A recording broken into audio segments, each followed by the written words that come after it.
Oh, mamma mia. Hello, everyone. Welcome to Thursday. It's my stream. And the final stream, not just of the week, but of the month. Oh, mamma mia. How are we all doing? What's going on? Welcome everybody who is in the chat already. We got Hermeneutics, we got Steph, we got Middle Earth Marxist, we got Val, and we got Morton, we got Ninny161. How are you all doing? What's good? What's going on? I'm doing okay. Thanks for asking. It's been a very slow day. And by slow, I mean, you know, woke up, had my breakfast, sat at the PC, played RimWorlds, didn't do anything else. No, I'm joking. I was looking into that seitan recipe that I've been thinking of trying out, and I've looked at it. It's definitely possible. It's just like basically making a very like a very tasty loaf of bread. That's basically what it is like doing. So it's essentially getting the vital gluten flour, vital wheat gluten, mixing that with a bit of chickpea flour, gram flour, and mixing it all together with like maple syrup. I mean, it depends what flavor you want it, but I'm choosing this like barbecue beef flavor. Maple syrup, Tabasco, vegetable stock, and because I'm going to be making some for my partner as well, and she's yeah, got a couple of dietary requirements. I'm going to be making it like a little bit more what do you call it, catered to that. And I am going to be also having a look at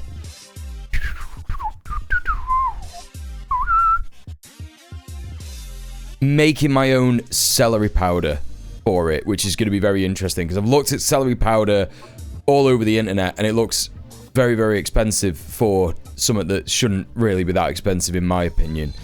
And so I'm going to chop up a bunch of celery, grate a bunch of celery, press it down, get all the juice out, and then bake it in the oven at like 70 degrees or something for 5 hours, and that's how you make celery powder at home, basically. And then you just take it out and give it a little like that. So I'm going to make my own stock, I'm going to make my own celery powder, and that's it, basically. Like, you just mix in all the barbecue stuff. There's a couple of other ingredients to the barbecue flavor.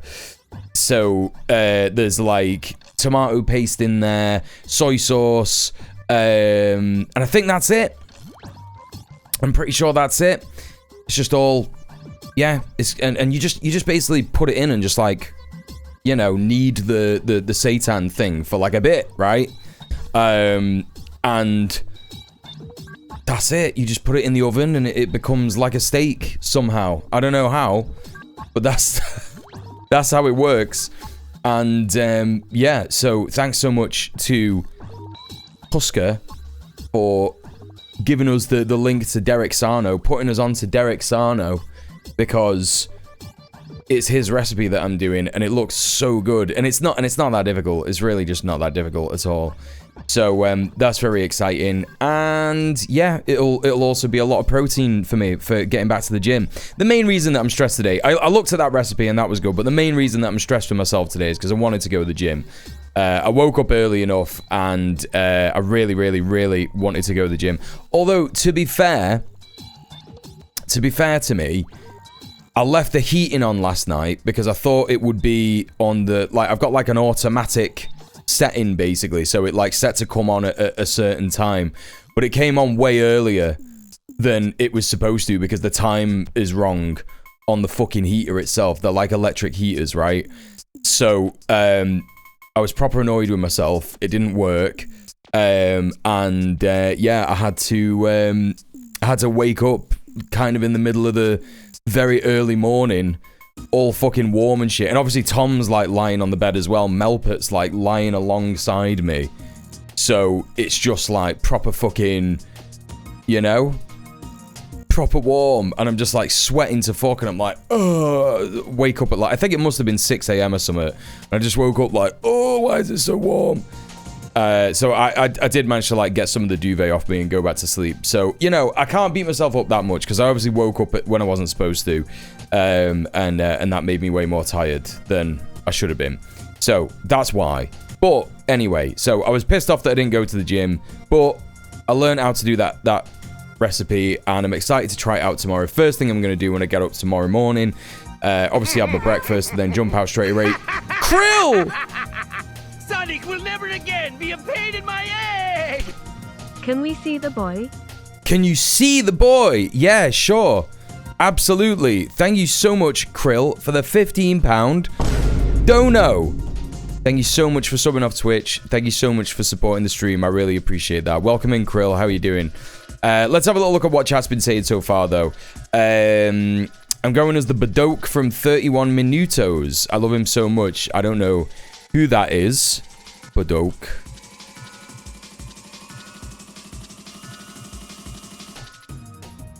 This guy.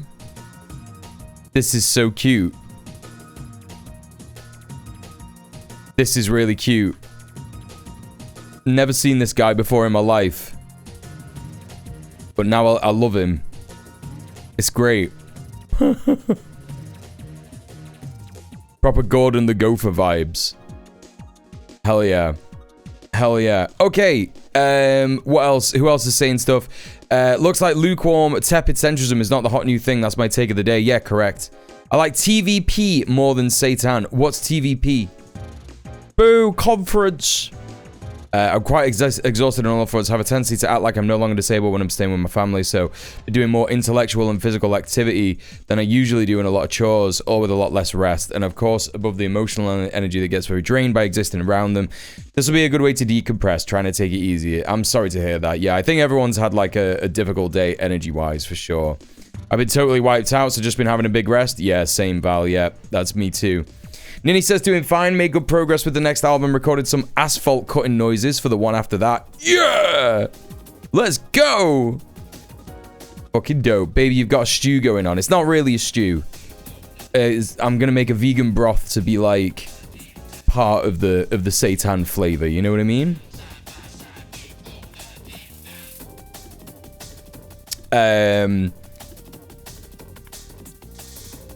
What else do we got? What else do we got?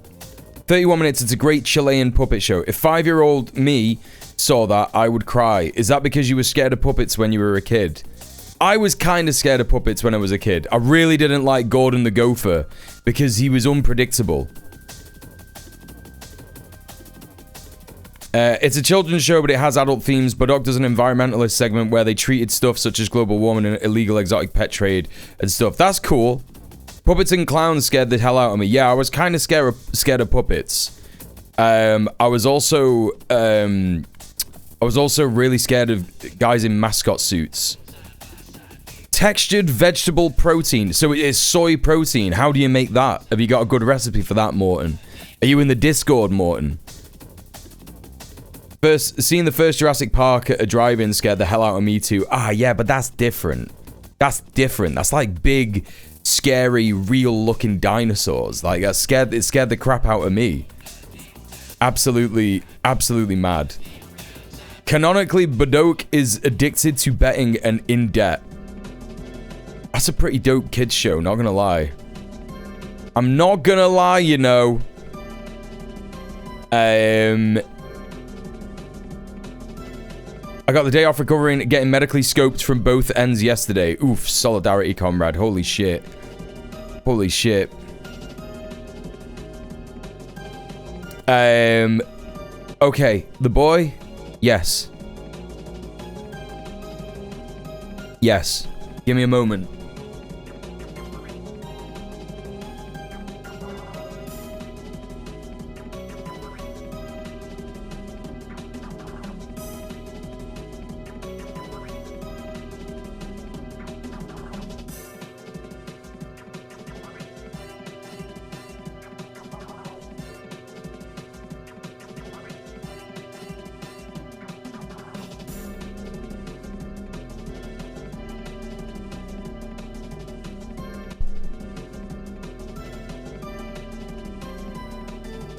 Say hi.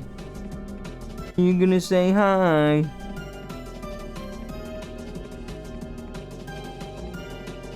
Are you gonna say hi? Oh. Think? Yeah, I thought so. Okay, you can get down.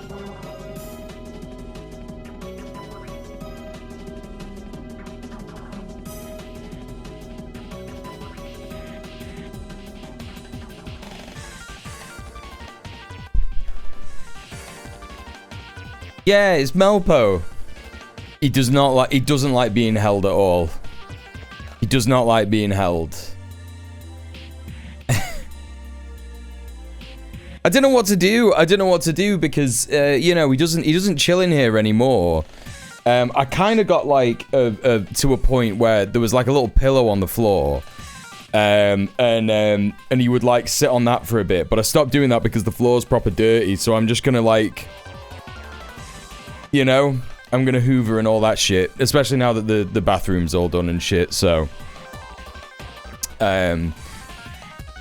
I think I stole everybody's energy then today. I fixed the kitchen, removed the cupboard from under the sink, cleaned the kitchen because that was soggy crap under the sink, and then fixed the sink, changed the light bulbs that all need changing, and fixed the light switch, but it was giving you an electric shock. Holy shit.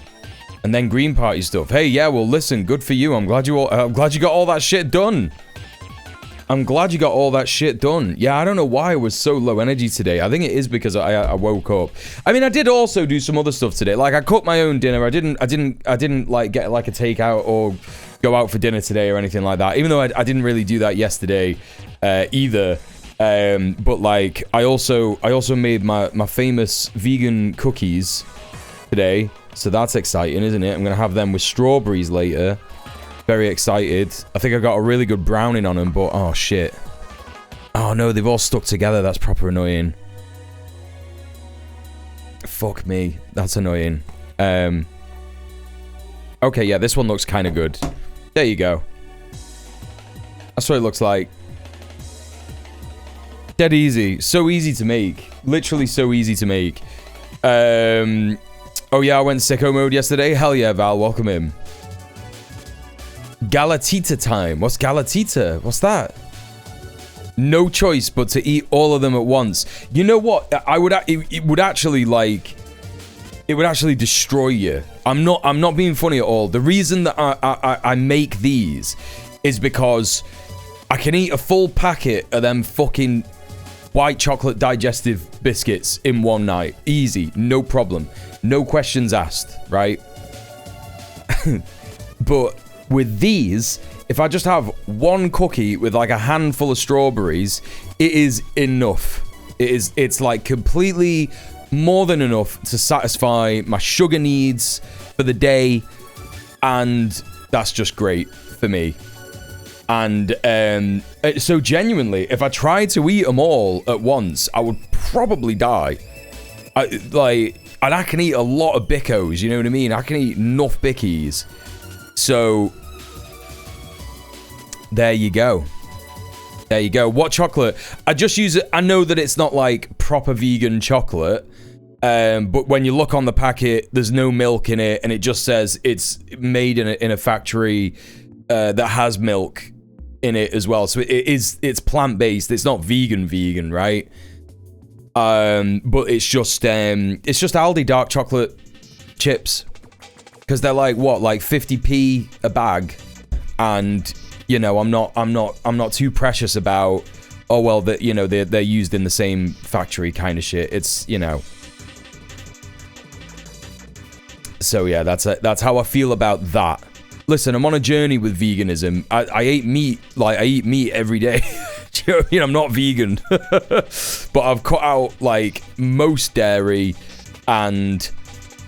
I don't really eat beef at all or pork. I'm just kind of eating chicken and I'm trying to get rid of that. And that's what the seitan thing is about.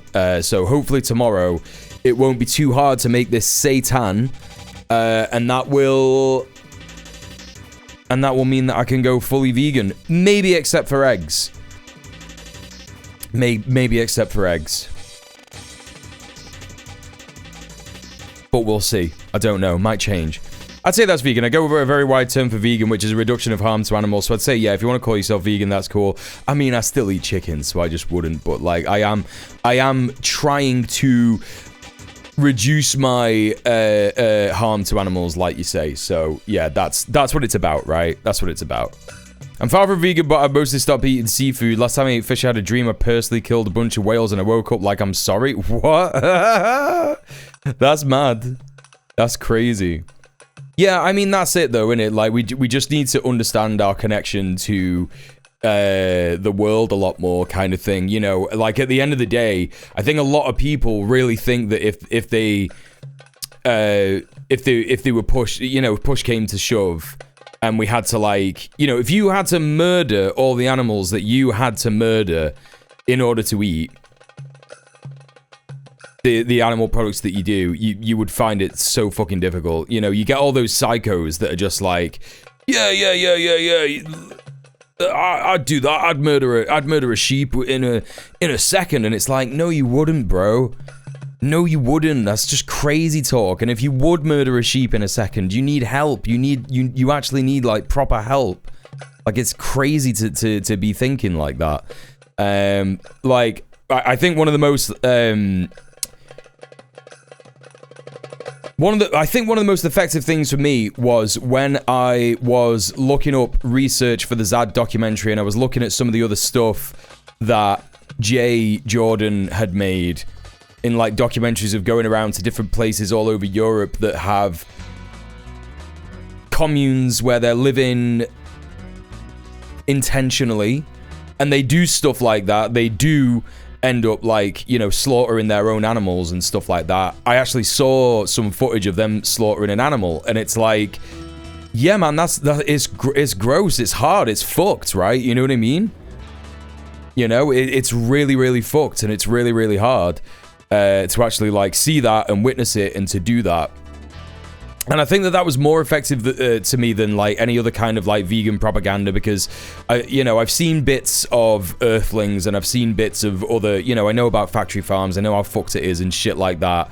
But I think that like your attachment to eating animal products is definitely related to like how you brought up. It's your taste buds, and it's quite difficult. Like, that's been the biggest thing for me for such a long time. I went vegan when I was about 23, 22. And I'll never forget, I just had this like absolutely maddening moment where I went mental when I walked past this fucking Caribbean food joint that I used to go to before I was vegan. And I walked past and I was like, oh my god, I gotta have some wings. I have to have wings. And I bought a fucking big thing of like 24 wings and fucking scrammed them all at once. And I was like, oh my god, what the fuck am I doing?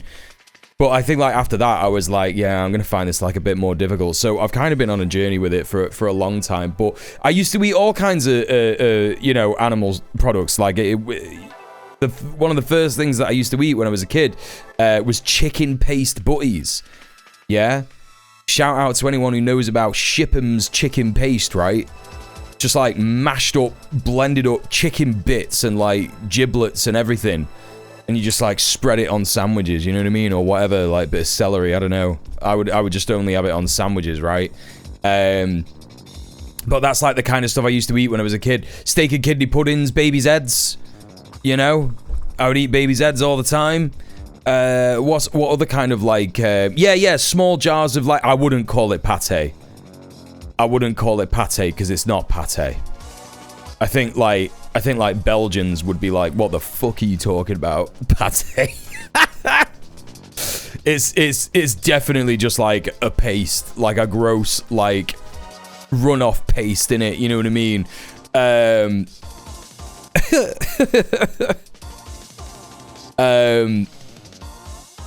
Yeah, clip it and ship it. But yeah, no, I used to eat like a whole mad amount of animal products that I think like a lot of people didn't used to eat, like, you know, organs and stuff. What do they call it? Offal, like liver and onions and things. So I think that's why I've found it so difficult to try and like not eat animal products. But I'm getting there. I'm on my way. You know what I mean? I'm getting better and better and better. And yeah, eventually I will have completely reduced the amount of harm that I've done to animals. And yeah, I'll be able to sleep better at night, I imagine. But yeah, you know, that's my own personal journey with it, and whatever you choose to do is up to you. But yeah, what else am I talking about? Satan, yeah, doing that. Did some more writing for the video as well today. So I haven't really done nothing, but I've just done like a lot less than I wanted to. So I think that's what it is. I think I'm just kind of stressed. But hey, I'm streaming, and this is like a big part of my day. So, you know, I can't really get too mad at myself. Like, I'm here now, right? There's a spinach pate, which is gorgeous, and it's completely meat-free. I mean, to be honest, like, I don't miss chicken paste. Don't get me wrong. Like, it is fucking grim when you see all the fucking, like, jelly at the top of it and shit. It's just like, oh boy. Oh boy, this is made of bad stuff. Yeah, no, it's bad. I was just thinking about it then, and I was like, nah, it's bad. So yeah, this is it. This is the job. I'm doing it. I'm here. I'm live. I'm live for all of you. So let's crack on. Let's get on with the stream. We might as well, eh? What have we got here? I've got a little bit of warm-up stuff that is a bit more, I guess you could say, collated in a particular subject. The warm-up stuff today is mostly surrounding the UK government continuing to fall apart. It's hell time. That's right. Absolutely. 6 councillors resign. Today we end decades of Labour stranglehold on our city. Starmer's Labour takes ordinary people's votes for granted in our communities, our city, and the country. There are now progressive alternatives. This is the beginning of the end for Labour in Nottingham. This is Broxtowe Alliance councillors, local Broxtowe councillors, members and supporters committed to community organising, local, vocal, visible, promoted, Teakle and 12 Highfields, sure. Yeah. So here we go. 6 councillors resigned from Labour. So that's how it's going. That's how it's going. More and more councillors deciding to resign in the face of neoliberal centrism. And what's happened with Zach Polanski? Well, he won an award at the, I don't know, the Spectator Politics Awards. Now, of course, the Spectator is a vile neoliberal rag, and no one should pay any heed to it about getting any kind of real information out of it. And apparently they awarded Leader of the Year to Zach Polanski, which is incredible considering it's the Spectator. Leader of the Year was Zach Polanski. His award was obviously collected by Julia Hartley Brewer. The vile, disgusting, fascist, anti-migrant, truly anti-Semitic because she conflates the actions of Israel with the actions of Jews everywhere. You know, disgusting. Absolutely vile. Zach here saying, I'm sure she had lovely things to say as she collected the award. I'm not going to spend my time at Spectator ceremonies collecting awards. We're busy taking the fight to reform. Hell yeah, let's go. I'm shocked she dressed up as Stalin when she did it. Oh, she didn't dress up as Stalin when she did it, right.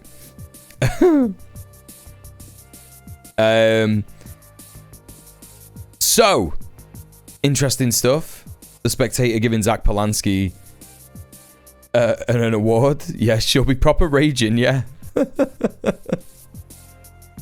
Some new stuff coming out. This has been on the way this week. It's been the main focus of people who've been watching the Greens climb the polls.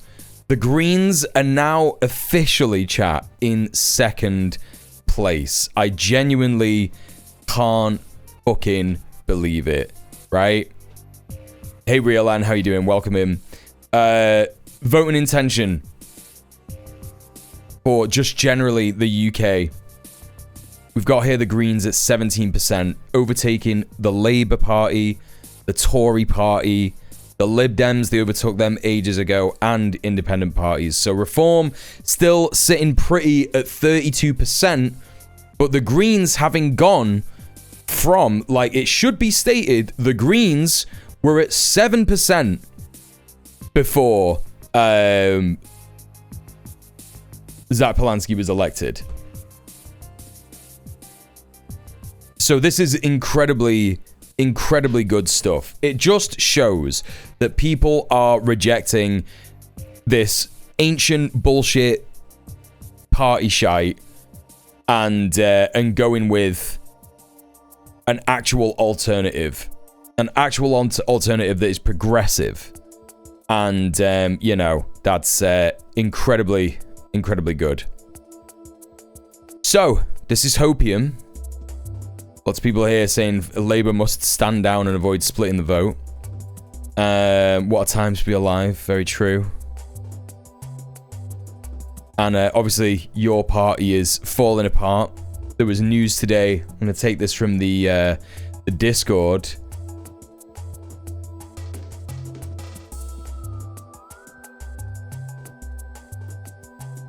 Where was this?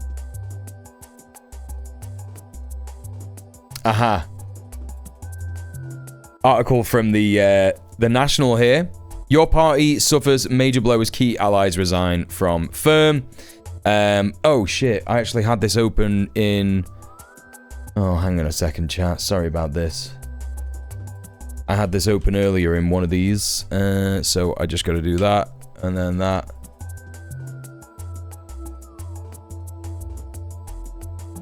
Okay. Your party suffers major blow as key allies resign. So we looked at this yesterday.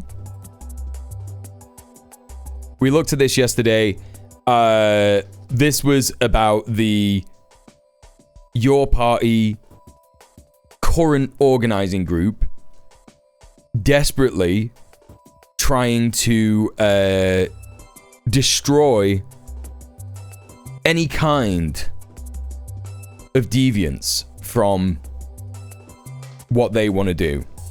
Yesterday, they were talking about how they were going to threaten to sue Andrew Feinstein and Jamie Driscoll and Beth Winter for not giving up funds. And it turns out that all the things that they were saying was completely incorrect. And Feinstein, Jamie Driscoll, and Beth Winter resigned their positions as directors of MOU Operations Limited. You know, obviously, yesterday they were saying things like, oh, they've gone rogue and undermined the party's founding process, despite direct pleas from Jeremy and Zara. However, in a statement late on Wednesday evening, Feinstein refuted the claims, saying they did not set up any portals, donations pages, or membership systems, and were also not involved in any of the founding processes. These were just people who were there to support the creation of an alliance of progressive community independence, and Corbyn was playing a central role. Since that time, the nature of the project has changed significantly, as have the people involved, he said. And Feinstein continued, we are not the founders of your party. We've had no part in any decisions, and that's it. That's literally it. So, absolutely crazy that this is what's going on. They were going to, you know, yesterday we were talking about the absurdity of the fact that they were going to use members' money to sue a company whose money is literally members' money in order to get members' money back. So, a net loss. Simply a complete loss and waste of members' money. Also, not something that members have wanted. Not something that members have said, yes, we want this to happen. Right? So there you go. Very interesting stuff. Is Reform losing any from that, or is it all Labour? Okay, so what I would say, Riolan, in terms of the polls, right? In terms of these polls, this 100% is 100% of people who have said that they are going to vote, right? So of the people who have responded to the poll, these are people who said that they're going to vote. So it's 100% of people who've responded to the poll who said we're going to vote. There's going to be a decent amount of people who said I'm not going to vote, right? There's probably going to be a majority of people saying that they're not going to vote. The 32% that Reform have consistently had, they've really been sitting at this consistent 32% for what I would say, I don't know. How long has it been this way, chat? For like a year now? It's been like this for a year? And what you've got to remember is that this 32% is a minority of a minority in the country, unfortunately. Some people, like some section of it, like, I don't know, maybe a quarter of it will be people who are just doing a random protest vote and they don't really understand what Reform is about.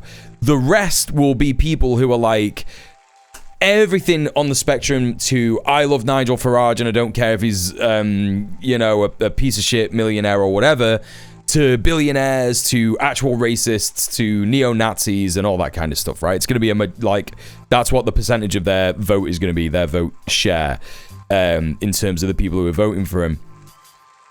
And obviously in terms of the Greens, there's also going to be a minority of people who are saying they're going to vote, because it's like most people are not going to be thinking about who they're going to vote for in the next election at this point, right?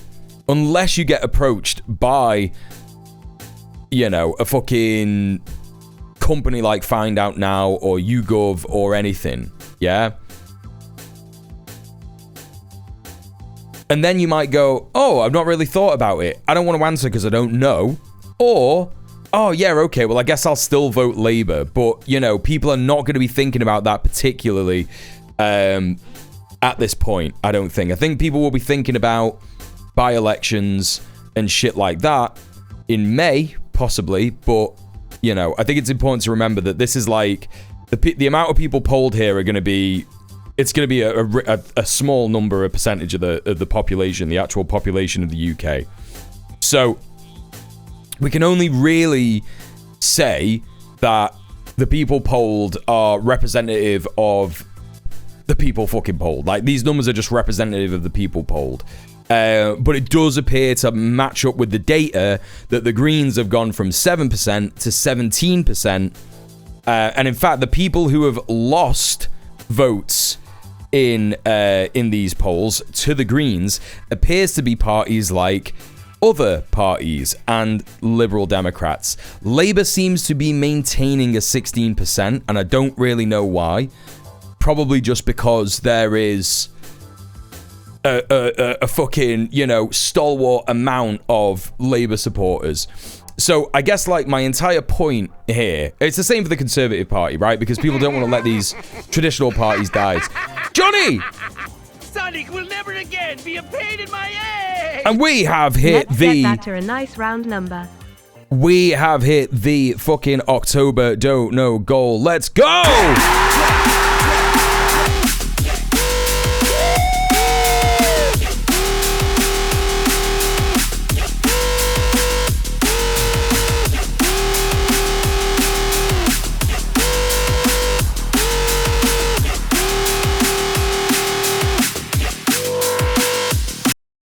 That is such a relief. Holy fucking shit. Thank you so much, everyone who has subbed and donated this month. Really appreciate it. The final stream of the month, the final stream of the week. And I can safely say, hell yeah, I'm going to be able to pay my bills, pay my rent, and all that kind of shit. Thank you so much for the support. I can't thank you enough. Johnny, thank you so much for the £19. Thank you for subbing off Twitch. Thank you for supporting the stream. And yeah, that means that we have indeed unlocked the walking tour of working class Manchester. We're going to go to Karl Marx's gaff where he lived for a bit. And we're going to go to some other spots around Manchester and just have a little walk around. And yeah, it's going to be the first IRL stream I've ever done. So you better fucking turn up. You know, IRL going to be so lit. Yeah, but is it though? That's the question. Is it? Is it going to be lit? Or is it going to be shit? But welcome in, everybody. Thank you so much. That's such a weight off my mind, honestly. Let's get rid of that. Get rid of the dono goal for the time being. We don't need to be reminded that it was a thing. There you go. Okay, so what are we up to here? In fact, actually, it makes the stream look weird. We'll just keep it there. It's good. Everyone can see that we hit the dono goal. It doesn't matter. What do we got here? What do we got here? What do we got here? Yes, hello, Al. Welcome in. Hello, Karnos. Good to see you as well. Johnny, hello. Welcome in, welcome in, welcome in. The radio was on in the gym talking about Rachel Reeves' landlord stuff, pretty much verbatim. What this really shows is that the system is too complex. If even the Chancellor can get it wrong, what chance do normal landlords have?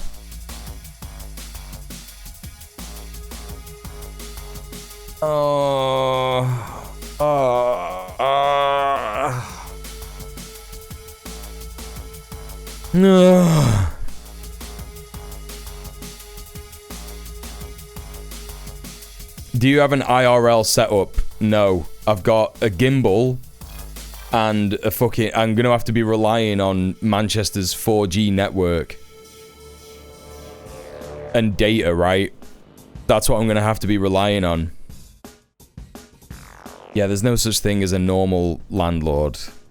And also, no, the system is not too complex. It's dead easy. It's dead easy. You just do what you're supposed to do and you don't break the law. Yes, please stop being landlords. It's too complicated. Just quit. Just sell your gaffs. It's just insane. Can't turn up physically, I'm afraid, as I'm not in Britain. I don't want any of you turning up physically. I don't want that to happen. I don't want any of you freaks coming near me.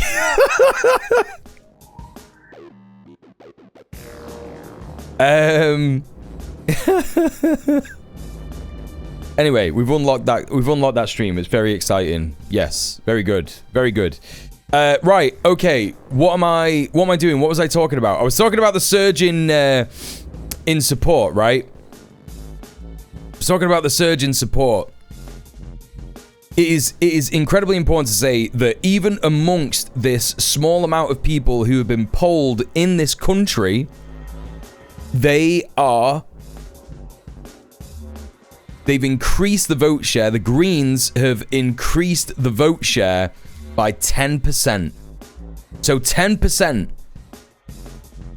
And that's huge. That's massive. If that is in any way representative of what is going on in the broader population, then it's actually very, very heartening. You know what I mean? It's extremely heartening in terms of, you know, what we can actually expect to achieve. And we can see that in the Caerphilly by-election result, right? Because the Caerphilly by-election result, yeah, Reform got a decent share of the vote, but the overwhelming majority of people wanted to elect Plaid Cymru, the Welsh independent and progressive left-wing party, right? And that is what people actually want. And it doesn't matter how much the establishment, politicians and media desperately try to make reform happen, there is just not a majority appetite for that level of corporate capitalist fascism here in the UK. You know, the capitalists are a minority. The landlords are a minority. The fascists are a minority. Most people in the UK are just sound. You know? They're just sound. And if anything, just kind of like don't understand things like trans issues. They don't understand things like, you know, geopolitics. They don't understand, even though like now overwhelmingly most people do understand what's going on in Palestine. They might not understand all the levers by which it works, right? Like for example, I have you know, a good friend who came round the other day. I was helping her like do some filming, and she was like, you know, she just kind of very flippantly was like, yeah, you know, it's like a genocide and they're just like murdering people. It's so fucked. But like, you know, people have got to remember that like Hamas went over and like killed people at a rock concert and stuff. And I was like, do I really even need to like correct her and shit like that? Because it's like, you know, she isn't someone who's got like a YouTube channel. She isn't someone who's like going around and saying this stuff all the time. So I'm not about to be like, you know, I'm not about to actually her, because it's like, yeah, she recognizes it's a genocide, you know? And if she wants to talk more about it, then I would sit there and go, actually, Hannibal Directive, actually, you know, no, all this kind of business. It's just one of those, right? Most people are just sound in this country. Most people are just sound. Who else is in here? Riskyverse, hello. Eric the Red, how are you? Welcome in. It's good to see you. Just gonna have a quick drink.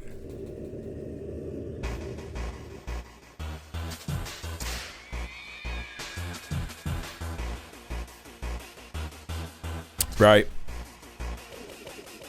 So that's a great poll. So what are Labour doing? What are Labour doing in the face of losing votes, losing the left of the party to Green? Well, what they've decided to do is outsource the state to big tech. Outsource the state to big tech. So this is Robert Peston. He's a journalist. Well, you could barely call him a journalist, but he was there at the cabinet meeting today. According to the official readout, he wasn't there at the cabinet meeting. Sorry, he read the official readout of the cabinet meeting. The chief secretary to the Prime Minister told ministers this: We have to build a new state and shut down the legacy state, with digital ID making people's experience of that new state fundamentally much better. So not only is he running with this extremely unpopular, unsupported policy, extremely unpopular policy of digital ID. But what they're doing, really, what this is related to, is ChatGPT, of course. It's ChatGPT. It's AI. The state is saying, right, what we're going to do is we're going to power the justice system with ChatGPT. What are you talking about? What are you talking about? What are you talking about? What are you talking about, bro? What the fuck are you talking about? So, we were talking on the stream about how Starmer has invested £2 billion of taxpayer money into AI initiatives. And despite all economic analysis, including economic analysis from Deutsche Bank, saying that AI is a bubble and there is far too much of the US economy tied up in AI and it is stagnating in terms of return on investment. So every single bit of analysis points to the fact that AI is going to burst in the next year. However, Keir Starmer, in the face of being the most unpopular prime minister of all time, is simply there being like, we're just going to do more and more unpopular and completely unfeasible shit. We're going to completely ruin the economy. We're going to completely destroy the economy by investing in AI and trying to turn the state and the CPS into some kind of AI program that is going to work somehow, somewhere. Right? Hey, Tejan, how you doing? Yeah, Peston's summing up saying, blimey, is just kind of like, you know, even Robert Peston is like freaked out by this shit. Dual power, but giving capital another state even more directly controlled by them. Well, that's exactly what it is, right? It is trying to create a without the middleman of the government. It's what's happening already, but without the middleman of the government. There's no need to do lobbying anymore, right? You know? It's just crazy, right? Keith does what the TBI tells him to. What's the TBI?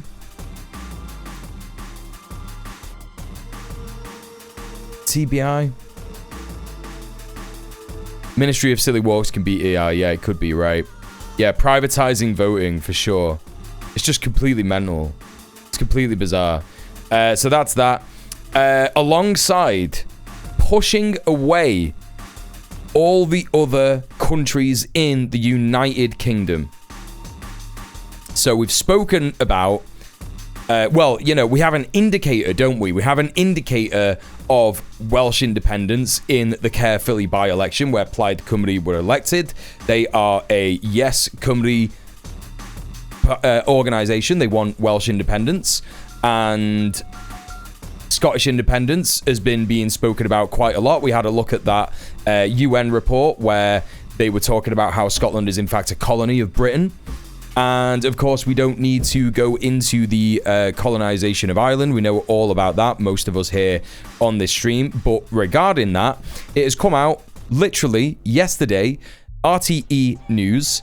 The British government spent more than £4 million defending a former army veteran acquitted of murder in relation to the events of Bloody Sunday. So this is literally about Soldier F, right? So we reported on this the other week, right?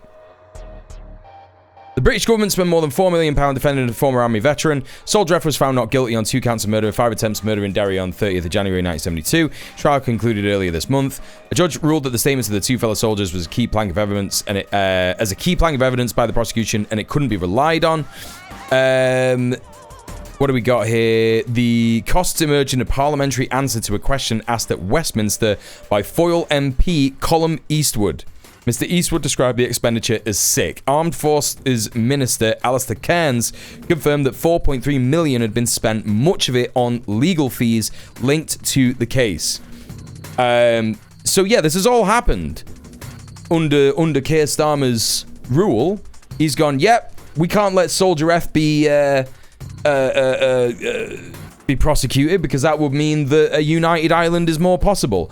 There is nothing that is more likely to urge a united Ireland than finding out that the British government spent £4 million of taxpayer money to defend a fucking war criminal who massacred innocent women, men, and children on fucking Bloody Sunday. Right? And recently, Catherine Connolly's been elected.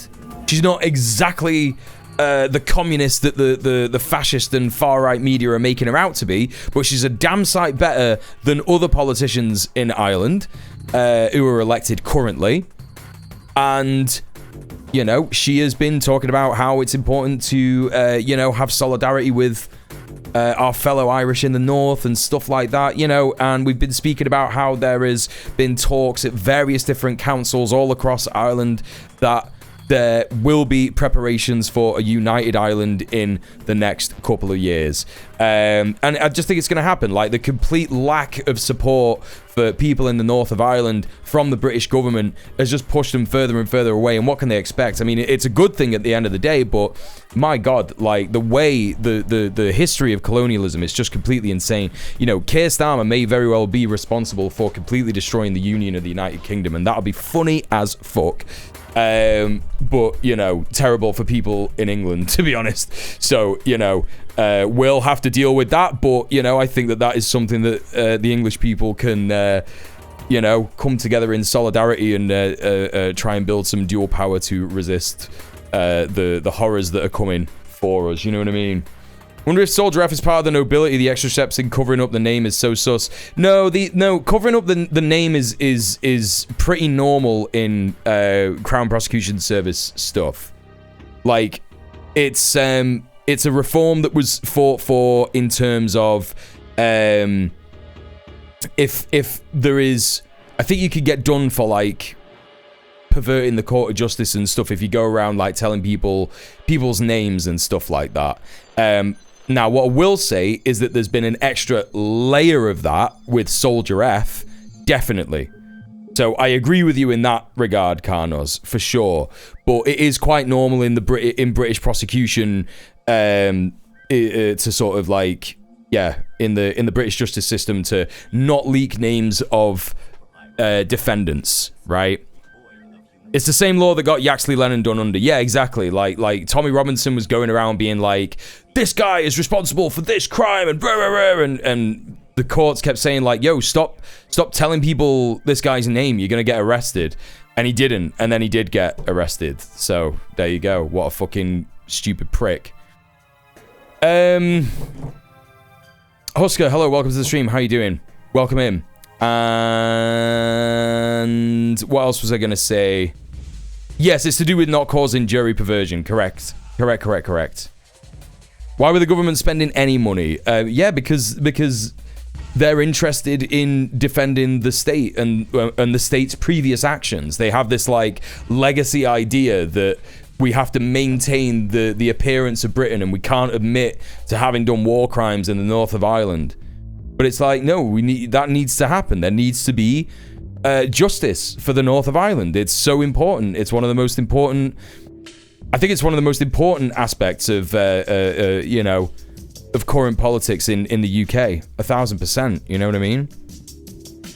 Alongside the participation in the genocide of Palestinians.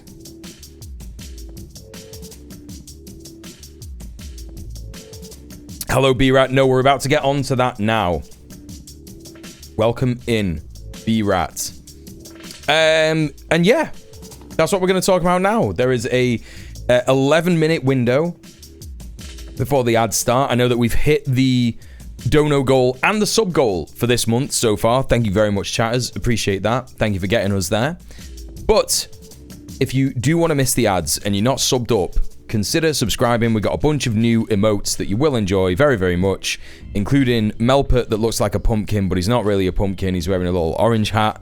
And also the famous djmuel jam emote, which has been used hundreds of times across various different channels over the last month. Very proud of you, chatters. Well done for spreading the word of Donkus Jonkus. I think it definitely gets me follows because, you know, I was not streaming on Tuesday, right? And all of a sudden, out of nowhere, I got like 2 follows, like far away from each other, like, you know, a few hours away from each other. And I'm like, well, someone's not just going to be like speaking about me and then giving me a shout out, right? I mean, that could happen, but it's more likely that someone used the djmuel jam emote in someone's chat and then someone went, that's pretty cool, and they clicked on it and so, oh, it's from his channel, I'll check him out, right? Because that's what I do. If I see an emote that I like, that's like cool or like based or whatever, it's like a hammer and sickle or something, I'll immediately just like click on that shit, you know what I mean? Not everyone has a third-party emote. What are you talking about? What do you mean? Also, hi Morgana. Yeah, we hit the dono goal. Yeah, it's very exciting. Very, very good. Right, what am I up to? I was spamming the Sleewer emote in Rhizome's chat the other day. Hell yeah. That also could have done it. That also could have done it as well. Yeah, the Sleewer emote is yeah, I'm pretty proud of that. I'm pretty proud of that. I've got that emotional attachment to it as well, you know what I mean? It was me. I hand out djmuel business cards door to door. They unfold open and play drum and bass like a fancy birthday card. That's what I want. That's what I want. That's what I want to happen. Okay, after the little top of the hour plug, let's get into it. This is the main bit of news that we're having a look at today. Trump and our top G in the same room negotiating US-China relations in historic meeting. Let's take a look at this. This is in Busan in South Korea. Let's take a look at this Sky News coverage of this stuff and let's see what they're saying. Fox News is inside the room. Let's take a listen. This is a live look at the actual meeting. Lisa Daftari, as you look at this going on. Wait, hold on. A friend of mine, really for a long time now, if you think about it. The very, very distinguished and respected. What? Well, thank you very much. It's a great honor to be with a friend of mine, really for a long time now, if you think about it. He's immediately sucking his dick. Oh, chat, this is so funny already. This is so funny already. Oh, he's completely submissive to China, like, and he knows it. He knows it. He knows how much of a threat China is. Oh my God. Hello, Nambibi. Welcome in. How you doing? That's crazy. He's immediately just like, my good friend, friend for a long time. Look at the way he's looking at him. He's like, what are you talking about, bro? Very, very distinguished and respected president of China. He's like, yeah, that's it. Keep sucking my dick, bro. Just like that, buddy. I think we've already agreed to a lot of things, and we'll agree to some more right now. But President Xi is a great leader of a great country, and I think we're going to have a fantastic relationship for a long period of time. And it's an honor to have you with us. Thank you very much. Thank you.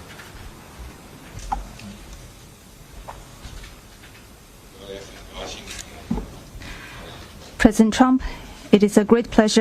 He's not even putting in... Is he got an earpiece in already, or is he just like not putting in the earpiece? For me as well to meet you.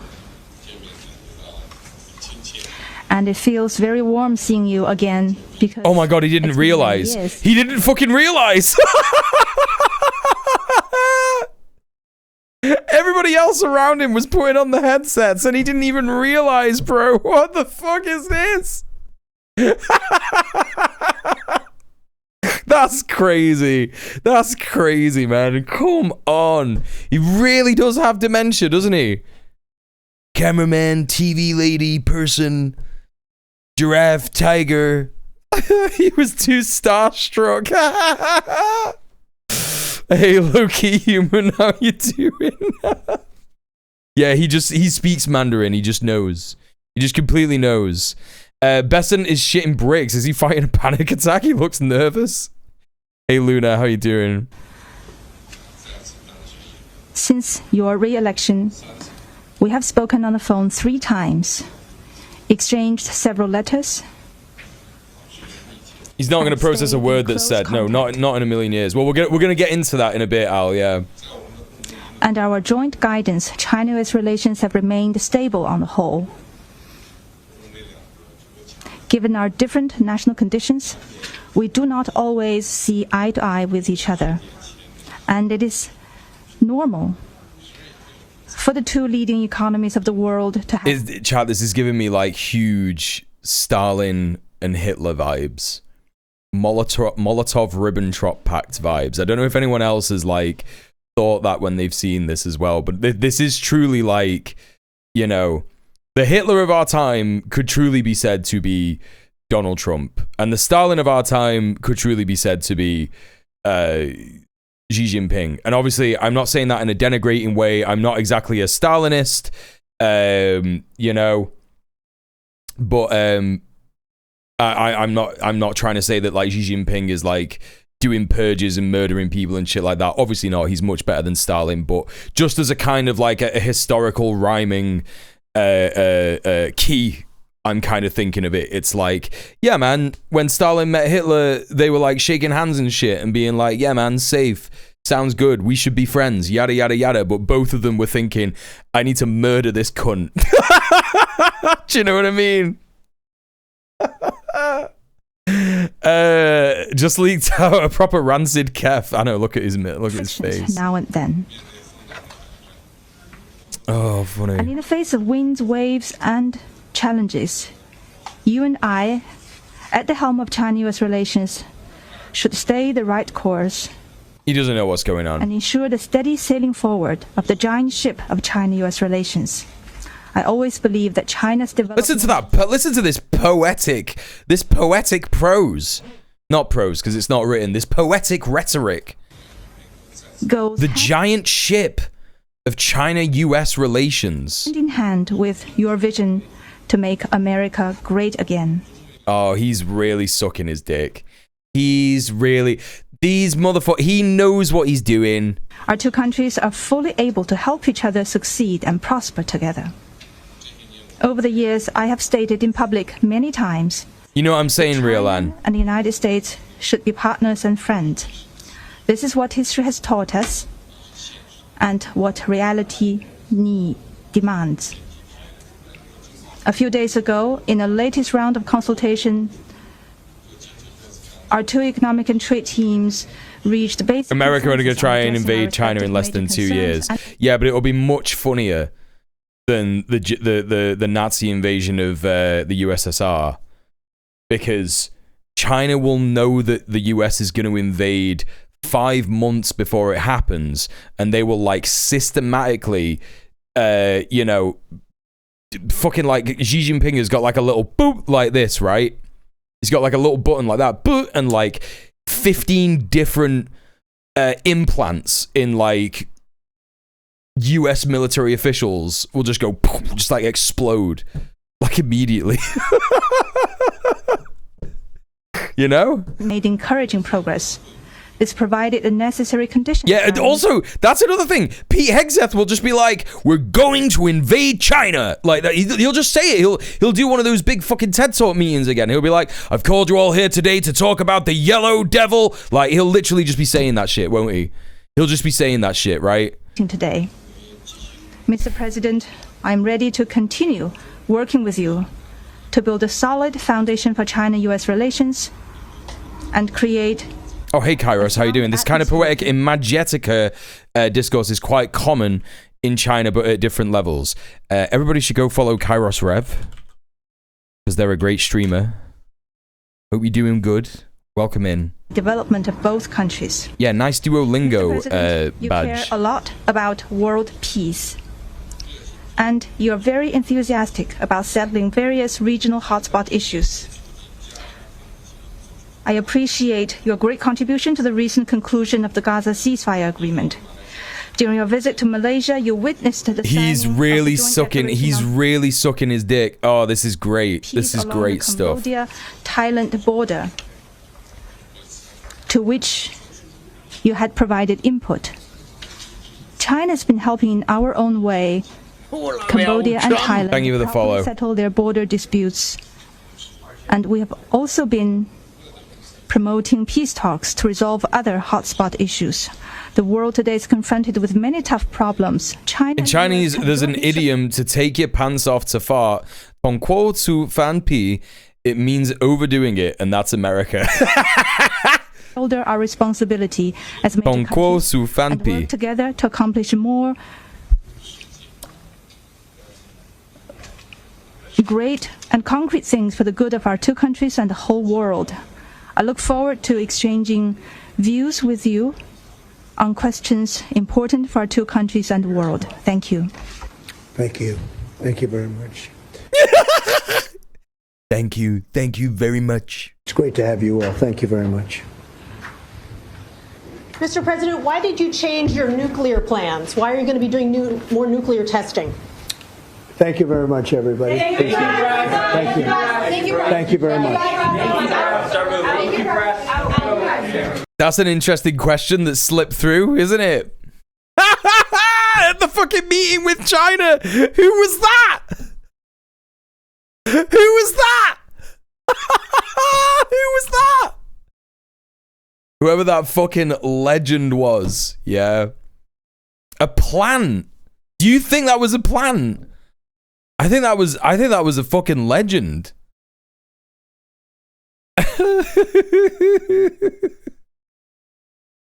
Or like, I guess, I don't know, yeah, I guess that it would be like an insane thing for Trump to be like, you know, yeah, we should just let you know that we're like testing our nuclear weapons again after 30 years of not doing it.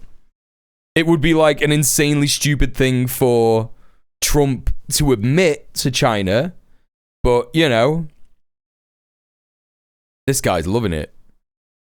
He thinks that's proper funny. It was Fox News. It was a plan. What have you got a link? Have we got a source for that? Can we get a source? I would love to read that, please. Either Morton or Riolan. It is a banger first question. Yeah, the extras just sat at the table with nothing to do. Just nothing to do. You said it pretty well for a first try, especially didn't clarify the accentuation. Well, you know, I think we should all be thinking about learning Mandarin. I think we should all be thinking about learning Arabic.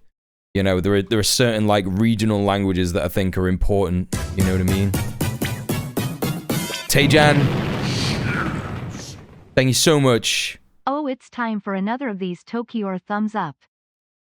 Thank you so much for the 33 months, dude. The 33 months! Thank you so much, Tejan. Is it an above ground or below ground test? I don't know. I do not know. Not entirely sure. He found that really funny, this guy. You have it inside the meeting room. President Trump there again saying that Xi Jinping is a friend, a respected bonus round. leader, already agreed bullshit, to that's Trump's speech. Saying that there are more things to come. Xi Jinping responding, saying it's warm seeing President Trump again, that it's been many years. Of course, we know it's been 6 years. Xi there confirming that they've spoken on the phone 3 times. You've seen him chew out the Israeli ambassador. Yeah, I thought I'd seen him as well, yeah. Close contact, and that this will be a joint guidance and the wish for stability on the whole. Again, saying there, Xi Jinping saying that, you know, they don't always see eye to eye and that it's normal for two leading economies to have friction every now and then. But China's Russia tested a new ICBM last week. Oh boy. Oh boy. We've entered the cool zone, chat. With us today is Chief News. How does it feel to just be a pawn in the game of life? Kieran Gilbert, as well as our Asia correspondent. A completely expendable pawn. Things are looking positive there. Looks like the deal's done. That's what it sounds like to me. The framework is in place for them to meet, is how Xi Jinping put it. Donald Trump saying they've already agreed to so much. Today looks to me like their officials have done the grunt work, and today's about signing that off there at the Busan International Airport, which is just up the road from where I am at the APEC summit, where Xi Jinping is arriving. Donald Trump is departing, and that's why they've, and also obviously for security reasons too, they're at the Busan airport because the president is flying out immediately after this G2 meeting, as he called it, and as it's been called, the G2, the two superpowers But very interesting language from the Xi two Jinping. Gs. We know Donald Trump's always going to talk up things and use superlatives and so on. But Xi Jinping praising Trump for his peacekeeping efforts and his efforts to try and secure peace in Gaza, to be there for the Thai-Cambodia ceasefire signing, and also then to segue that into a point that he says those two nations, as the two biggest in the world, can work together, shoulder to shoulder, to help improve hotspots around the world. There is so much in that. It's fascinating to watch. This is the biggest meeting of the year thus far. Xi Jinping and Donald Trump as they try and dial down the tension on the trade front. This fucking handshake here is proper fucking Hitler and Stalin. You know what I mean? It's proper Molotov-Ribbentrop pact. Flow and effect to regional tensions more broadly, not just economic, but security as well. Certainly. I mean, Stash, I'll go to you now. We heard there Xi Jinping commending President Trump on the Gaza conflict, the Cambodia and Thailand border disputes as... Like, China knows that the Gaza peace plan is a joke. And it also knows that the Thai-Cambodia ceasefire is a joke, right? Like, of course they know that. Now, the question is, does Trump care, right? Does he care? Does he care that it's not a real ceasefire? Does he care that, like, all this stuff is happening and it's making him look stupid? Is it just something for his own personal ego that he feels like he's done good and this, that, and the other? I don't know. I just don't know, man. But at the end of the day, like, Xi Jinping and the Communist Party of China absolutely know that it's bullshit, right? They know that the ceasefires there are bullshit and he hasn't achieved anything. But I guess they know that they're things that he at least says he cares about. Well, just before the media got cut off there, I want to go to a point now because the president was asked about a Truth Social post that he has made just ahead of this meeting with Xi Jinping, where he ordered the US Department of War to start testing America's nuclear weapons immediately. Of course, President Trump shut down that question, and then we were... This is crazy. I didn't know this. Trump, Truth Social, nuclear weapons.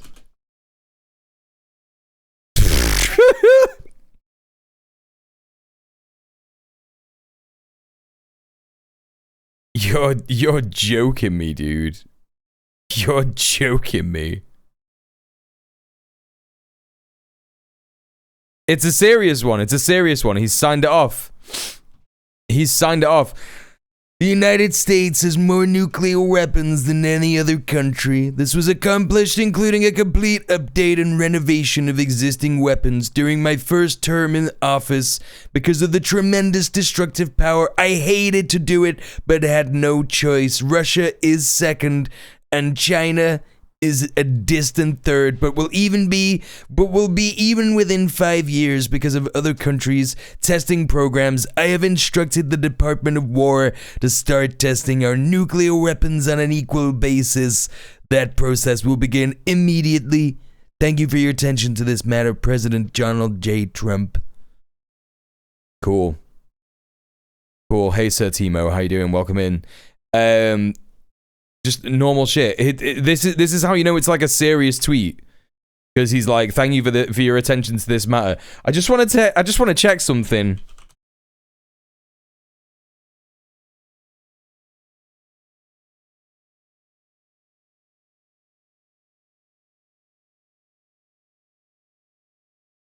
Can you get like an overall view of the stock market, chat? How do you do that? Overall stock market. Overall view of days trading.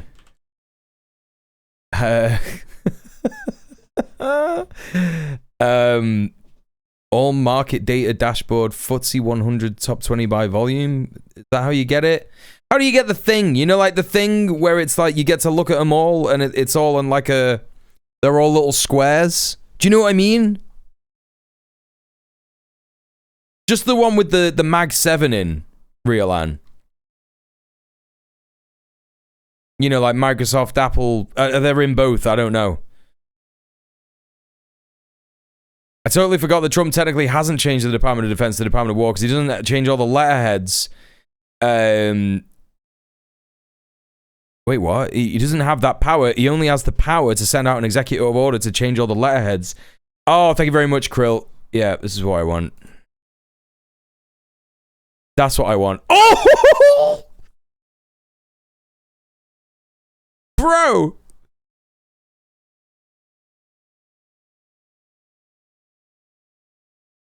Is this today? Is this from today? That's quite dramatic. Minus 5%, minus 3%, minus 2%. This is quite a dramatic bit of red. Interesting. Interesting. Yeah, Meta with the minus 11 is crazy. FTSE Bitcoin is taking a bath today, I saw as well. Oof. Some of the worst people in the world are about to lose. Yeah, left side one day performance. Hello, Apple Chips. Yeah, that's it. Some of the worst people in the world are about to lose a lot of money, chat. They're about to lose a lot of money. You know, what we've got to remember is that this is the imperial core stock market, right? Some of these companies operate in China, but China has its own stock markets, right? So when the president of the imperial core is making statements like this, I'm meeting Chinese diplomats today, Chinese heads of state, who we have had tensions with for a long time, and I'm mentioning Russia in this Truth Social post, and I'm going to say that I've instructed the Department of War to start testing our nuclear weapons on an equal basis immediately. It's reflected in the stocks, right? It's reflected in what's going on in the it's so cool, right? It's so cool that this is all, it's all related to like whether the president of the United States, the demented idiot pedophile president of the United States, does a post on his own social media platform that he owns, that barely anybody else goes on. I just had a chest pain as I was saying that. I'm not lying. I literally just had a chest pain as I was saying that. My cortisol levels are like through the roof. Looking at this shit and thinking about this shit. Chat, let's take a moment just to like...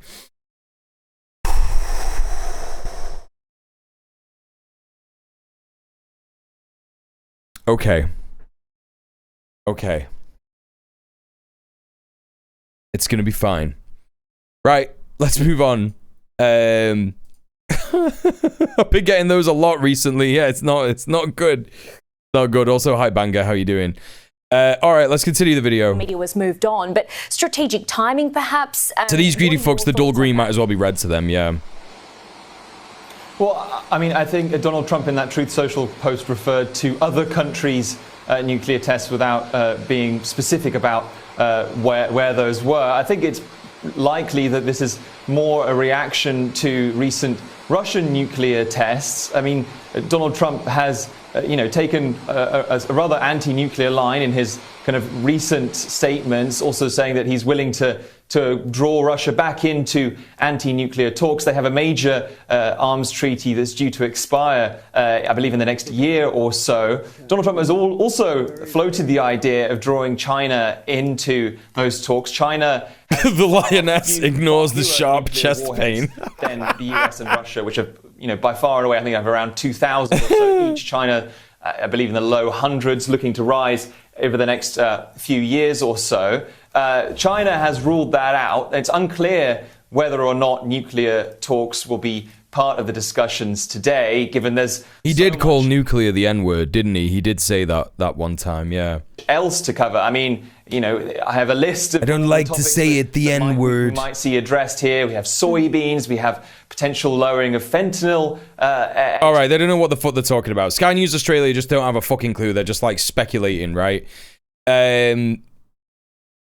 All right, let's take a look at the Fox News report on this. Drastically drastically shorter than the Sky News Australia version. So let's take a little listen to this. Oh my god, the fucking captions on Fox News videos are so insane. It's just like, way before anyone's spoken at all, the captions just fly through. Mr. President, the President of the People's Republic of China. Good to meet you.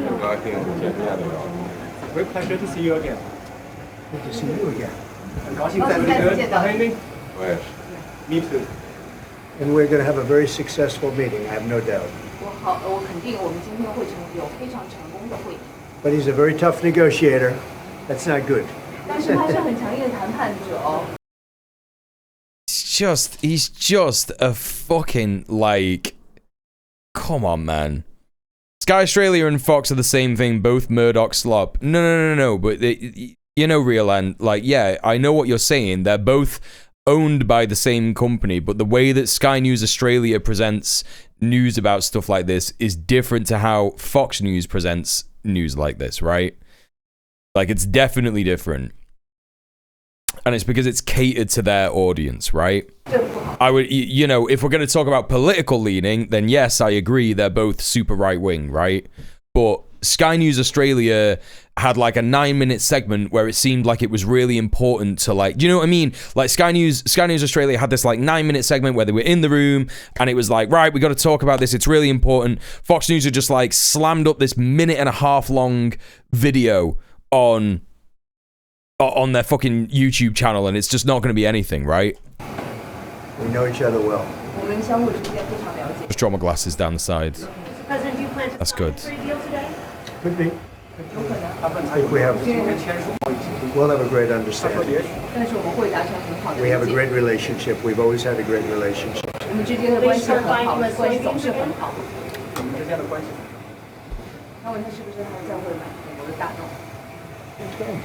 Will you discuss Taiwan, sir? Which way? Thank you very much, everyone. Trump was like big into touching his back. Did you see that? Like touching his back a lot. Weird. He obviously doesn't understand consent. We know that. He probably does understand consent. He just doesn't care, but you know. Hey, Sean Hannity here. Hey, thanks, Fox News. That was really insightful. Okay, we got Forbes breaking news here. So, the US envoy and the delegation, well, the representatives from the People's Republic of China, had the meeting, you know, and then after the meeting, Trump had a press gaggle on Air Force One because that's what he does all the fucking time now. So this is from Forbes News. Let's take a little listen. Hello, everybody. Mr. President. I thought it was an amazing meeting. That means it was bad. That means it was bad. It is and it isn't. I swear, if you remove the accents, they're indistinguishable. They have just as many unhinged talking heads as Fox. See Peter Credlin and Andrew Bolt. They will have more Australian-centric views, as in they're extra terrified of China. No, you're misinterpreting what I'm saying, right? So the average Australian, like, it's about what is seen as legitimate news reporting, right? That's what I'm talking about. Like, in America, you could just have like a couple of fucking these psychos just like saying, you know, whatever for like 2 minutes, because that's all the American Fox News consumer can handle, right? 2 minutes of information. Other than that, you're fucked, right? But in Australia, there is going to be a bit more of an elongated, right, this is really important. We should, you know, do reports on this in a long way. I'm not saying for a single second that the political leanings of Sky News Australia and Fox News are different. I'm not saying that. I'm absolutely not saying that. He's a great leader of a very powerful, very strong country, China. And I mean, what can I say? We have, it was an outstanding group of decisions, I think, that was made. A lot of decisions. It was an outstanding group of decisions that I think was made. So, one of the best bits of advice that I ever have gotten from someone, it's that person that I keep mentioning, 70-year-old lesbian who was on Greenham Common. She's a good friend of mine. I've got a lot of time and a lot of respect for her. She said to me, when people talk, they will tell you who they are. And you have to really, really listen. Just really, really listen. And listening is not just hearing what the other person says, but it's also looking at the body language. Like, Trump here, he's looking kind of tired. He's not really feeling very confident in what he's saying, and you can see that. It's coming off him. He doesn't know what's happened in this meeting. He's actually probably trying to think about what he could say later on about the meeting, about the negotiations that have happened, right? There wasn't too much left out there. And we've come to conclusion on many very important points, and we'll be handing that to you in a little while. We'll be handing it to you in a little while. He's saying he doesn't actually know. He's got to formulate his version of events. Because there was a lot of different things, many of them very important. A lot of things definitely important. Yeah, of course they were. We're in agreement on so many elements, large amounts, tremendous amounts of the soybeans and other farm products are going to be purchased immediately, starting immediately. If you notice, that's a lie. She authorized yesterday for China to start. Did you know that, right? China to start buying in very large quantities of soybeans and other things.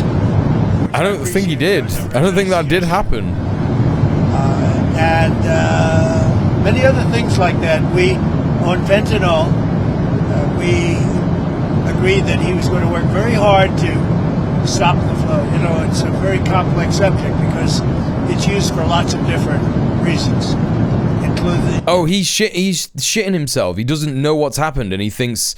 I think he really has just been clapped. Check out this guy's head in the background as well. Including anesthetics and things, but he's going to work very hard on it. Precursors.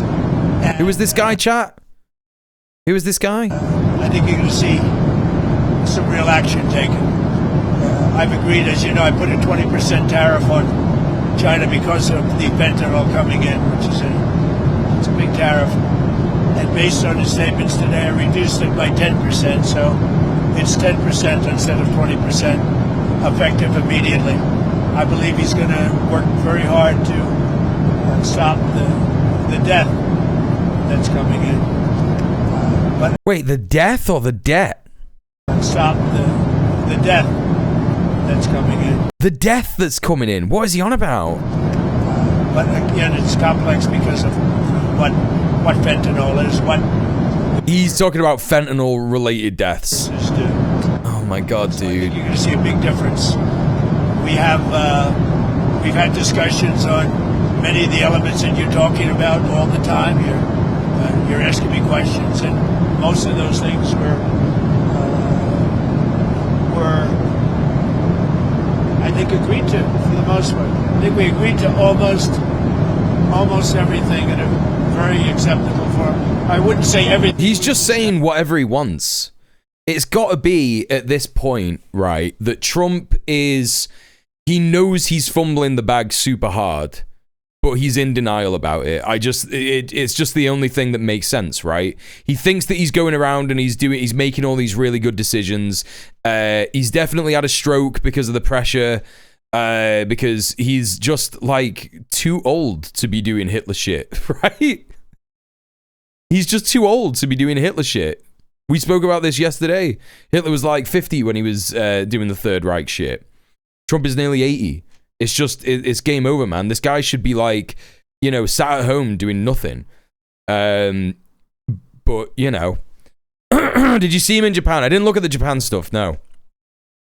I imagine he was really bad. Maybe what they did was they, like, completely pumped him full of the drug that makes him cogent.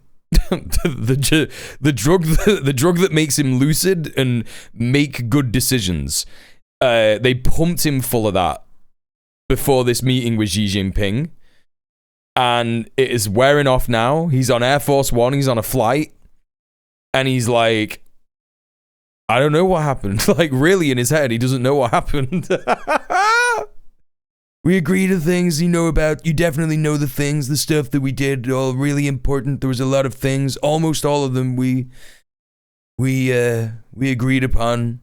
His ego and narcissism won't let him admit making a mistake. No, absolutely not. That's why he is doing absolutely nothing about Israel, like bombing Palestinians during the so-called ceasefire. Right? He doesn't give a shit. He's just like, no, this is the right thing to do. Yeah. There's gonna be skirmishes. There's gonna be skirmishes. Even if those skirmishes are like, you know, Palestinian children dying. I mean, he really doesn't care about Palestinian people dying. He really doesn't care about that at all. But I think in his head, he's just like, well, it kind of looks like I've done a good peace deal, so fine, whatever. You know what I mean? That's because of the things that probably...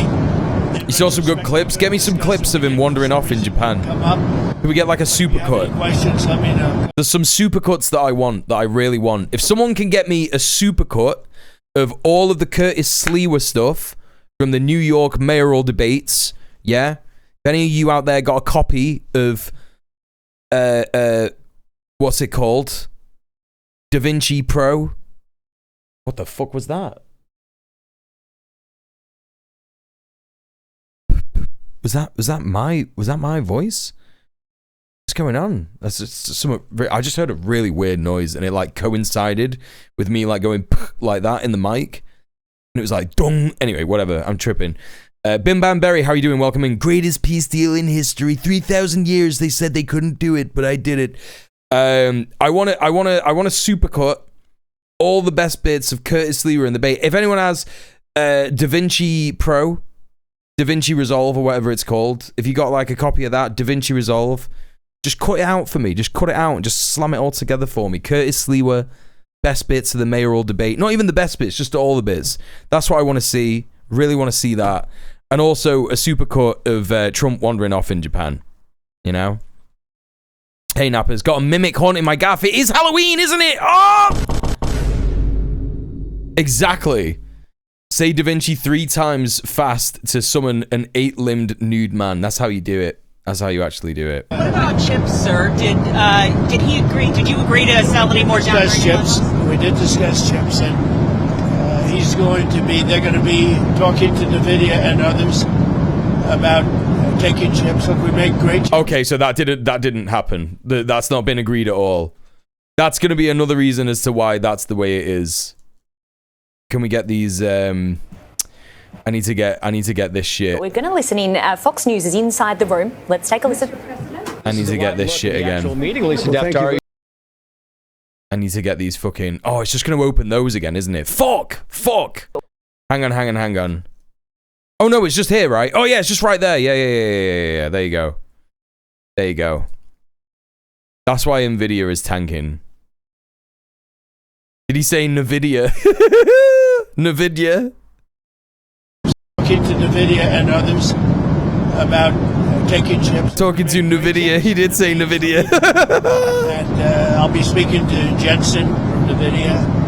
But they're going to be discussing that with NVIDIA to see whether or not... No, so there was no deal made with NVIDIA. That's why NVIDIA stocks are tanking. The arbitrator or the referee. It's a little rough up here. The skies are a little rough. And just to clarify, sir, that is the downgraded Blackwell chips. You would authorize those to be exported? No, not the Blackwell. We're not talking about the Blackwell. That just came out yesterday. But a lot of chips, you know. He doesn't know. Again, chat, like, listen. When people tell you who they are, listen. When people talk, really listen to what they're saying. Yeah, this is Air Force One, Morgana. He does press gaggles on Air Force One nowadays. That's his whole bit. That's his whole thing. Really listen to what people say and listen to their body language and shit, right? Just like the way he looks off into the distance in a bit. Here. But that bit there. That bit right there. He's really thinking and a bit concerned. He's like, what can I say about these Blackwell chips? What can I say about these NVIDIA chips? And then the thing that he comes to, the decision he makes is... A lot of chips, you know, a lot of chips. That's good for us. What? Do you think you'd be able to sign an actual... Please, come on. You know what you do? Yeah, come on. Let me Stand right over here. Yeah, hey everybody, thanks. Let me just make a point on the chips. As the president was saying, there's so many chips we already sent to China, a lot of it... Who is this? Does anyone know who he is? I think I asked this before, but like, who is this guy? Is he like Trump's handler? Like if he has like a dementia moment, is he just like, yeah, okay, time for me to do the talking, Donnie. your brain's gone, bro. The medication's wearing off. Advanced chips, etc. Oh, he's looking unwell. As he said, you know, NVIDIA will talk to China and see what's possible. The Blackwell chips, of course, weren't discussed. We focused on export controls of China on rare earth, and they're going to keep... That's what I'm going to say. I've never seen this guy, right? Is he literally a carer? Is he literally just like an aide that is there to be like... Because he was literally looking over his shoulder before, right? He was literally looking over his shoulder. Flowing, which is quite important. What are the major stumbling blocks that are left now to work through, and how soon do you think you could sign a trade deal with China? Well, I think pretty soon. We have not too many major stumbling blocks. We have a deal. Now, every year we'll renegotiate the deal, but I think the deal will go on for a long time. It's just nonsense. It's just nothing words. It's just salesman blather. That's all that this is. He's not achieved anything. Beyond the year, we'll negotiate at the end of a year, but all of the rare earth has been settled. What do you mean? For the world. I mean, you know, worldwide. What does he mean? I guess you could really say this was a worldwide situation, not just a U.S. situation. What are you talking about? We continue to produce the rare earths and buy the rare earths and everything else. And, you know, when you see from other... Whoa, hang on a minute. We continue to... Produce the rare earths and buy the rare earths and everything else. And, you know. But you're not producing any rare earth minerals. What are you talking about? He's totally a carer who sits in with him during talks and shit. Has to be, yeah. No, exactly. What is he talking about? The USA doesn't produce any fucking rare earth minerals. What is he on about? We continue to produce the rare earth and buy the rare earth and everything else. When you see from other countries, but that whole situation, that roadblock is gone now. There's no roadblock at all on rare earth. That will hopefully disappear from our... He has no confidence in what he's saying whatsoever. Is that a one-year pause on the policy they announced? It's a one-year agreement, and we'll extend it after a year. And what will like we do. It's a one-year deal. What do you mean, like we do? I think be very routinely extended as time goes by. And what will your new totally clear, they're not going to impose the rare earth controls that they proposed. President Trump and President Xi came to an understanding on that point. What will your new tariff rate on China... Look at the turbulence. Look at the turbulence on the fucking plane. Holy shit. The tariffs remain exactly the same. And that's fucking Air Force One. That's an Air Force One plane. You know what I mean? The best plane that the U.S. military can afford. It's about... That's crazy that the turbulence is that bad on an Air Force One plane. Maybe it's something to do with the hurricane. Because we reduced it by... I mean, it's not in the same place, right? Because I believe they are really... The only concrete thing that he said is that he's dropped the tariff. Yes, exactly, which would be a complete concession to China, right? A complete concession. Yes, literally had his pants down in that fucking meeting. And he looks, that's what I mean, like when we're listening to how he's talking and when we're looking at the lack of confidence in him, he's looking tired, he's looking a bit fucking gutted. It just makes absolute sense. It makes absolute sense. Nothing has gone well for him in this fucking meeting whatsoever. So we reduced to 10%. So that November date is gone when it was going to go up again? Yeah. Okay. That's right. So on fentanyl, they've agreed there are a variety of precursors. You may recall that actual fentanyl was scheduled by China in the president's first term successfully. There's certain precursors where they take whatever actions they need to control that. If they can control rare earths, we know they can control the precursors. And President Xi, I think, was very strong in saying he was going to enforce those laws internally. And of course, we'll watch that. And we'll He's work going to be very strong in enforcing the fentanyl, everything having to do with fentanyl and regulations internally, including... What is this? What is this chat? He's just literally going on like fucking... They're gonna do stuff internally about fentanyl. Bro, they're already doing stuff internally about fentanyl. What are you talking about? This guy's called Jameson Greer. He's a trade representative. Let's have a look at him. Jameson Greer. Interesting. Yeah, G threw you a line of bullshit to make you feel like a big boy. Yep, absolutely. American government official, attorney, and former Air Force officer serving as the 20th United States Trade Representative in the second Trump administration since February 2025. Member of the Republican Party, previously served in the first Trump administration as chief of staff. So he's been in the first admin for 3 years. A partner in international trade at King & Spalding. What the fuck is that? American multinational corporate white shoe. Upper class elite who graduate from Ivy League colleges. Law firm that is headquartered in Atlanta, Georgia, with offices located in North America, Europe, the Middle East, and Asia. 1,300 lawyers, 25 offices globally. So what is he in relation to that? He's a partner in international trade. So to do with international trade law. Got ya. That's his experience. Graduated from Paradise High School. Yeah. Spent 2 years as a Mormon missionary in Brussels. The Mormons are really trying to branch out and be like, yeah, we're done, taking advantage of indigenous Africans. Now it's Brussels. Now we're going to Europe. Brussels needs Mormonism. Greer attended Brigham Young University, yada, yada, yada, military service. So he was definitely bombing Syria, served Kansas and Turkey. He was deployed to Iraq, where he served as chief military justice. He's definitely killed Iraqi kids. Let's have a look at this. Thank you, Riolan. What's this? Oh, is this the China, the Japan stuff? What a fucking joke. The USA is a fucking joke at this point. Trump is confused, saluting when he didn't need to do so, having to be shown the right way to walk by the PM of Japan. Let's have a look at this. Let me see if we can get a good soundtrack for it as well.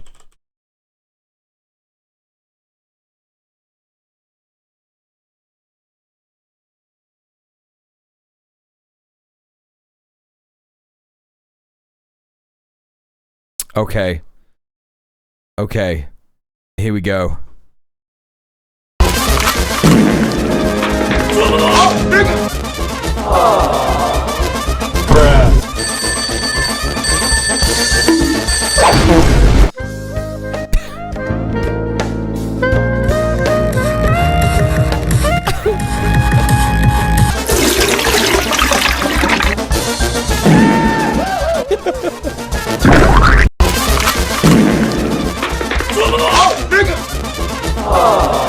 Sorry, that's insane.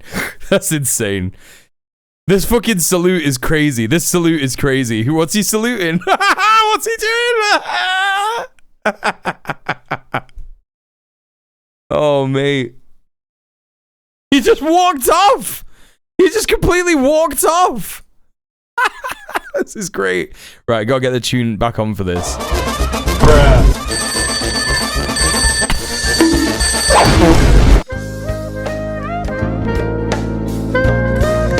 The PM, like...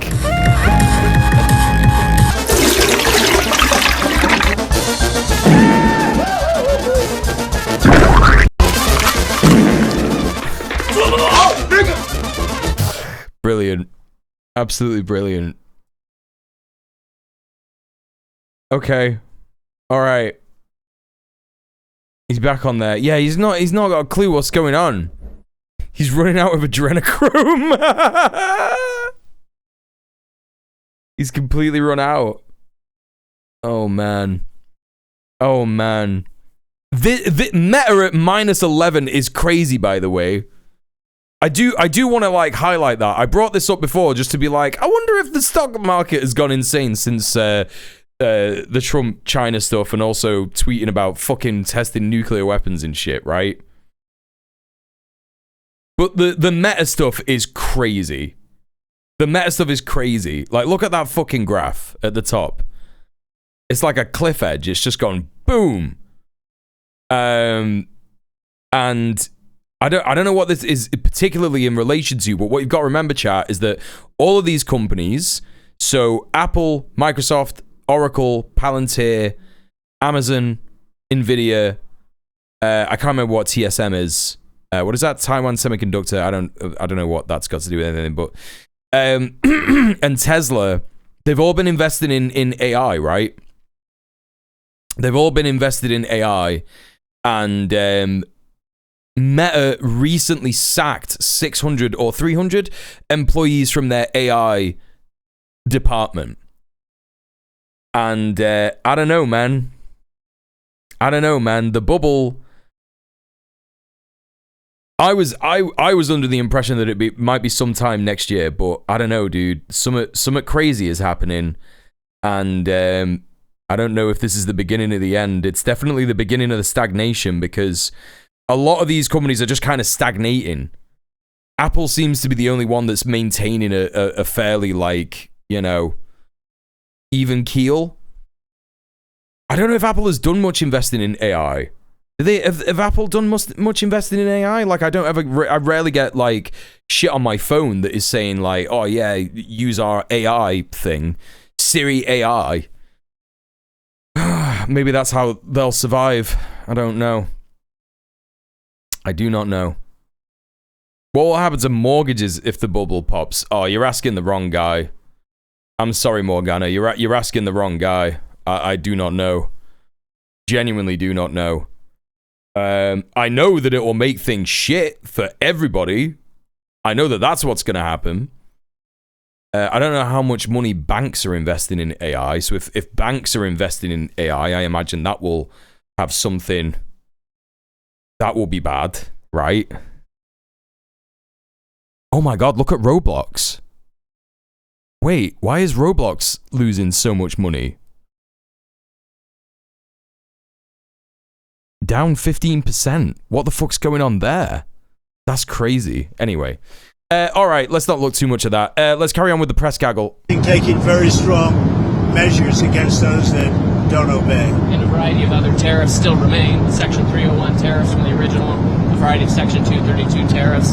Some of these tariffs are, as the president mentioned, around 40%. For some individual products, it may go up to 100%, but as a general matter, it's about 45, 47%. His mouth is drooping to one side. Sir, it sounds like you might be going to China then after the successful meeting. That's another thing we agreed. I'll be going to China in April, and he'll be coming here sometime after that. Did they finally stop Roblox exploiting child labor? Washington, D.C. Did you read anything on the shipping? No, the stocks are diving in fucking in Roblox because like another pedophile ring was found or some shit like that, right? Be something like that. Begging for the turbulence to just keep getting worse. That would be funny as fuck, though, right? Shipping investigation. Well, that's been. So we're going to postpone that while we negotiate with them about that issue. We're trying to. So what was that? What's that they're postponing? The fees for the 301 shipping investigation. What's the 301 shipping investigation? China's targeting the maritime logistics. Let's take a look at this. Trade topics 301. China's targeting the maritime logistics and shipbuilding sectors for dominance. Okay, so they're worried about maritime logistics and shipbuilding sectors. Officers of the United States Trade Representative, that's literally this guy that we just saw. Jamie Gerson, or whatever the fuck his name is. What was that guy's name? Jamie Gerson? It's up in the chat. Jameson Gray. Jamie Gerson, Jameson Gray, right, whatever. So that's literally this. Transnational shipping.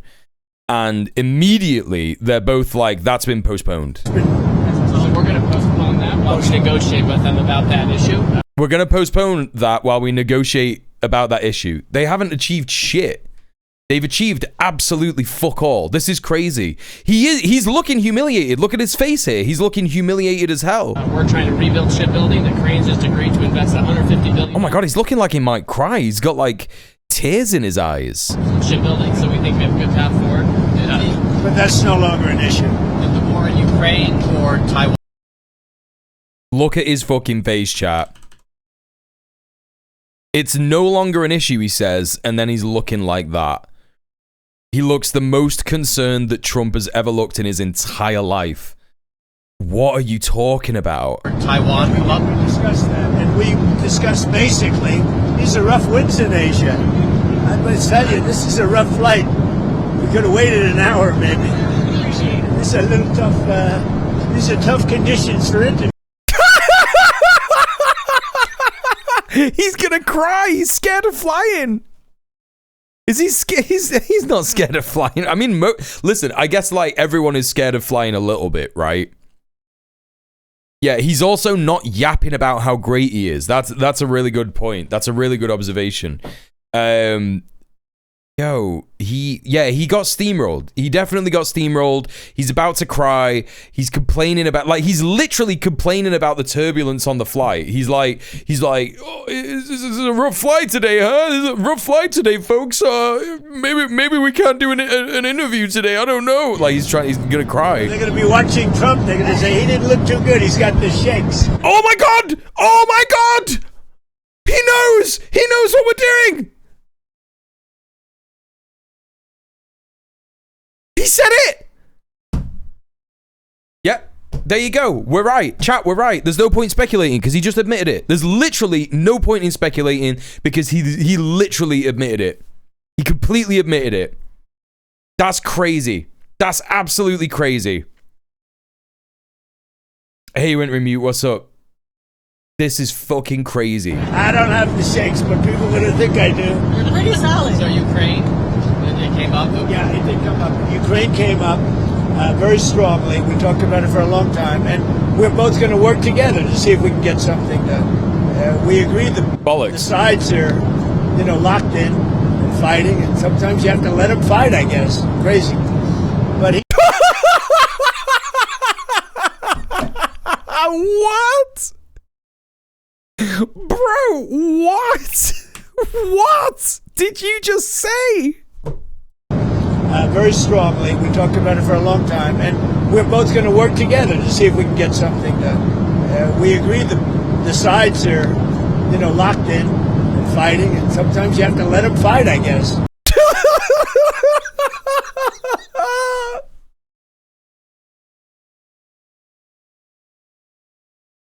I think the reality of the matter is that Xi Jinping, if they spoke about this with any level of honesty, right? If they were in the room being honest with each other, Xi Jinping and his fucking envoy will have said something along the lines of, yeah, we know that you were arming insurgents in Ukraine to challenge the Russian, like, there was going to be a referendum or something, right, as to whether Ukraine should be part of Russia. There was like a bunch of Russian people who were there who were like, we want to be part of Russia, yada yada yada. And it was like the 2012 stuff, right? In there was all that fucking unrest. The state was like attacking people and shit like that. And Xi Jinping will have been like, look, that's the history. We know that history. We know that the United States was meddling in that. We know that the United States was like pushing Russia, and it's all to do with gas reserves. You want Russia's gas. So, like, what are you going to do about it? And obviously, like, if they spoke about it in any level of fucking honesty, with any level of honesty, like, what's happening in Ukraine is literally the fault of NATO and the United States. Like, that's just the end of it. You know what I mean? Like, poke the bear of Russia for long enough and it's gonna fucking swipe your fucking ass. And yeah, he will have been like, yeah, not my circus. It's your problem. You did this. Exactly. And if they spoke about it with any degree of honesty, Trump would have probably been like, well, actually, I don't care about it that much. I don't care about it that much. Crazy. And that's why, if that's true, if that's kind of how he was approaching it, you know, it makes sense as to why he's just said this, which is like, sometimes you just have to let him fight. It's crazy. And it's like, what are you talking about, bro? But he's going to help us, and we're going to work together. Hey, Oxpecker, how you doing? There's not a lot more we can do. He's been buying oil from Russia for a long time. It takes care of a big part of China. And, you know, I can say India's been very good on that front. Oh, okay. So I know this is what's happened. He's telling us what's happened in the meeting without telling us explicitly what's going on. And look at his face. He looks like he's in pain. What he's saying is China were there saying, yeah, India, huge, big, great, successful trade between us. We're no longer fighting on the border with each other. That doesn't happen anymore. There's no more border disputes. We fucking straightened all that shit out. We're cooperating with the country far more now. Russia, exactly the same. We're cooperating with Russia. We've got great fucking trade with them. We've always had a good relationship with Russia. You know, and Trump will have been sat there going like, shit, I'm alone. Europe is very small. The countries there are all like fucking freaking out about our relationship, the relationship that they have to the US, because they can see what we're doing. They can see what's going on. He's going to have been made to feel very small. 1,000%. 1,000 fucking %. And he's probably feeling like a big fucking idiot for making that tweet about, well, Truth Social post about testing nuclear weapons, because he's going like, shit, I know there's no way that if we had a nuclear war with China, we would even get close to winning. I guarantee it, chat. China have got fucking technology there under their belt where if there are any fucking ICBMs launched towards China, they will be able to stop them over the middle of the Pacific Ocean. I guarantee it. Like, if you think like they had early warning detection stuff in the fucking 90s, right? And now we're in 2025. China's not just been like doing nothing since then, you know? We didn't really discuss the oil. We discussed working together to see if we could get that war finished. You know, it doesn't affect China, it doesn't affect us, and I'd like to see it done on the basis, I don't like to see 6, 7, 8,000 young people, mostly young people, for the most part soldiers, be killed. It's not... Buddy, do not pretend. Don't pretend, dude. Trump is as much of a fascist that he would not care about Slavic people being murdered in the same way that he doesn't care about Palestinians being murdered, right? Come on, man. None of us are that stupid. Costing us anything. In fact, we make money, and I don't even want to talk about making money. I don't care about making money in that case. Wait, what? You know, we send weapons to NATO. They buy full price. They buy the weapons. They give them to whoever, but I think they give them probably to Ukraine for the most part. And we discussed it. We discussed all that. You do know where those weapons go. What are you talking about? With Russia and Ukraine. What about the Taiwan issue, sir? It never came up. Taiwan never came up. Taiwan never came up. Shut up about it. Does he even know what sadness feels like? Yeah, right now he does. Literally in this fucking press gaggle, 1,000%. This is the saddest he's ever been. He's just been completely fucking bummed. Fucking Xi Jinping took his pants down, bent him over the negotiating table, and bummed him. They had an all-night bumming sesh with knife play. And he was the sub. That's what's happened. It's not discussed, actually. What else didn't come up? And that's more proof. That's more proof. Taiwan didn't come up. Of course it didn't come up. Because you got fucking bummed. That you thought might come up. You had mentioned you didn't get to everything. I mean, we had a long meeting, as you know, but a lot of things we discussed in great detail. A lot of things we brought to finalization. A lot of finalization. Ringed out. I think it was a very friendly meeting. It was a good meeting for two very large, powerful countries. Oh my god, this is so it's actually a little difficult to watch because he is really really being like, yeah, we're definitely friends. You know, it's like he's just been bullied and like spat on and like pissed on a little bit, and he's going, yeah, we're friends. This is good stuff. All the while, like Xi Jinping's just like, you fucking dork. Like, do you know what I mean? And that's the way we should get along with a large, powerful. Why did you write your Truth Social? That's the way we should get along with a large, powerful, and then he stopped. And that's the way we should get along with a large, powerful. Why did you write your Truth Social? Country. He didn't stop. Country. What about? He said it. China is a large, powerful country. Nuclear testing. What prompted you to do that right before? Came in swinging, got kicked in the nuts. Yeah. Hey, Pup Tetris, what's up? Nuclear testing. Russia? We have more nuclear weapons than anybody. We don't do testing. You know, we've halted it many years ago. But with others doing testing, I think it's appropriate that we do also. I mean, he is right in what he's saying, yeah? He's literally right in what he's saying in the sense of, yeah, the US hasn't been testing their nuclear weapons for the last 30 years. I mean, maybe they have been testing them underground, right? They could have been doing that. And he's just saying, no, we're going to start testing them out in the open to show how good they are or whatever, right? But we were talking about it, weren't we? We were talking about, you know,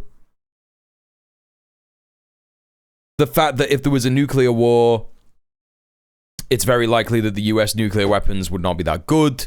You know, like he even says, Russia's been testing their nuclear weapons, China's been testing their nuclear weapon capabilities, all this kind of stuff. You know.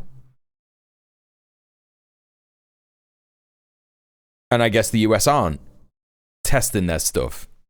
And maybe they're bad. Maybe he's concerned about the potential viability of the US's nuclear weapons and nuclear arsenal. And maybe that's because he's worried about the fact that if he tries to go to war with Venezuela and gets creamed, if the nuclear weapons don't work and they're not good, there could be a fucking land invasion of the USA. And here's something that I saw. Wasn't there a ban on testing nukes in the US? I don't know. They always tested them on indigenous land, so I don't know. They would just do that anyway, right? I saw this the other day. China displays amphibious invasion force. Yep.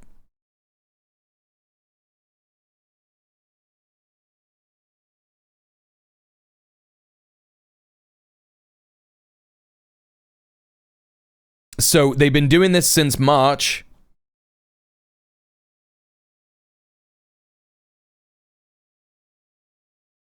China's debuted its new landing barges. What does this mean for Taiwan? It doesn't mean anything for Taiwan. People need to stop fucking talking about that shit. It's so stupid. So, sighting of Shuqiao ships. So, they're talking about these, like, invasion barges and shit like that. But then the other day, there was literally... I saw this the other day.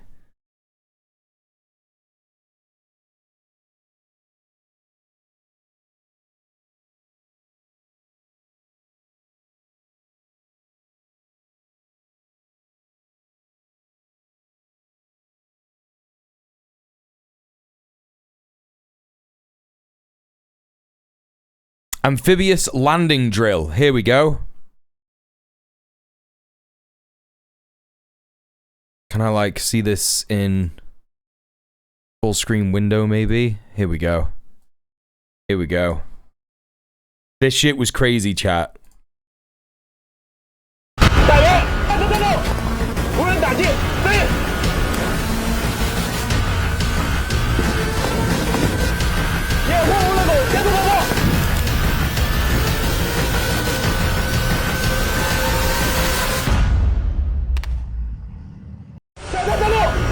Chinese amphibious beach landing military drills. So maybe that's what Trump is worried about. BP, how are you doing? It's good to see you. Please, everybody, go and follow Beard Princess. They are a wonderful streamer. Fantastic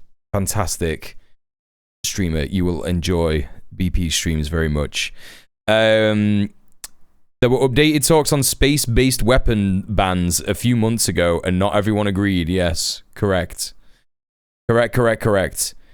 I think after Catholic Castle Bravo Blue Bikini apart, they signed a treaty limiting to underground tests, but I think they did a further treaty on not testing at all.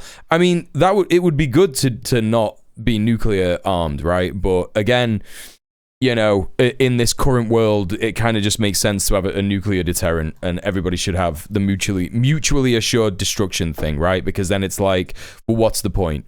If you push the button, you destroy the entire world, you know? Anyway.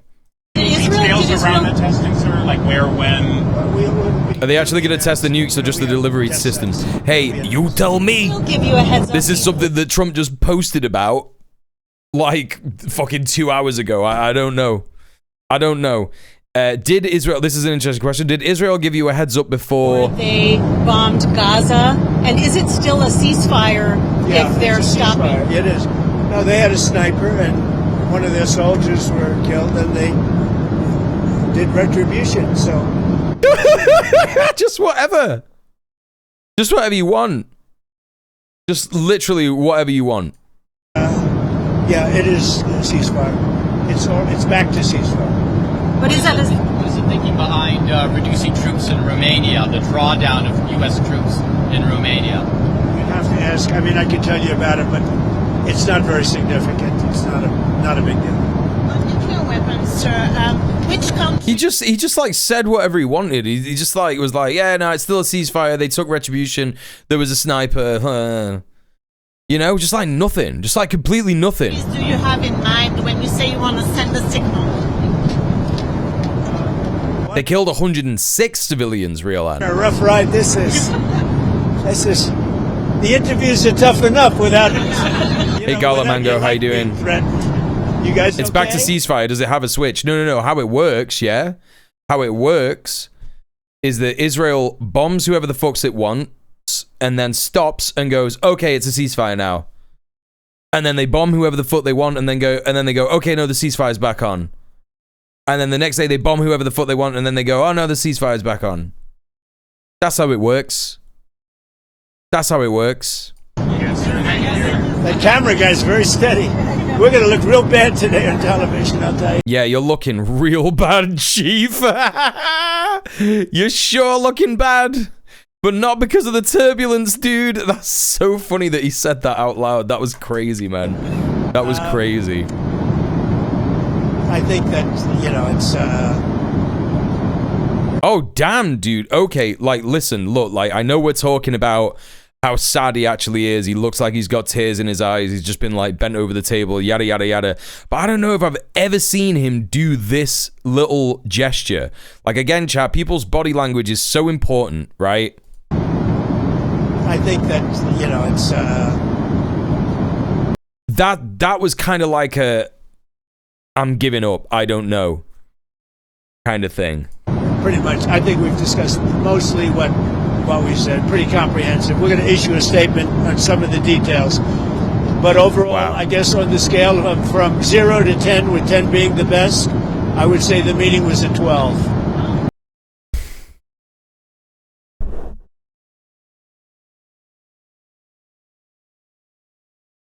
On a rating of 1 to 10, it was 1 million. It was so good. It was a great meeting. What happened? Well, some stuff, some things, all stuff, the stuff that's happened that you talk about when you're two big countries, the G2 countries together.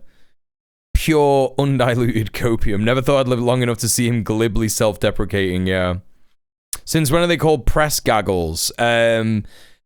Is that not what they're called? I just assumed that they've always been called that. Press gaggles? A press gaggle, as distinct from a press conference or press briefing, it's an informal press briefing. So it's because it's informal. The term has been used to refer to a briefing by the White House press secretary on the record, but disallowing videography. Oh, so it's specifically to do with the Trump administration was prominently in the news of February 24th, 2017. Right, so this is like, it's like a Trump phenomena. Trump's gonna start wearing all black and eyeliner. Isn't there like a meme of him doing that?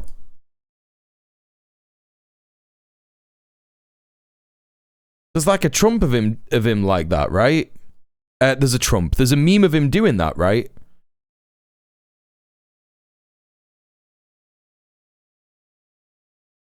Yeah, it's Nick Lutzko.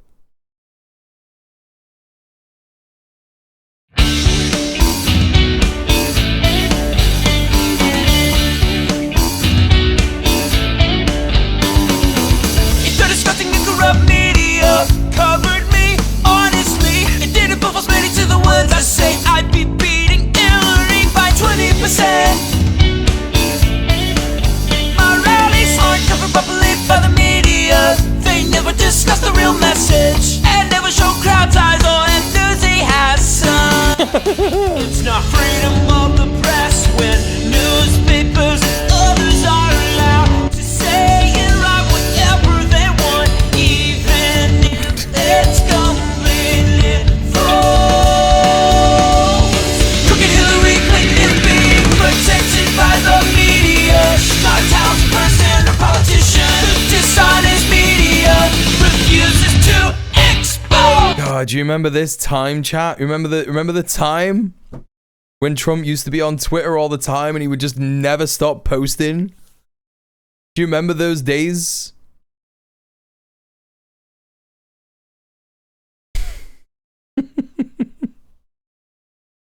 God, what have we lived through, huh? What have we lived through? Absolutely crazy. Absolutely mental. Oh, look at this, by the way. That's gone up. That number has gone up, aka gone down, because it's in the negative. It was 11.33 before. Now it's at 11.34. What the fuck? Is it? Or am I like tripping? Am I tripping? Okay, whatever. This isn't even over yet. I think it was in 12. I think very Hi, also PvP and Spaceman still. How you doing? Is very important. I think it was really good. Well, especially coming on he is always flying, right? Trip. We're in Malaysia. You signed a peace deal for Cambodia and Thailand. Critical mineral deals with all our allies. So many successful meetings. And so many meetings. Oh, look at what's happening. They're having to talk about all of his so-called successes. Yeah? They're having to talk about all of his so-called successes because, you know, he's just had his pants down. That's so funny. Literally hundreds of billions, trillions of dollars of... Nah, fuck Meta. What did you think I was saying, Oxpecker? You think I was sad? You think I'm sad that Meta's losing stock price value? Who do you think I am? Come into our country over the last 4 days, represented by this meeting, but trillions of dollars, where Toyota is going to build plants. Yeah, his handler's working overtime right here, yeah. You know, I could go over so many different companies coming in. They're pouring money into the United States. So beyond even this meeting, this was an unbelievable trip, and I hope you're glad you were part of it. It was big. Every country, Japan, I mean, you look at South Korea, Japan, and so many other countries that we met there, they're investing tremendous amounts of money in the United States, like money that we've never seen before. So also investments from China in the U.S., additional investments, anything like a... They have investments, and they will invest, and China, you know, I think they feel very strongly. They congratulated me on the tremendous success that we've had, because there's never been a country that has had so much money come into it for purpose. Dude, they were sucking you off because they know that that's how you grease up Trump.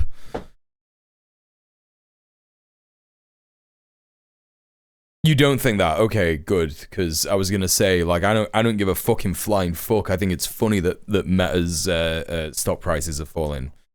Purposes of investment for building, for auto plants, for AI. I hope Mark Zuckerberg is having the worst day of his fucking life, etc. So he was very strong on congratulating me for that. But you didn't commit to any additional investment or outflow. We didn't really discuss it, but he would. I didn't even discuss it. Through to Kim Jong-un about setting up a meeting? Does he have a phone? We never were able to talk because look, I was so busy. And really, this is why we came. I think it would have been maybe disrespectful to the importance of this meeting if we did that. So I'd come back with respect to Kim Jong-un. I'd come back. It was... I guess as Xi revealed that he knows about some secret operation in Taiwan, Trump might be worried that he accidentally leaked the information and ruined the deal. Chinese Secret Service specialized in economic maneuvering. Oh my God. That would make a lot of sense. Oh, that would make a lot of sense. The odds are that Trump talked too much on the phone or messaging app and the Chinese caught it. That is so funny.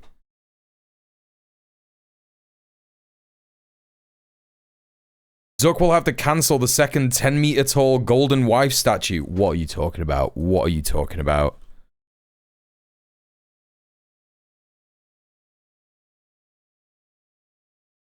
What are you talking about?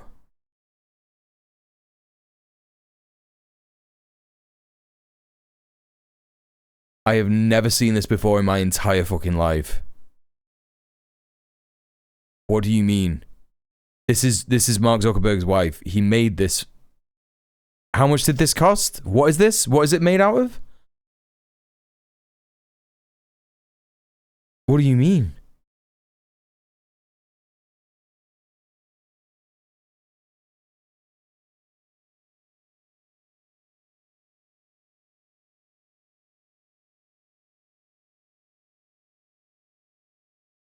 This was in 2014. Oh no, it was last year. Sorry, 2024. Silver? Silver?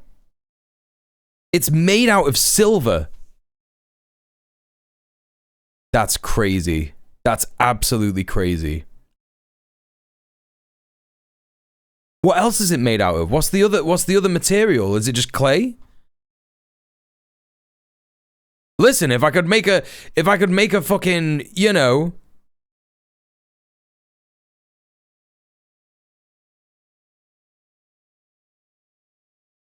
if I could make a statue of my partner, I would. If I could afford to do it, but I can't.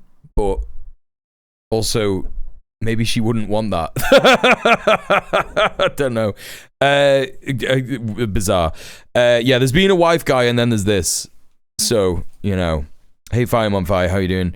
All right, let's carry on with this. You want to talk about with him? I think that makes a lot of sense, Kairos. Yeah, they anticipated his negotiations and undercut him. Yeah, correct. Correct. Or they, you know, they just absolutely know that they have the strongest position financially, right? Did Trump just say he came back with respect for Kim Jong-un? I don't know. With respect to Kim Jong-un meeting, if we did that. So I'd come back with respect to Kim Jong-un. No, he's just saying he'd come back regarding Kim Jong-un. He'd come back to speak to Kim Jong-un, basically. Hello, Mia. How are you doing? Good to see you. I have the energy to go out and fuck shit up. Sadly, it's more about explaining obvious shit to people who somehow don't live in reality. Sorry to hear it. I'm sorry to hear it, Mia. Yeah, I know what you're saying. I'd come back. It was... What do you want to talk about with him? We were all talking before about how nobody has energy today, but I guess Mia and It's Morton both have all the energy of all the other chatters in the world. I had a great relationship with Kim Jong-un. I think if I didn't get elected, you would have had... If Hillary Clinton came in at the time, who he doesn't like too many people other than me, if you want to know the truth. I think you would have had a big war. Could have been a very bad war, too. I mean, he could be right. He could be right. Hillary Clinton did the, what did she do? There was like a thing that came out that was some absolutely vile colonialist, imperialist shit that Hillary Clinton did. What was that? What was that came out? I can't even remember. Benghazi. Yeah, I think it's the Benghazi stuff. That's ringing a bell. Trump would be acting arrogant if all China had was better tech and assets. I mean, he knows that they're militarily far superior as well, right? He must know that. He must know that. It is mad that he's bringing up Clinton, even though, like, the thing he loves to do most of all nowadays regarding political opponents is bring up Sleepy Joe, right? You know?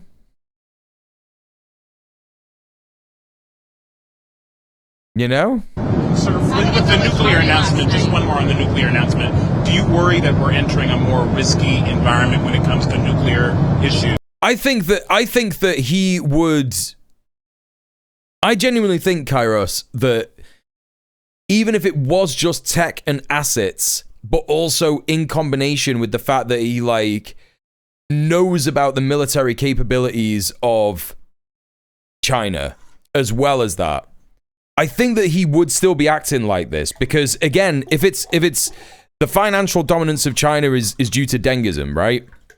And now we're in Xi Jinpingism, which is an extension of Dengism. It's not really a school of thought, but, you know, that was Deng's whole thing, right? Okay, yeah, we want to do communism, but before we do that, we're going to do capitalism way better than America and the West. And that's what they've done. And so they're incredibly powerful now. And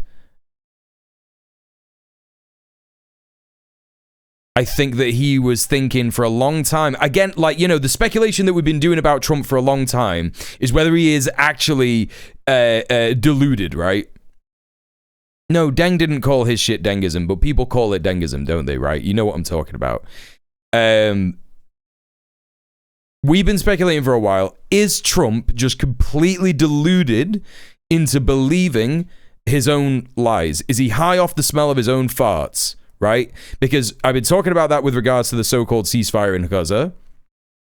Does he really think that people believe that this is a ceasefire when the Zionist entity is murdering people all the time? And it would make sense if that was the case, because if we apply that logic to this logic, where he's just like, yeah, America's great, we're doing loads of good stuff, we've made the country really better, because he's surrounded himself by sycophants, right? That's what we're talking about as well. And so everybody's just telling him all the time that he's doing a great job. And he doesn't like anyone who tells him he's doing a bad job. He just fires people who tells him that he's doing a bad job, right? And I genuinely do not believe that he is able to make any kind of good strategic decision. I don't even think his so-called Secretary of War, Pete Hegseth, is good of making strategic decisions, right? Dengism is just kind of like Kairos is right. Dengism is just kind of like a bit of an oxymoron. It's not really, it's a bit of a misnomer. It's just the way that China has done capitalism and production for the last, like, since the what would it be, chat? Like the 90s, the 80s, the 70s. So they were like, we're a communist nation, we want communism, but we're smart, we know we have to do socialism as a transitionary phase, so what we're going to do is we're going to focus on building up China, building up relations with trade with different countries. We're going to really try and not get involved in any wars, but they still have gotten involved in wars and skirmishes and shit, but no major wars, which is a key thing, right? They've not done any interventionism, they've not done any colonialism, imperialism, etc., etc., and in that way, they've been able to get themselves to a position on the world stage where they are like, yeah, exactly. So, yeah, Dengism refers to the reform and the opening up of 1982. Yeah, so it's the international trade relations that happened after 1982, basically. And but yeah, now they've gotten to a position where they're so strong on the world stage in terms of trade and relations and shit like that, right? They are. I think that Trump really just thinks that China is not as strong as they are, and I think they've got there. And you know, he's gone, we want this, we want this, we want this, we want this, and Xi Jinping has gone, yeah, we don't need any of that. So you know, we're not going to do that. And he's gone, oh. And I just think that that's it. And I think that that's why he's looking so fucking, you know? I just think that that's why he's looking so down-pressed about all of this, right? A fully planned economy is far more efficient, and the PRC has the resources to fully switch. I think there's an intense class struggle going on within the CPC that has a strong possibility of going towards full capitalist restoration. Yeah, it could be. It could be. It could be.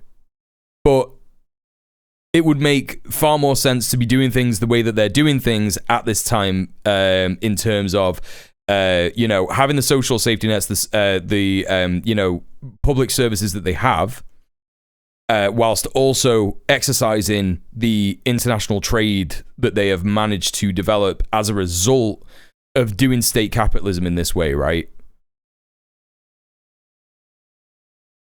I only forgive Deng because of the Hong Kong action movies he might have made possible. Yeah. Mao sent Deng to America before he died. It was part of the plan, yeah. Deng Xiaoping. Or is that right? Deng Xiaoping? It is Deng Xiaoping. That's his name, right? Deng Xiaoping. Yeah. Okay, yes. Trump still thinks China is a developing nation. Meanwhile, they've shot past developing and are almost considered a first world superpower. Yeah. Yeah. Hi, Susie. How you doing? I think we have it pretty well locked up. But we have more than anybody. But I see them testing. I say, well, if they're going to test, I guess we have to test. I'd like to see a denuclearization because we have so many, and Russia has some. Russia's second, and China's third, and China will catch up within 4 or 5 years. I think de-escalation would be, they would call it denuclearization, would be a tremendous thing, and it's something we are actually talking to Russia about that, and China would be added to that if we do something. Thank you all. It was a great success. It was a great honor. I mean, he's a tremendous leader of a very powerful country, and I give great respect to him, and we appreciate the fact. I hear Hong Kong are like, yeah, China isn't that bad, actually. We're so washed, yeah. Yeah. That he came for this meeting. Thank you very much. See you later, everyone. Goodbye. Anything on Canada? We had a very nice conversation with him last night. Nah, it is over for the West, for sure. I agree entirely. This is another example of the empire falling apart, the empire crumbling. Let's have a look at some other stuff. We've got some people who have been analyzing what has been said. We got this person here on Twitter. Trump says China agreed to delay rare earth restrictions. China's official statement says nothing of the sort. 3 points were confirmed. US suspends tariffs for 1 year. US suspends export bans for 1 year. US suspends 301 investigations for 1 year. No mention of rare earths. No mention of TikTok. No NVIDIA chips. Once again, Trump negotiated with his own imagination and declared victory over reality. Let's take a look at this.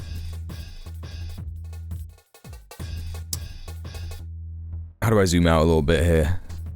Okay. All right. Spokesperson for the Ministry of Commerce answered questions regarding the joint arrangement for the China-US Kuala Lumpur trade consultations. It's understood that China and the United States reached a joint arrangement to resolve their respective concerns regarding trade and economic issues during trade consultations in Kuala Lumpur. Could the Commerce provide more details about that? The leaders of China and the United States just met in Busan, South Korea, and discussed in depth such as China-US economic trade relations, agreeing to strengthen cooperation in economic and trade fields. I don't know where the Kuala Lumpur thing has come from. Oh, okay. The main consensus reached by Chinese and US trade teams through consultations in Kuala Lumpur, including the following aspects. The US will remove the 10% so-called fentanyl tariff imposed on Chinese goods, including goods from Hong Kong and Macau special administrative regions, and the 24% equitable tariff imposed on Chinese goods. So that's gone. He said it's down to 10%, but they're reporting like, no, it's gone. Tariffs suspended. Tariffs completely suspended. It's defeat all over the line. Second, the US will suspend its 50% penetration rule on export controls announced on September the 29th for 1 year. China will suspend its related export control measures announced on October the 9th for 1 year. So that will be retaliatory export control measures. Third, the US will suspend its Section 301 investigations against China's maritime logistics and the shipbuilding industries for 1 year. Following the US suspension, China will also suspend its countermeasures against the US for 1 year. In addition, both sides reached consensus on issues such as cooperation in fentanyl control, expanding agricultural trade, handling individual cases involving relevant companies. Both sides further affirmed the outcomes of the Madrid trade consultations, with the US side making positive commitments in areas such as investment, and China agreeing with the US to properly resolve issues related to TikTok. The positive results achieved in the China-US trade consultation in Kuala Lumpur fully demonstrate that both sides are doing to principles. Yada, yada, yada, yada, yada. Yeah. Is it not that there was already a 10% tariff, so now it's returned back to that? I think what it's saying here, the 10% so-called fentanyl tariff imposed on Chinese goods, and there's a 24% equitable tariff. They've removed it. They've just removed it. There's no 10% tariff, fentanyl tariff anymore, and the 24% equitable tariff, which I think was the tariff that was imposed on... I think that was the you know, where they gotten to recently in terms of like how they were gonna like use tariffs to try and leverage China to you know, be submissive to the United States. Hey Theo, how you doing? Yeah, the fentanyl tariff shit is so insane that they called it that. It's just like, what the fuck are you talking about? They are dorks. They are complete dorks. So, yeah, so maybe it is just back to 10%. I don't know. You might be right, Al. But, yeah, whatever these tariffs... So, if these were extra tariffs that were put on... So, what has happened? So, here's where we're at. What we could get from this is that Trump started the year being like, tariffs are so good. They're really good. We're gonna have loads of tariffs. We're going to make loads of money all across the board. And then, you know, here we are, the start of November, end of October, start of November. He sat down with China finally, and China has gone, we're not having any of this shit. And Trump's gone, okay, bro.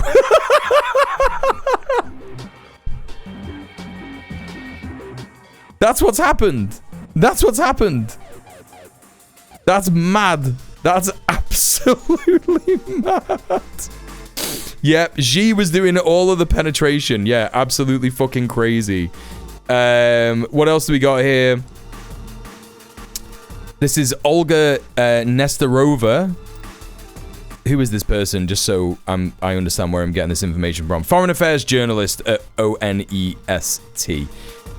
US lost $12 billion in soybean purchases and got $72 million one-time purchase. All that China promised is not binding and is an interpretation of what you understood. You lower tariffs by 10% after you hike them to 150%, but forgot and said it's 50%. Taiwan, China continues business with Russia. Right, okay, so it looks like that's what's actually happened. So he's raised the tariffs to 157% still, but I guess the idea is that it is not actually affecting China, right? Am I tripping, or is this more appeasement than anything else? Like, obviously, different in lots of ways, but the basic dynamic of everyone being fully aware that this is just something to bide time for eventual war that everybody knows is coming, and both parties think this is more advantageous to them for the time being. So, Mia, what I said, you're not tripping, yeah? Because what I said, and a lot of the chat agreed, that when we saw the image of Xi Jinping shaking hands with Trump, we said, this has... echoes of the Molotov-Ribbentrop Pact, right? You know? Fire on fire, there is no fucking way in hell that Netanyahu is dominating Trump. There's no way in hell. There's no way in hell. Sorry, but anyone who comes in the chat and starts talking about that, I have to correct you. The US controls Israel. Yeah? It's just not how it goes. It's just not what's going on. It's just not what's happening. So, let's have a look here. I had a truly great meeting with President Xi of China. There's enormous respect between our two countries that will only be enhanced with what just took place. We agreed on many things, with others, even of high importance, being very close to resolved. I was extremely honored by the fact that President Xi authorized China to begin the purchase of massive amounts of soybeans. So he's just making stuff up. Making stuff up. Sorghum. Why would China buy sorghum? Why would China buy soybeans, and why would they buy sorghum? from the fucking United States. How much sorghum does the United States produce? Sorghum, United States.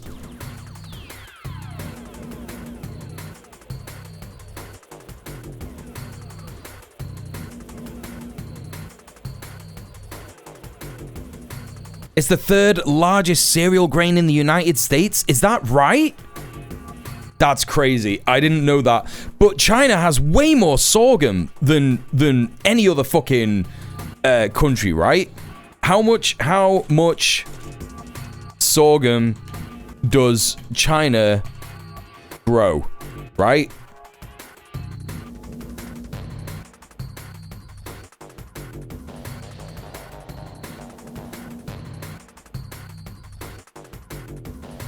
It looks like, it looks like Netanyahu is dominating Trump.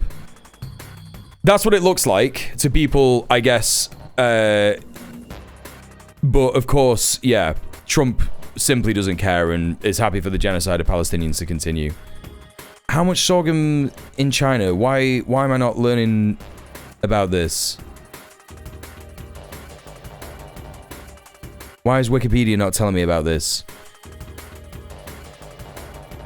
China imports a lot of sorghum. That's interesting. I thought it had way more. Okay, so the US has a load of sorghum. Has the most sorghum in the world. I didn't even know that. That's crazy. That's actually crazy. So I guess the US grows more sorghum and soybeans than I thought. So I didn't know.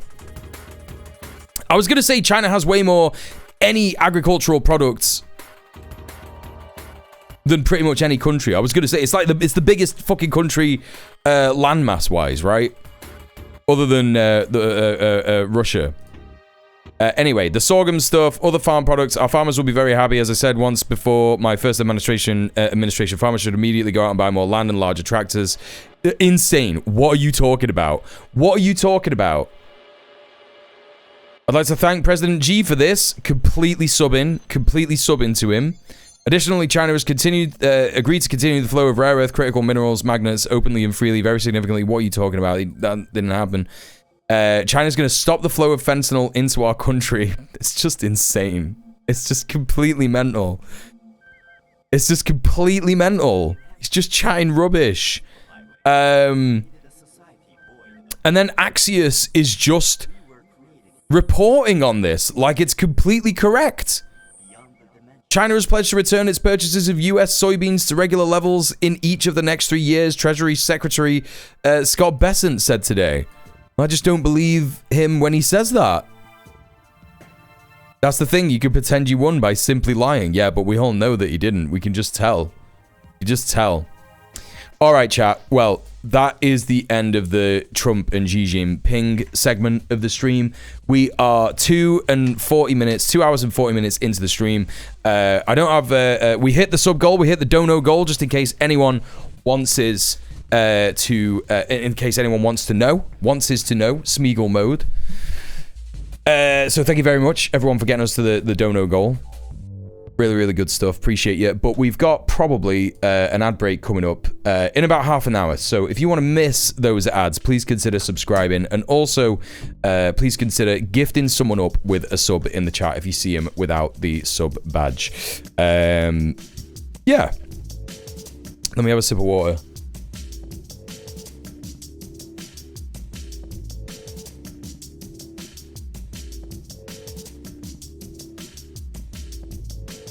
In the US, we pronounce the H in sorghum. Yeah, good for you. You also say aluminium wrong, don't you? Doesn't change the way I fucking speak, pal. Okay, so what we up to next? What we having a look at next? We're going to have a quick look at what is going on in Lebanon with the Zionist entity again fucking up. Another, I know Theo is just being a fucking weirdo. Yeah, don't worry. I know Theo. Be cool, Theo. One of the coolest chatters. The best jokes. Always very, very funny.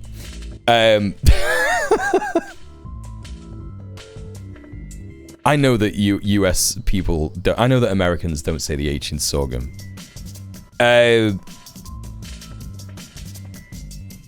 In the US, they pronounce oligarchy democracy.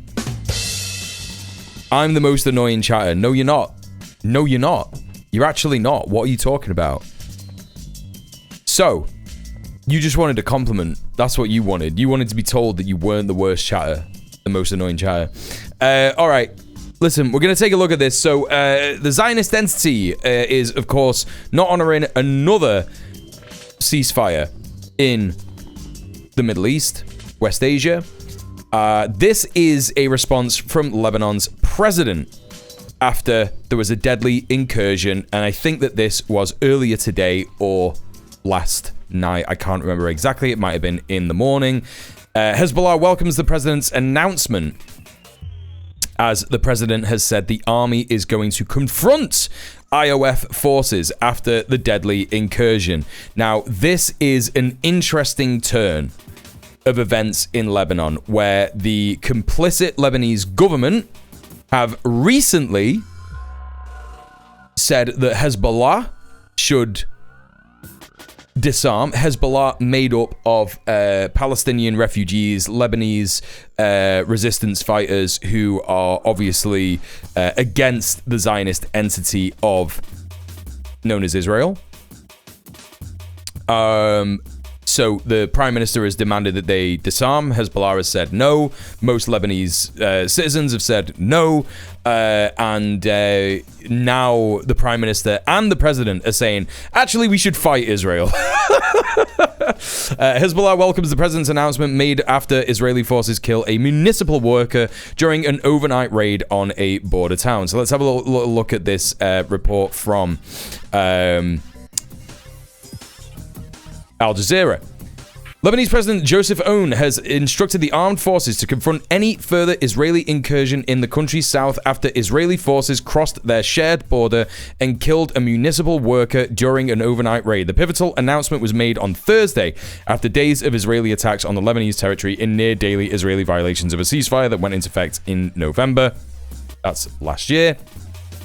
The Lebanese forces, unlike the armed group Hezbollah, have generally stayed on the sidelines of the conflict with Israel, but Aoun, a former commander of the Lebanese army, appears to have finally lost his patience with the Israeli force status quo.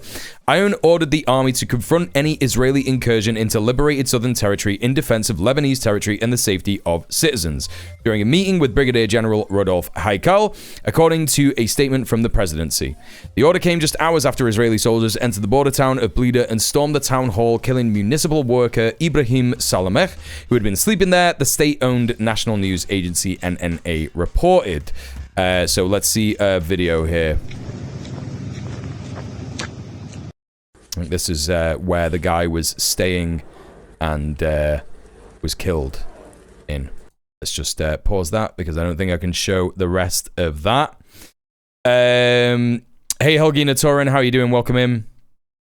Yeah, I heard about that that so-called Israeli guy getting kicked out of Thailand. Yeah, lots of ex-IOF genocide war criminals getting, getting fucked up in many different ways, which is good and fun to hear. So this is a really interesting development because Hezbollah were always, yes, they are a definitely more significant military force than the Lebanese army. The question is whether Hezbollah will fight alongside the Lebanese army. And that is a real possibility, right? A real possibility. So, village residents quoted by NNA said the raid lasted several hours and Israeli forces withdrew at dawn. The Israeli military confirmed its forces had operated in Blida overnight, saying they opened fire after identifying an immediate threat during an operation to destroy infrastructure held by Hezbollah, but did not provide evidence the incident was under review, it added. It was not immediately clear whether Salameh had been deliberately targeted, and if so, why he would be. Aoun condemned the attack as part of a pattern of Israeli aggression and said it was launched shortly after a meeting of the committee monitoring of the cessation of hostilities. He urged the committee to go beyond recording violations and press Israel to abide by the November 27th ceasefire and halt its breaches of Lebanese sovereignty. Now, the thing to remember, chat, is that the reason that there was a ceasefire with Lebanon in November 27th last year is because the fucking Zionist entity was getting battered by Hezbollah, right? In the same way that they were getting fucking destroyed by the resistance in Gaza. Whenever they come up against any actual soldiers, they fucking fall apart immediately, right? Yes, and you're absolutely right, Mia. I think that's why I'm reporting on this, because yes, the political implications are far more significant than military ones. It's a reversal in the course of normalization. You are right. As I said, the Prime Minister had previously, not even that long ago, when was it? A month and a half ago? He was like, Hezbollah needs to disarm. There's none of this anymore. We're friends with Israel. Everything's fine. Everything's fine. This is a huge reversal of that, like, step to normalization. Now, I don't know what's happened in Lebanon on the ground. I don't know if citizens have violently rejected this shit. I know that there were protests saying, no, there's no way that Hezbollah will disarm. I don't know if there's been any direct action or any other kind of campaigns or, a dissent within the government even to talk about how stupid it is that that Lebanon are saying that, we should just be friends with Israel and all this kind of stuff. But it appears that this is a massive U-turn, and that normalization with Lebanon is definitely being pushed off the table with this move, right? And also the Prime Minister. So the Prime Minister as well, the Prime Minister Nawaf Salam condemned the incursion as a blatant attack on the institutions and sovereignty. So not just the President, right? Not just the President, but the Prime Minister, the same one that I was just talking about. A blatant attack on the institutions and sovereignty of the Lebanese state. Lebanon's army has been deployed to the area, but it did not provide details of the operation. The United States peacekeeping force in southern Lebanon, the United Nations peacekeeping force in southern Lebanon said it was seeking more information on the incident. Hezbollah have backed the Lebanese army's decision. Aoun's order for the army to confront Israeli incursions has been welcomed by Hezbollah. It urged full support for the army. Hezbollah, yes, we know about this. NNA also reported that Israeli forces carried out airstrikes on the area of Mahmoudiyeh and Jarmak in southern Lebanon. No information was immediately available regarding casualties or damage inflicted. The Israeli military issued a statement saying it targeted Hezbollah infrastructure. Let's take a look at this. So. Allahu Akbar. Yeah, they do love to be bombing shit. Yeah, it's cool that they could just do this shit with impunity, right? Is Israel cooked? Yeah, it's been cooked for ages. It's just a matter of time and the activity of the resistance and international solidarity. Yeah, I agree, Mia. I've been saying for a long time, the beginning of the end was quite a while ago now. Yeah, sorry if that was loud, chatters. I didn't really deal with the volume on this. So there you go. Meanwhile, in the capital Beirut, residents heard the loud buzz of a Hermes 450 drone used for surveillance, but also capable of carrying multiple deadly payloads. Israel's violation of the airspace above Beirut are common, and over the past week have become an almost daily occurrence. Israel has repeatedly bombarded Lebanon, violating the November ceasefire that sought to end more than a year of hostilities that escalated into a month of full-blown war with Hezbollah. In October alone, Israeli strikes have killed more than 20 people in Lebanon, according to the country's Ministry of Public Health. As part of last year's ceasefire, Israeli troops were to withdraw from southern Lebanon, and Hezbollah was to pull back north of the Litani River and dismantle any military infrastructure in the south. According to the agreement, only the Lebanese army and UN peacekeepers are to be deployed in southern Lebanon, but Israel still occupies 5 positions in southern Lebanon. Under pressure from the United States and fearing an escalation of Israeli strikes, the Lebanese government has been moved to begin disarming Hezbollah, which has said it will not lay down its weapons. So there you go. It was always pressure from the United States to disarm Hezbollah. And why is that? Because Hezbollah are winning the war against the Zionist entity, right? It's also the case as to why they want Hamas to disarm. It's like, you're doing too good at this resistance, bro. You're being too good at this resistance, you know? Lebanese officials believe Israel's near daily strikes aim to prevent any reconstruction in the war-ravaged south. Israel's attack around the Middle East haven't ceased with the recent ceasefire in Gaza, which itself continues to be bombarded by the Israeli military. Lebanon, Syria, and the occupied West Bank have all witnessed Israeli strikes in the past week, giving credence to the idea that Israel is trying to keep its neighbors destabilized and weak. But that is also because Israel is destabilized and weak. And that's what it is. That looks like an interview with US ambassador, and this is the Prime Minister of Lebanon. Okay, so that's that story from Al Jazeera. Let's have a look at what the Zionist entity is saying regarding this. Reports: IDF troops raid southern Lebanon, kill town before dawn, kill municipal employee. Important to remember, chat, they don't care about any of this. You know, even though this is reported. Like, it's crazy that the Times of Israel, which is the English-facing paper, so that Europe and Europeans can see what is going on in the Zionist entity, right? That they do a much better job of reporting in terms of, like, you know, not using passive voice than any fucking English-speaking paper in the entire world, right? In the entire Western world, sorry. They're literally like, IDF troops raid southern Lebanon town, kill municipal employee. You would never see this in the BBC.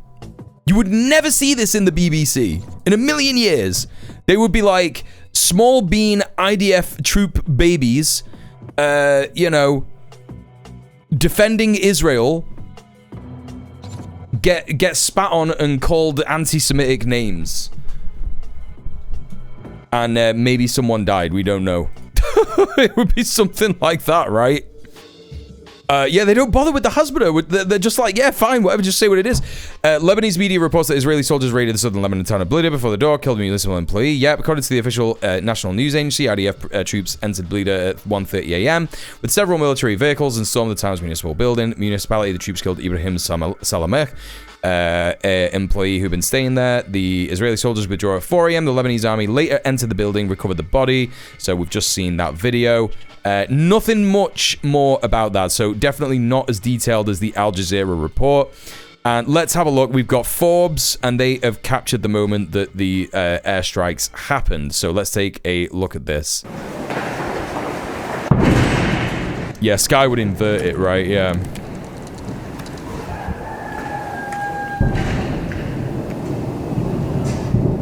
Let's pull that back.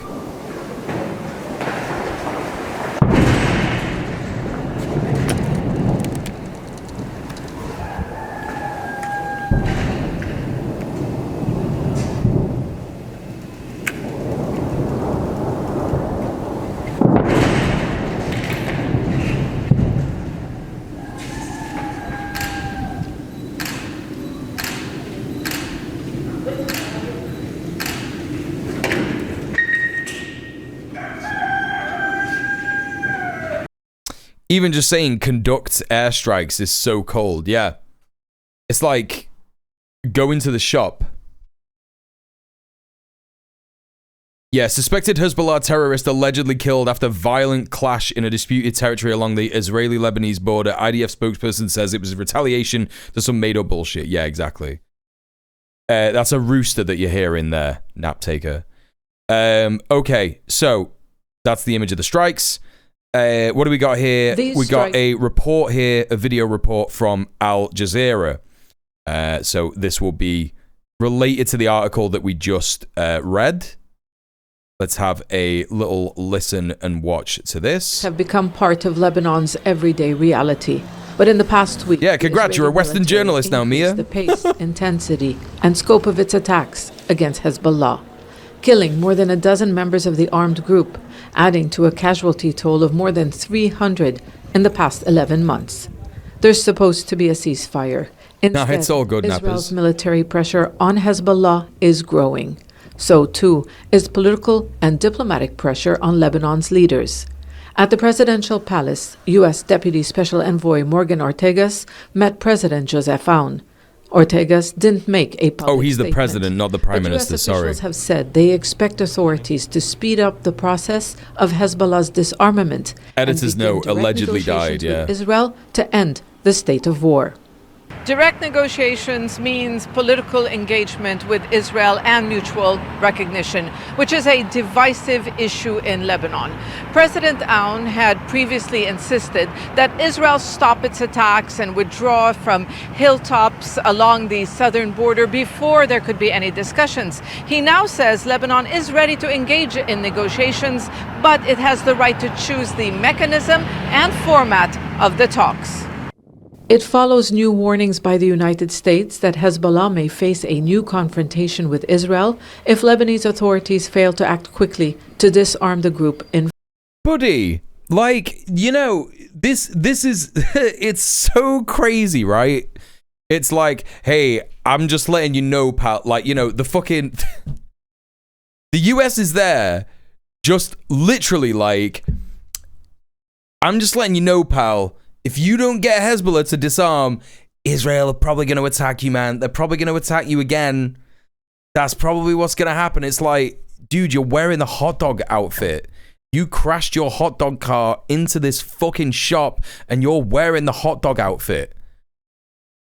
This is your Israel is your hot dog car. Hitler hot dog car, right? Come on, man. It's so wild. It's like, hey man, if you don't get Hezbollah to disarm, there's gonna be some problems. Can you make that not happen? Could you tell your attack dog to not attack us? Maybe. Nah, man. Nah. Full, which Hezbollah has rejected. Also this month, the Israeli army carried out. I'm referring to the I think you should leave bit. What is the hot dog thing?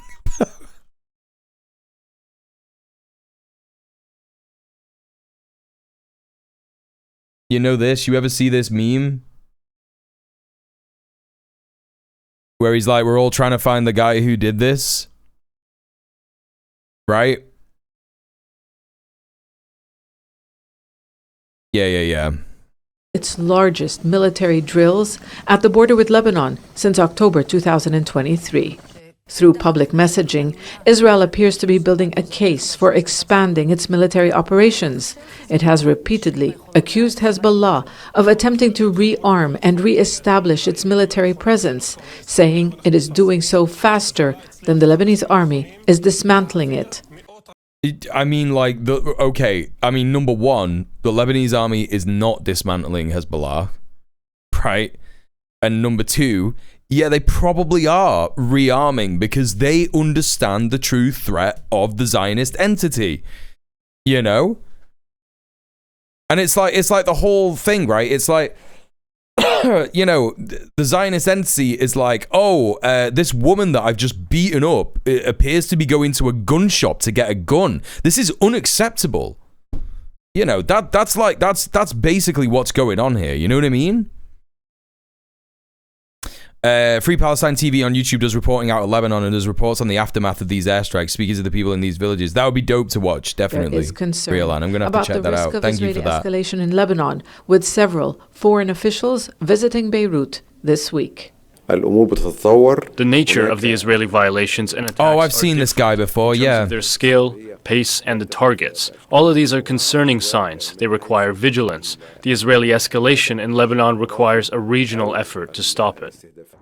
Right, well, do something then, Egypt. Fucking hell. Do something. You won't. It appears that Lebanon, which has so far refused direct negotiations with Israel, has been put on notice. Sana Khudr, Al Jazeera, Beirut. All right, well, there we go. Let's take a look at what Yediot Aharonoth is saying. Lebanese president orders military to confront Israeli incursions after deadly raid. Let's see if there's any new reporting. According to reports from Lebanese media and officials, IDF troops entered the municipal building in Blida, located opposite Israel's Kibbutz Yifta in the Upper Galilee region. Should we have a look at that? Should we have a look at where that is on the map, chat?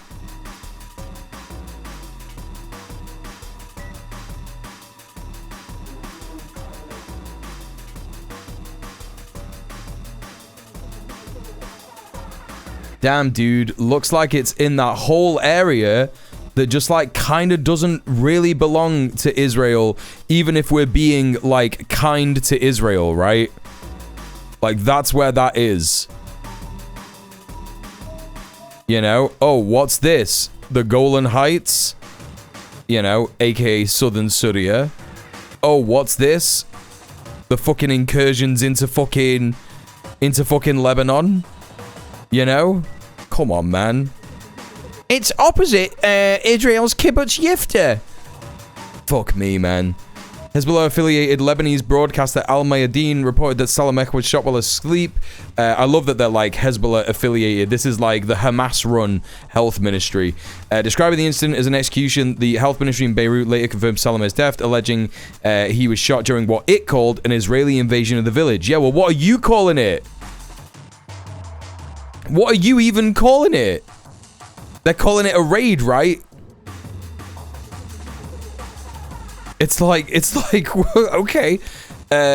Shortly after news of the incident broke, President Aoun issued a directive to Army Commander General Rodolphe Haikal, instructing him to confront any Israeli incursion into the liberated lands of southern Lebanon.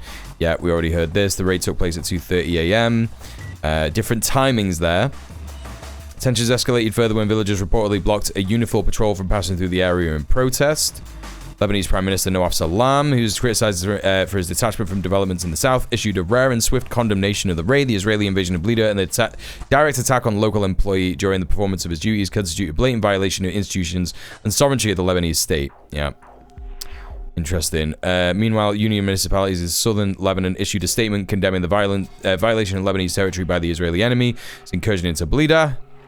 The incident comes amid growing debate within Lebanon over whether the situation along the Israeli border is headed toward renewed conflict or possible negotiations. The pro-Hezbollah newspaper Al Akbar reported that U.S. envoy Thomas Barak has postponed a visit to Lebanon, citing a lack of progress and indicating that Washington is unlikely to pressure Israel or intervene at this stage. And yeah, that's because they will have been saying, hey, look, if you don't disarm Hezbollah, Israel are going to attack you. And that's literally the USA basically saying, we're going to attack you if you don't, or we're going to let Israel attack you if you don't disarm Hezbollah. So there you go.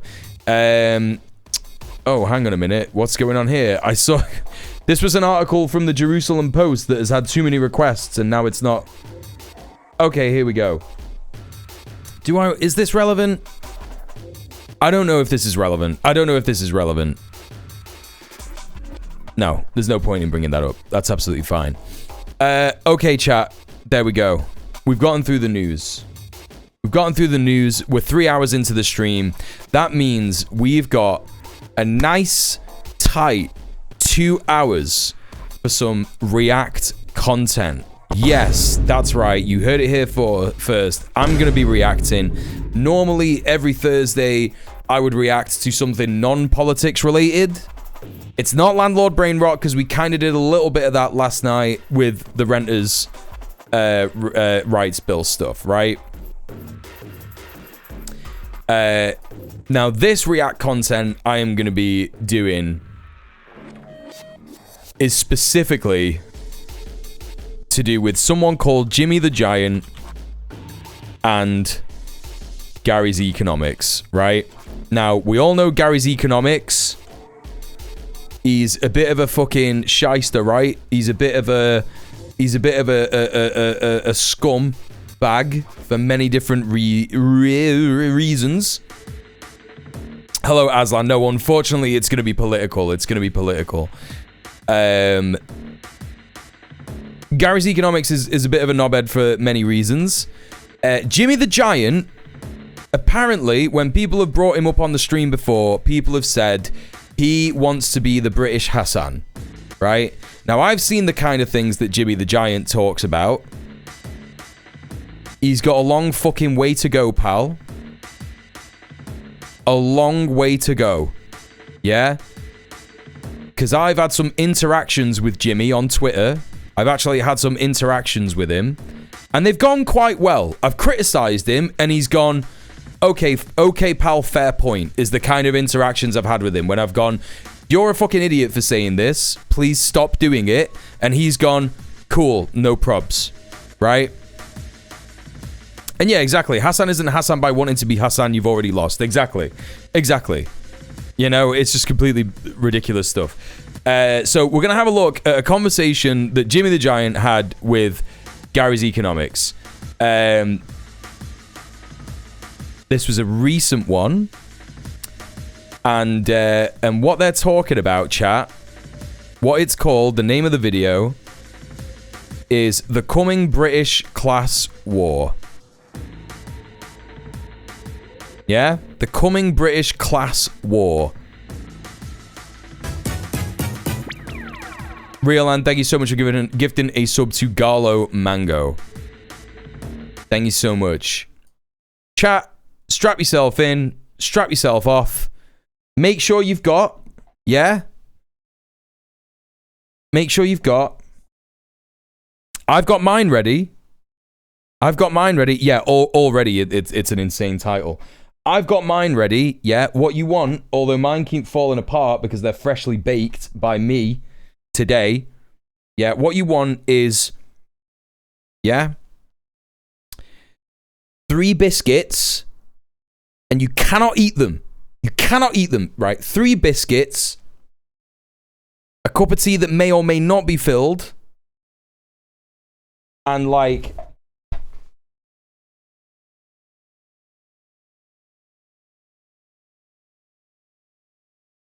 a hat that looks kind of like this.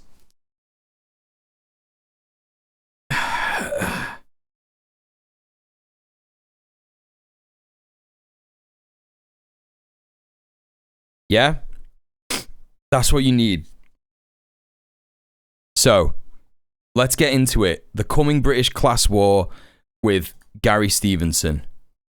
But the truth is, capitalism is already finished. We live in inheritocracy, which is basically feudalism. If you watch me go on Restless Politics, it's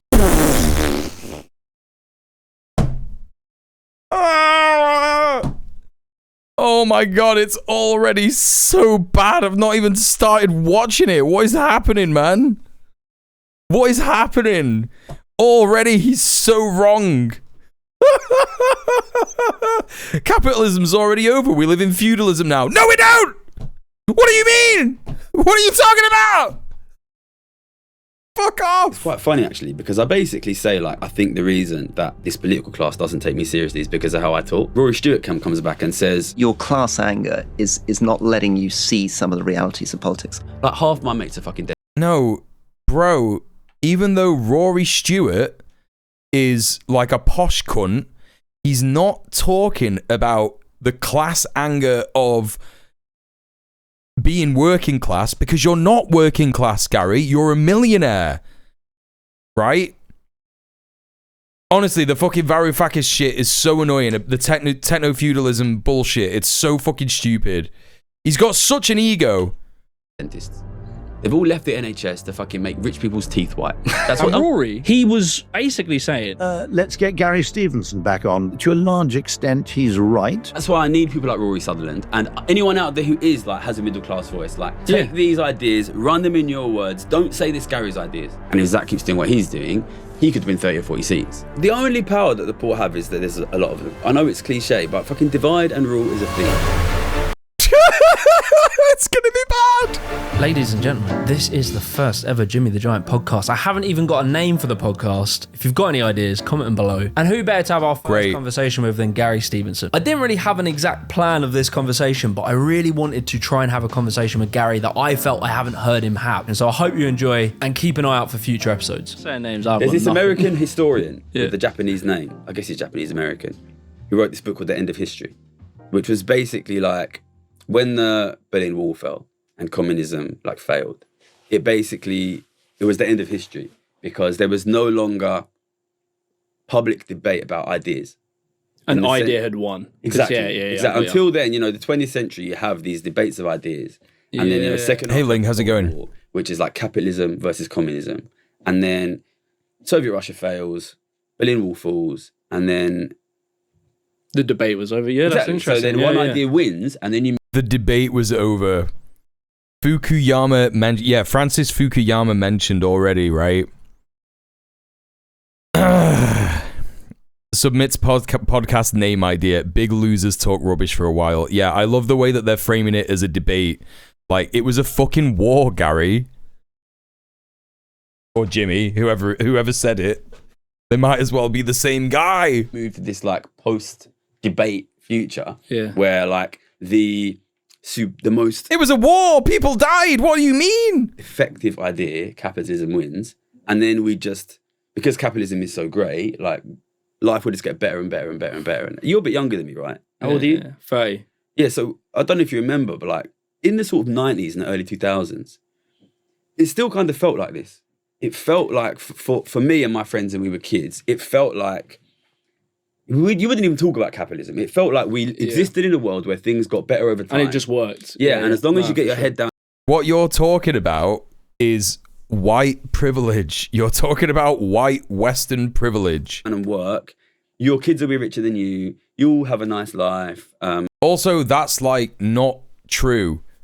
That was kind of not even really the case at the end of the 80s, and definitely wasn't the case at the end of the 90s either. And things are just going to get better. And we know there's poverty in the rest of the world, you know, like, but they're going to adopt capitalism, and like the whole world, it was kind of, we're moving towards this like. Buddy, there's no way that you were having conversations like that when you were like 9. What are you on about? What are you fucking talking about? He's just lapping this up. He's like, It always felt like with the comic relief stuff and all this thing around. Yeah. We always looked at Africa and we're always like, oh yeah, we're going to help and we'll send them some shoe boxes or something. Yeah, there was this idea, like better. we, you know, us and the Americans, like we're the world leaders and we're going to drive it forward and we're going to be rich. You know, we had Tony Blair and a young guy and he's really optimistic and this kind of thing. So we kind of had this belief things would be better. And what you have now is the really obvious end of that optimism. It's exactly. Just, like flattened. we had this period of like things are just going to get better, and then you had, you know, bro, it didn't even last that long. What are you talking about? That shit lasted for about 6 years at the very most. What is he smoking? What is he actually smoking? He's talking about how politicians wanted people to think.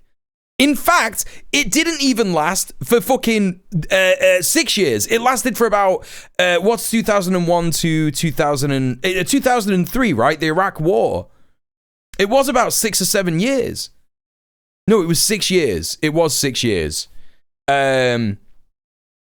It's mad. He had posh parents. Well, this is the thing, Helgina, because he talks all the time about, this is what I've got my accent, yeah?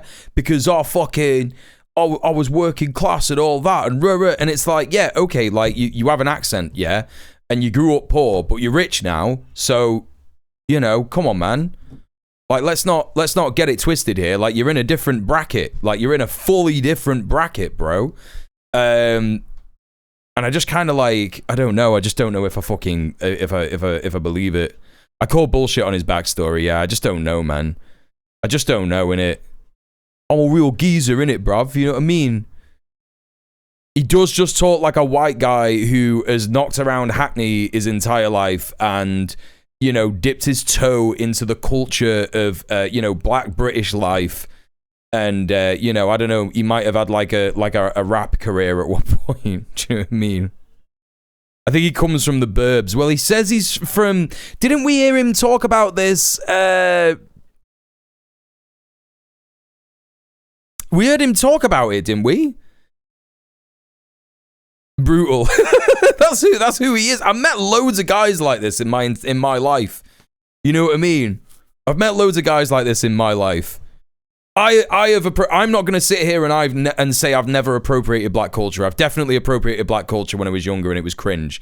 Absolutely, 1000%. I'm a white guy who is a drum and bass DJ who smoked a lot of weed.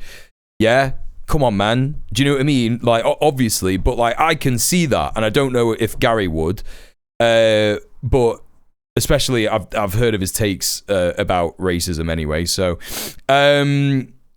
The Burbs kids who think that they're chavs. Yeah, exactly. You had September 11th and the Iraq War, but the really big thing was you had 2008 financial crisis. Living standards stopped. And then you had this period of time where people are being... Living standards stopped. Did he say stop? Did he mean to say that? Financial crisis. Living standards stopped. And then you have this period of time stopped. Where people are being told that's kind of like a hiccup.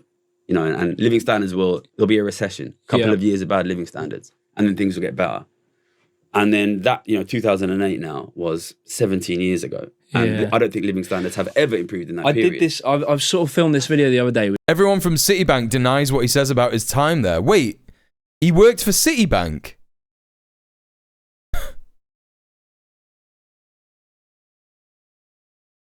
Which was more of a rant. I was sort of thinking about... He wasn't some whiz trader? It has felt that nothing has progressed. I feel like in most eras of history, you would feel like when you became an adult and then you lived 10 years as an adult, the world had got better or changed or something progressive had happened.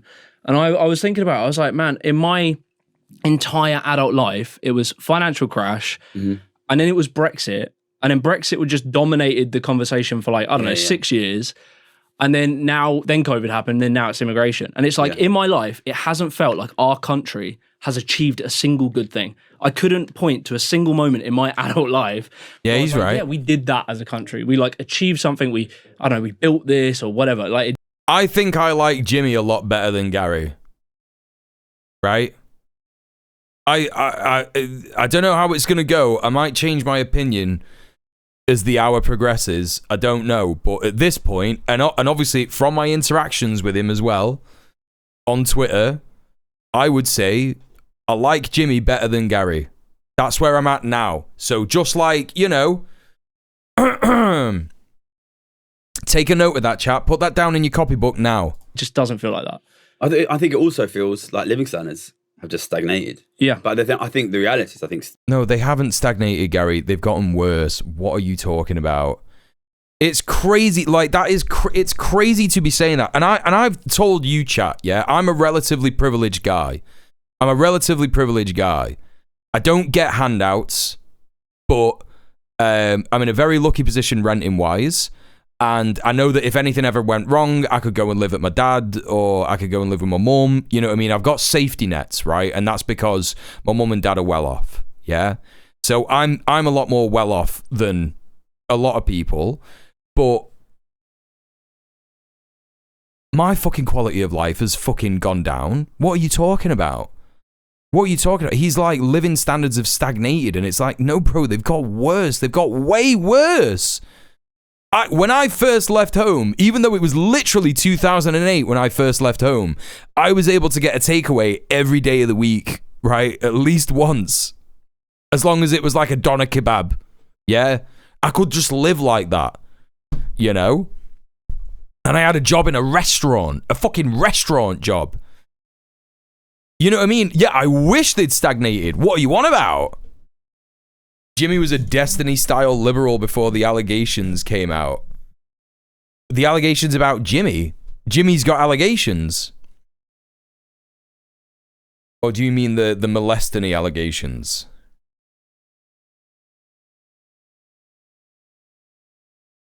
I think maybe he just doesn't know what stagnated means. No, Emmy, I think... Also, hi, Emmy, how you doing?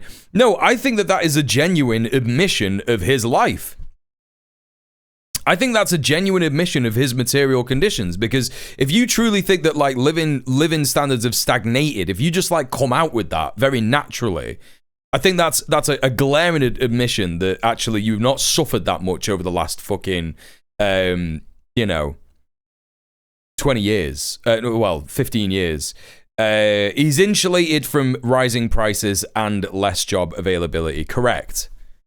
Takeaway every day, that would be so mint. It was great. I literally, the first year that I left home, I was having a doner kebab for me dinner every day. And it was about £5. Yeah? It was about £5. And it was probably shite, and it was probably dead bad for me. But I could get the bike up to Wilmslow Road from where I lived, and get a kebab, £5. Or actually, I found a next kebab place that was round the corner, and I used to just walk there. And that was about £6 or something like that. I could have it every day. Every day. It was mad. Living standards have worsened. I think if you look at it like generationally. A doner kebab is like a fucking... it's dead bad, but it's dead mint. A doner kebab is like a lamb kind of like, lips and arseholes and fucking all that shit. Yeah, you know what it is, right? Yeah, you know what it is. I remember kebabs for €5. It's ages ago. Yeah, 15 years ago. Maybe 20, nearly 20 years ago. I could destroy a doner kebab right now. Yeah, me too, to be fair. Me too, to be fair. Talk about takeaway every day. I'm thinking about, 15 years ago, I'm thinking about takeaway tonight. I'm thinking about takeaway tonight, chat. I'm thinking about getting a tandoori mixed grill, even though I'm supposed to be going vegan. I shouldn't have mentioned doner kebabs. I just shouldn't have mentioned it. I used to get a kebab wrap meal every other night for about a year. I used to go clothes shopping a lot too. I was switched from ESA to UC. I lost 75% of my entitlement. Right, exactly. Even if you were on fucking benefits. Even if you were on benefits, it was actually decent. You could actually have like a bit of a life. You know what I mean? Nowadays, it's fucking mental. Parents versus their kids, I think living standards have worsened. Vegan tomorrow, mate. Get that grill. Because the rich get protected relative to the poor, as an individual, you often don't see living standards falling.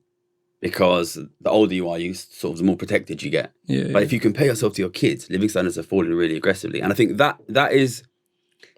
If you compare yourself to your kids, but they're both in their 30s, do they have kids?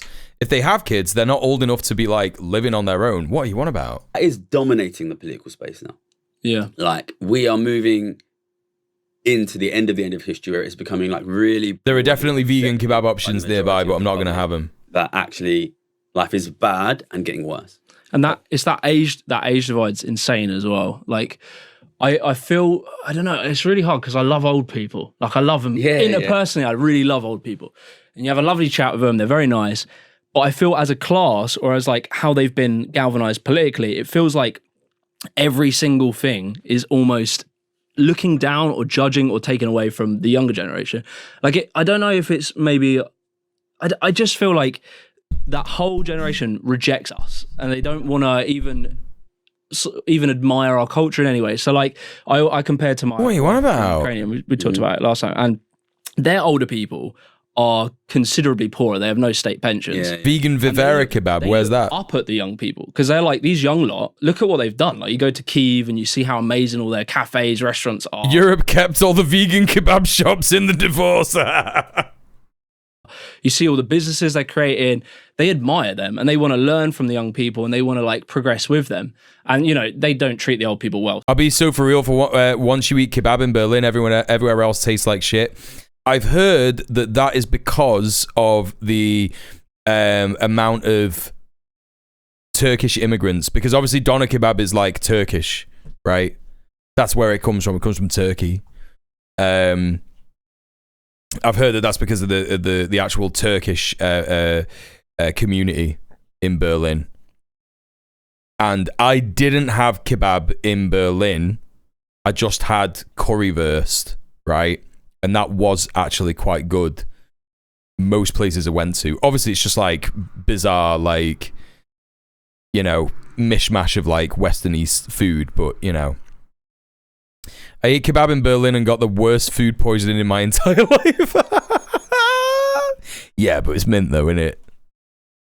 Yeah, it's good though, innit? It's at supermarkets. Okay, I only really go to Aldi. I go Asda every now and then, so... Yeah, the Turkish kebabs, yeah. Yeah, no, he can't understand why we hate boomers. It's so weird. It's so odd. It's so weird. So I don't want that scenario. But over here, it feels like, and I don't want to paint such broad strokes because I know interpersonally old people are lovely. Yeah. But it feels like as a class, and I think a lot of it is to do with media and the messaging they receive, they look down on us massively. Like, they see us all as lazy. They see our culture, like, they even joke about, I don't know, we have no money because we watch Netflix and eat avocado and toast. There feels like there's no connection between old and young. And I think throughout history... But that's kind of like a bit dead though, right? Because not many people are talking about that nowadays. Yeah, the old people class.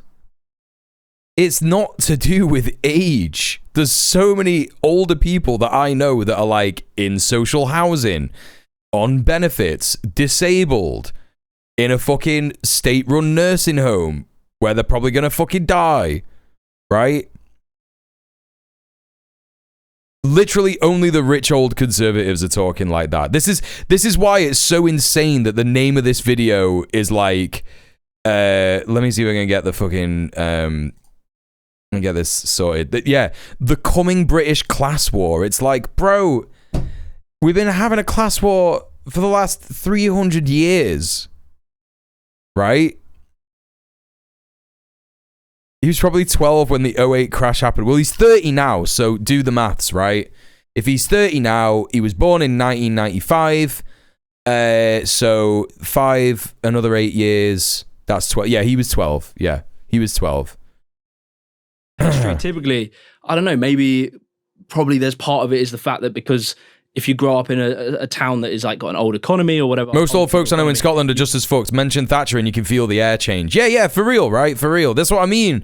Again, like, I don't think these lads understand their privilege. And I think that that's like a huge thing, right? When you have, like, you know, when you talk to people like this about privilege, they think like, well, I'm not privileged because my life's dead hard. And it's like, yeah, but is it though compared to this person? Is it though compared to this person? Yada, yada, yada. You know, and that's the real thing that they need to understand is that, like, it's about class. Like, if you're going to talk about the coming British class war, A, you're mad off the mark because the class war's been happening since the invention of fucking capitalism. And two, A and two, whatever, A and B, you're not understanding your own class either, your own class privileges. You know what I mean? Yes, UK poor ain't got shit on Brazil, but well, there's that too, right? There's white privilege within the imperial core, and then there's imperial core privilege, isn't there? You have to move to London. You have to move away. We go to uni, you move away. So we've kind of lost that connection with our elders, and then it feels there's like this gap between our lived experience on life. And I feel like generally it doesn't ever come across that they're even interested in the stuff we do or the stuff we like. And when I go to old people towns, which are beautiful, like, because they're old, they have wealth. Intersections. You go around the shops all close at 3:00. The food's all stuff that was popular 40, 50 years ago. The fashion's all old people fashion. What's he on about? Where's he going? What's he on about? When I go to old people towns, which are beautiful. When I go to old people towns? What's he on about? It's like a primary school discussion. It's like a primary school discussion. What's he on about? Old people towns. Name one. What are you talking about, bro? What do you mean?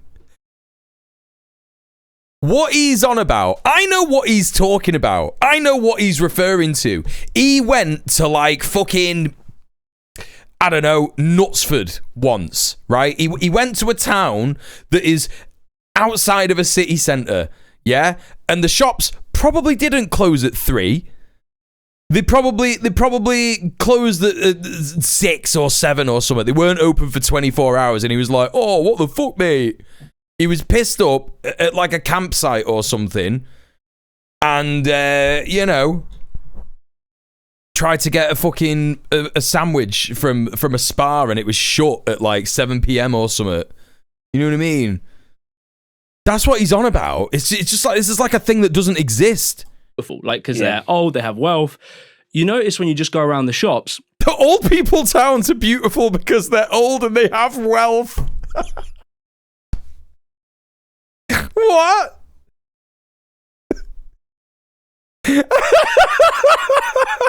That's really good.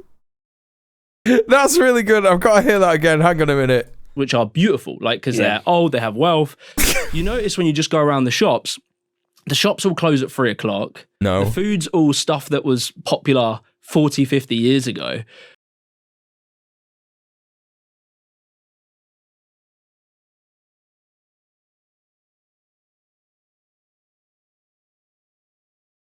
Let's see what the most popular food was in the 80s. What was the most popular food in the 80s in Britain?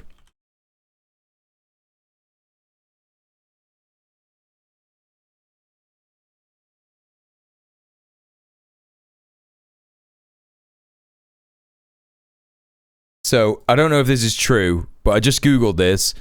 Food and drink we loved in the 1980s. So, here we've got chicken Kiev, right? Chicken Kiev.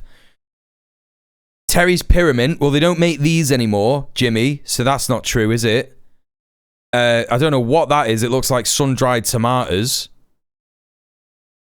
Knickknacks, right? Still make knickknacks. They make them everywhere. Orangina. Yeah, you can get them. Fish and chip. Why are these not popular now? I don't know what you're on about. I don't know. What is he on about? Daily fish and chips, salt and vinegar. I don't think you can get these anymore. Pesto in the 80s? What do you mean? Pesto?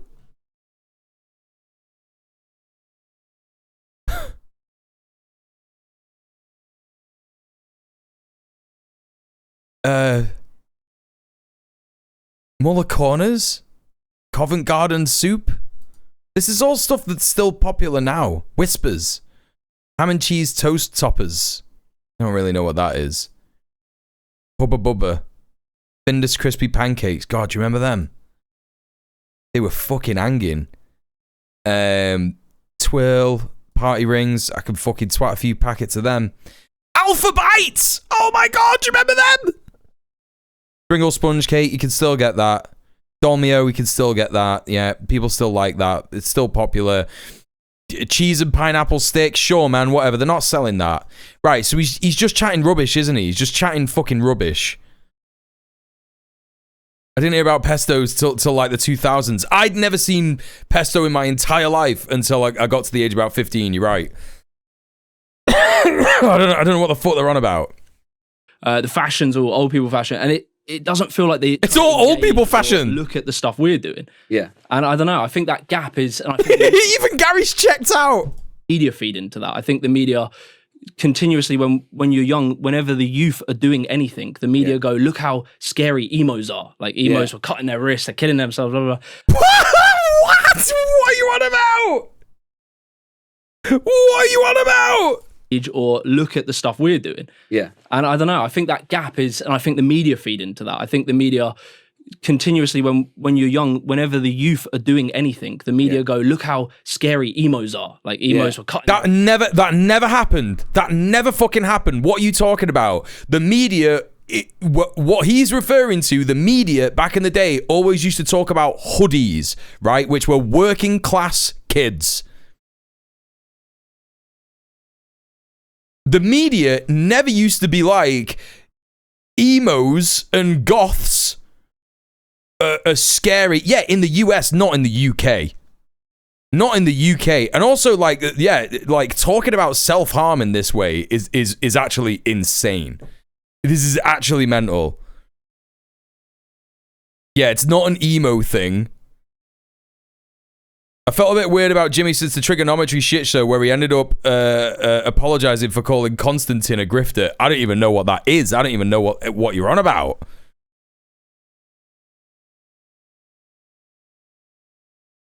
What is he talking about? They're killing themselves, blah, blah, blah. And it's always this thing of like, look how bad the young people are. It's never happened. It's never happened. Really toxic. So I think you can understand a lot if you understand the economic situation that older people nowadays lived in, right? Like, so older people, sort of people older than maybe 50 in this country, lived in this really, really interesting and internationally and historically unusual economy where...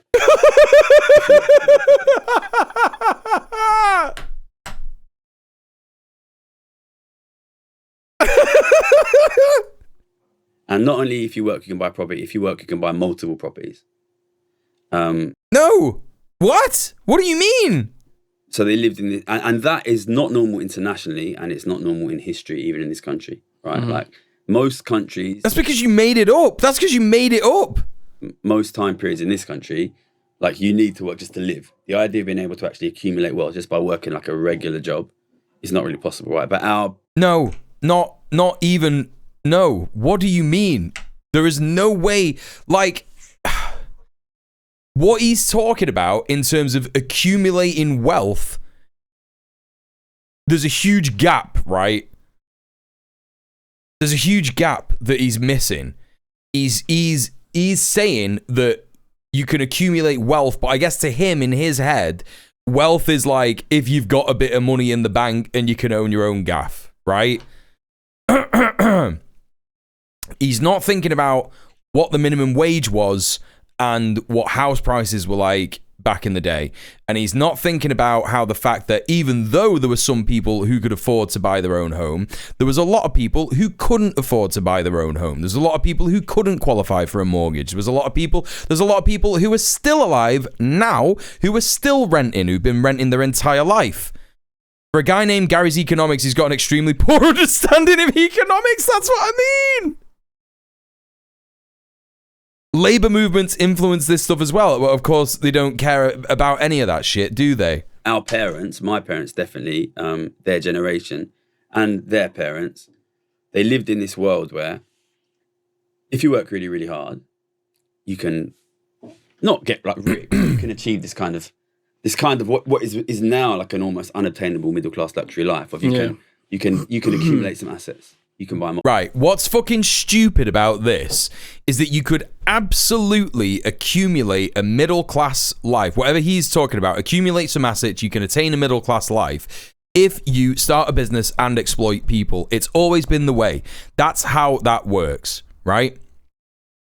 If you want to play the game of capitalism, you could try and you could become a fucking medium-sized business or whatever. You could start running a business. You can I don't fucking know. What would you do? Like, what would be a business that you could just start doing? Most people do like barbershops nowadays. I've seen like a bunch of barbershops pop up. That's like a popular business to get into.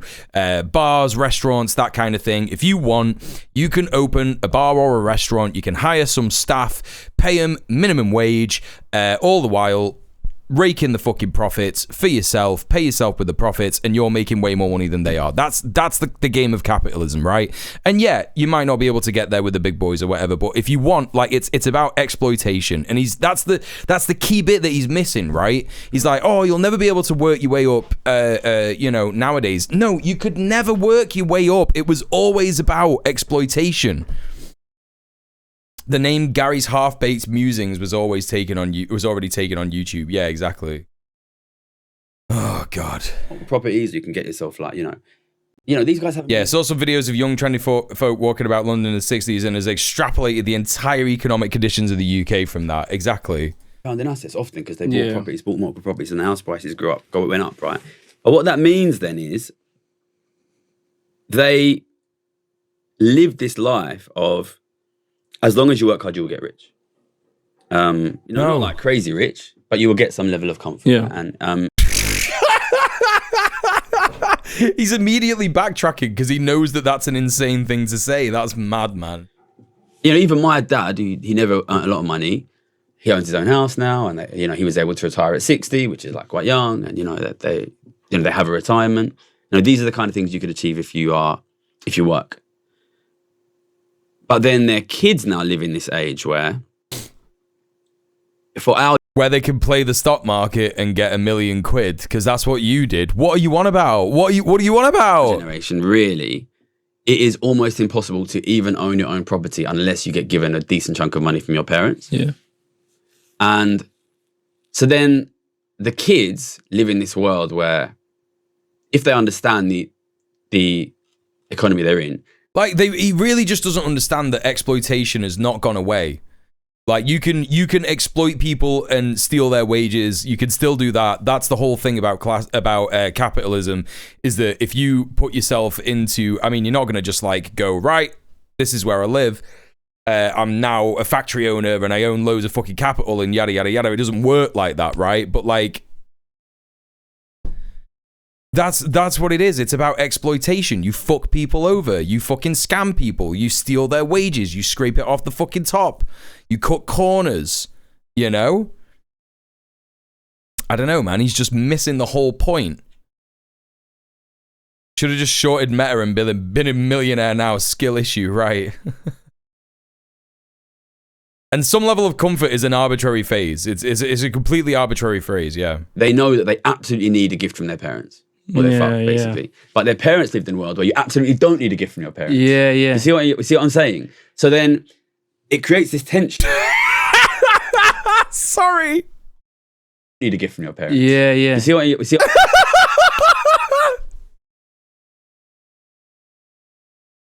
Sorry, just Just his fucking head here is just so funny. He's just like, yeah.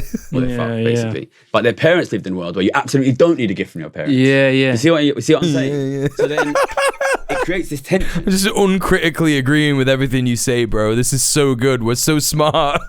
Where the younger generation recognizes, unless my parents give me, realistically, it's not unusual to be given 100, 200 grand gift from your parents to buy a house, right? What? What are you on about?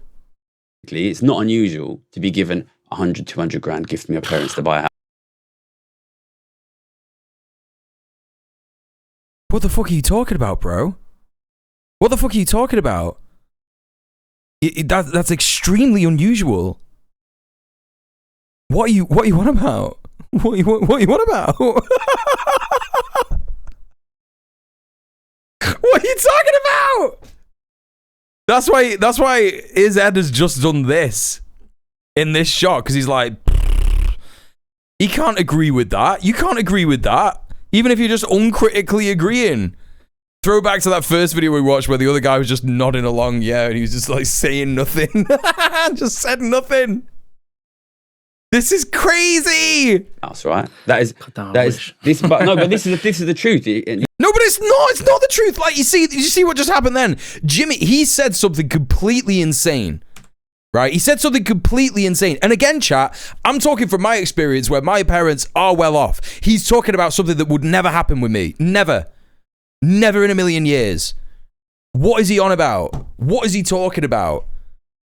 It's not unusual to get gifted 100 grand to buy a gaff. What? Yeah, Gary's economics is just like, start rich. Be rich. What? Grand gift from your parents to buy a house, right? But like even Jimmy the Giant is like, I wish. He's like, I wish. This is the truth, you know. And then Gary's just like, it's the truth. No, it isn't. That is how you buy property nowadays as a young person. You know, some people are very lucky to get like the very best jobs. Most of them come from rich families anyway. Other than those people, unless you're able to get, down here in London, 100, 200 grand for your and lots and lots and lots of young people, obviously not. He's talking about London-centric in the circles that he runs in because he's got a bunch of rich young mates. That's what that is. From the poorer families. The way they buy property is because they're getting 100, 200 grand from their parents. Yeah. So the reality of life for young people... Okay, so he said that in a really clumsy way. But he's not recovered from it because he hasn't, like... He you know what I mean? He just hasn't... He didn't correct himself. He didn't say, oh, actually, no, I was wrong about that. What I mean is, if someone's going to buy a house, you'd need to get money of 100 to 200,000 pounds. But he's even wrong about that because, like, what's the normal deposit for a mortgage? Is it really 100 grand nowadays, a deposit for a mortgage? It can't be. That's like nearly the price of some houses, right? It's like 20 to 30 grand, like a deposit, right? I don't know. I just don't know. I get what he was trying to say, but he didn't correct himself. And, whatever, man. This country, and it's true all over the world, is you need a big gift from your parents to achieve financial security. But of course, our parents lived in this world where you don't need a big gift from your parents. So it creates this tension. They felt, not to say they didn't work hard, of course they did, but I think everyone worked It's 20 hard. to 30, isn't it? They felt as though it was just as a result of their hard work. So I don't think people understood the economics of Thatcher selling off the council houses at a massively reduced rate. What you see here is a shift. Whoa, what are you doing? What are you doing? Hang on a minute. This world where you don't need a big gift from your parents. So it creates this tension. They felt, not to say they didn't work hard, of course they did, but I think everyone works hard, but they felt as though it was just as a result of their hard work. So I don't think people understood the economics of Thatcher selling off the council houses at a massively reduced rate. What you see here is a shift from one kind of economy to another kind of economy. He just shuts him up. Jimmy starts talking about something that makes sense. And Gary's just like, yeah, but anyway, it's one kind of economy to a different kind of economy. Right. And really what you see is a shift in the way that we as a society have decided to distribute our assets. And there's two ways, really, which a society can distribute assets. And it's the sort of sliding scale between them, right? You can choose to distribute your assets entirely based on work. So people who do the best work, whatever that is, like who have the best paid jobs get the assets. Or, and this is a very, very common way to distribute assets, you can distribute assets based entirely on inheritance. There's two ways. What the fuck are you talking about, mate? What does he mean? What does he mean? It's all the same economy. He's like, there's different economy. We've done economy differently now. Like, is he trying to talk about neoliberalism? Is that what he's trying to talk about? Apparently, the average deposit size for a first-time buyer now is 68 grand. What? What the fuck? Oh, that's a lot of money. I don't normally do this, but has Gary worked a day in his life? Has he talked to normal people? That's what I mean. That's what I mean, Mia. Is so odd. He's just like the way... Oh, man. He's like Trump. He's high off his own farts, right? The two ends of the spectrum is when you give assets to people who work hard, or you give assets to people who inherit it. What do you mean? What do you mean? He completely missed the council housing. Like, Jimmy was about to come in with like a really important, pertinent issue in our society at the moment, which is housing and social state housing, which should be funded. We should have more council houses. We have a homeless problem in this country. It should be, that's what should happen. But Gary's just like, no. See, yeah, you were kind of right when you were talking about, working hard and people don't get the money from working hard anymore and they just get it from, bro, come on, man. And it's important. You can't do both. You cannot say we're going to give all of the assets to the kids of the current asset holders, and also say. But who's saying this? What are you talking about? You're acting like there's like some fucking like spirit that is omnipotent and controlling all this. It's like, what are you talking about?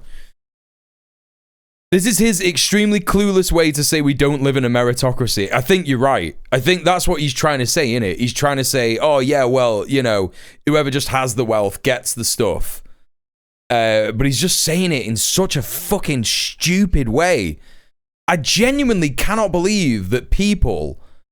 No, yeah, his argument is difficult to pass because he's not talking like a normal person. He's zhuzhing up his fucking argument. He's making it way more complicated than it needs to be. He's kind of making like a bit of sense, but he's just talking all around the fucking houses.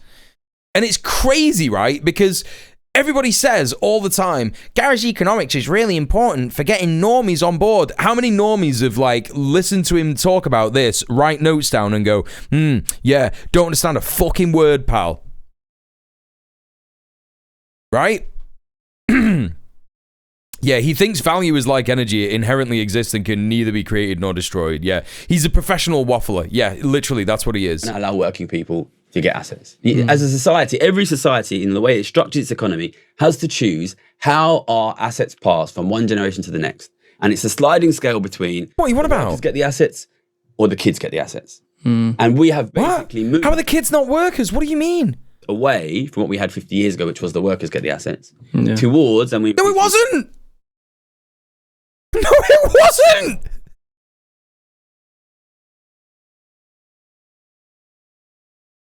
Buddy, 50 years ago was the 70s. What workers were getting assets? You mean a house? You just mean like a house? Yeah, good entry points famously need to be impossible to understand. Moving that way towards the kids get the assets. And a consequence of the kids get the assets is that the workers don't get the assets. Yeah. So our parents lived in a workers get the assets world. Yeah. And now we live in a kids get the assets. No, it's just this is just so absurd. Yeah, literally what no theory does to a motherfucker. It's so insane. Yeah, here's how to get a normie on board. Does your life suck? Yes. Would working less and paying less and getting paid more be in your interest? Yes. Well, why don't we do that? Here's how. Exactly. when I did the, unfortunately she's dead now, the Organizing for Power training, the Organizing for Power course. When you have an organizing conversation with someone, it is an agitation-based conversation where you sit with another worker and you go, what's the thing that is affecting your life the worst right now?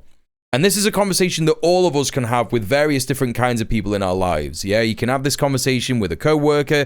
You can have this conversation with a neighbor. You can have this conversation with someone at a protest. Like, say you go to a libbed up protest like the No Kings protest. What's the most pressing thing for you in your life right now? In America, it'll be stuff like SNAP benefits. They've just gone. I can't afford to eat now, right? And then you agitate around that issue and you go, yo, listen, right? The reason that SNAP benefits got taken away from you is because the government would rather send money to Israel to do a genocide. The government would rather send money to the fucking Defense Department, would rather send money to fucking Argentina to bail them out because that guy is fucking Trump's ego project, right? You know. And it usually isn't just one conversation, it's a bunch of conversations. Exactly, Mia. Having this understanding as you begin to contemplate shit is okay, but then you need to talk to people and fucking learn, not be put on a pedestal as an expert. Exactly. He's not done learning. And he talks with the confidence of a cisgender, heterosexual white man. That's what it is. I'm not saying that I don't talk with that. I'm not heterosexual, but I am the other stuff. I'm not saying that I don't talk with that level of confidence. Of course I have that level of confidence, but Gary particularly is such a shining example of that. He's like, yeah, well, I'm rich now, so I know everything, innit? I'm just going to be on a YouTube channel and just talk rubbish. And I guarantee that he has the fucking views that he does in terms of not his personal views, but like the, you know, the view count, like the amount of views and subscribers he gets on YouTube, because people just like to put something on in the background. They're not listening to what he's saying. It's like Vorsh. Remember how many fucking subs and fucking views Vorsh used to get? And it's like people didn't listen to what he said, because if they listened to what he said, they'd be like, oh, this guy's a pedophile. Do you know what I mean? It's like the YouTuber effect, right? So the kids are looking to the parents saying, well, the only way I can get an asset is you. And the parents are kind of begrudging that because they're like, well, I didn't get anything from my parents. But you see what I'm saying? We're moving away. And I've often used the term in some of my interviews, the end of capitalism. But the truth is, capitalism is already finished. We live in heritocracy, which is basically feudalism. Like... Oh, here we go, chat. Here we go. We're not all the way there yet. But, you know, I know people here in London that earn like 3 times average salary and can't buy a house. I want to take a quick pause to show you. No, you don't. No, you don't, bro. He doesn't know anybody who lives in London who earns 3 times the regular salary. 3 times the regular salary in London is £90,000 a year.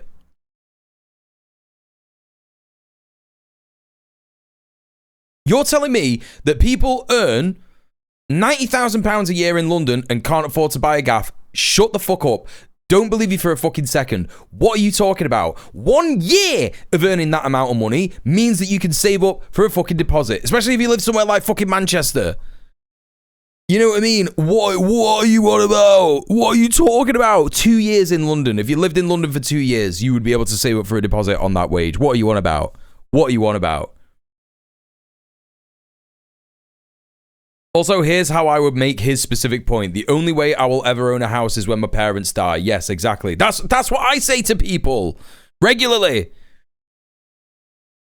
Greater London average first-time buyer deposit is £151,000. Yeah, that's if you want to stay in London. If you want to buy a gaff in Manchester, it's going to be way less than that, right? It's going to be way less than that. All of this is just like the most London-centric conversation you could possibly have. And that's what it is. It's London-centric. It's fucking, you know, it's privileged. He's not looked at intersectionalism. you know, not dissected his white supremacist privilege, not dissected his male privilege, not dissected his heterosexual privilege. If he is, I don't know, he could be heteroflexible. Doesn't count, in my opinion. Yeah, as a bisexual. Stop making Londoners move and making everywhere else too expensive. Signed, Bristol. Right, yeah. I'm not advocating for that, by the way, but I'm just saying that he's not living in reality. Like, if you really wanted to, you could go the way of being a gentrifier and move to Bristol or Manchester or Newcastle, right? You know.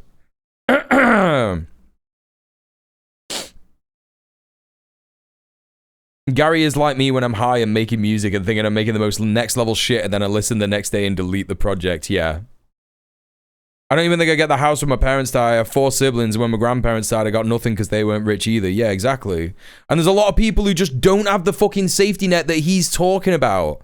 Like, this is the thing. It's such a privileged thing. Like, I recognize my privilege in that I won't have to worry about my retirement because I know that I'm going to get money from my mum and my dad, right?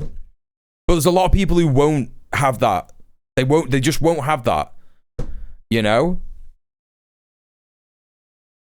And it's one of them, right? Like, you know, obviously, like, my life is still shit because I have to ride the fucking wave of fucking, you know, increasingly worse material conditions until that day.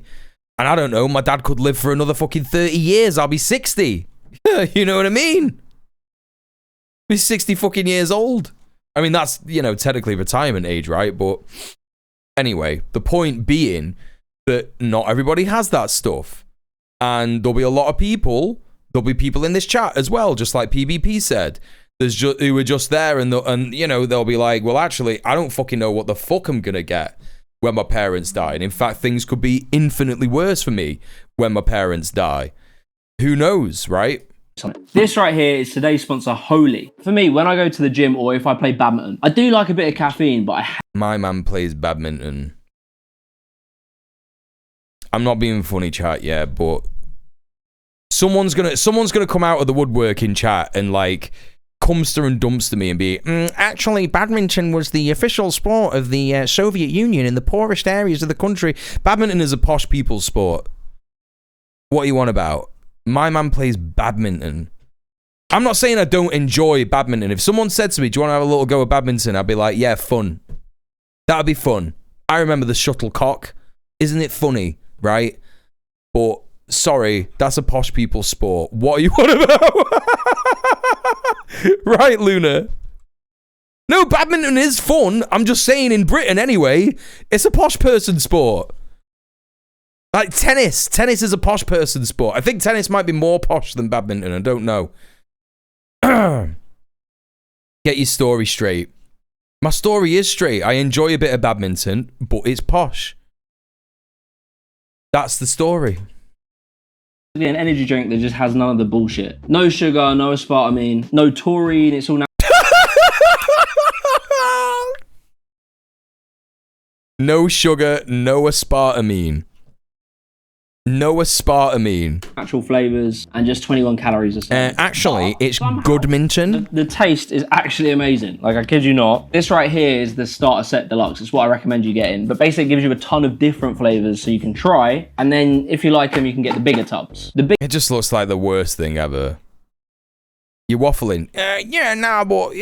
But badminton, but badminton, but. Badminton has been really popular in China. See, I knew someone was going to say it. It's fucking Val.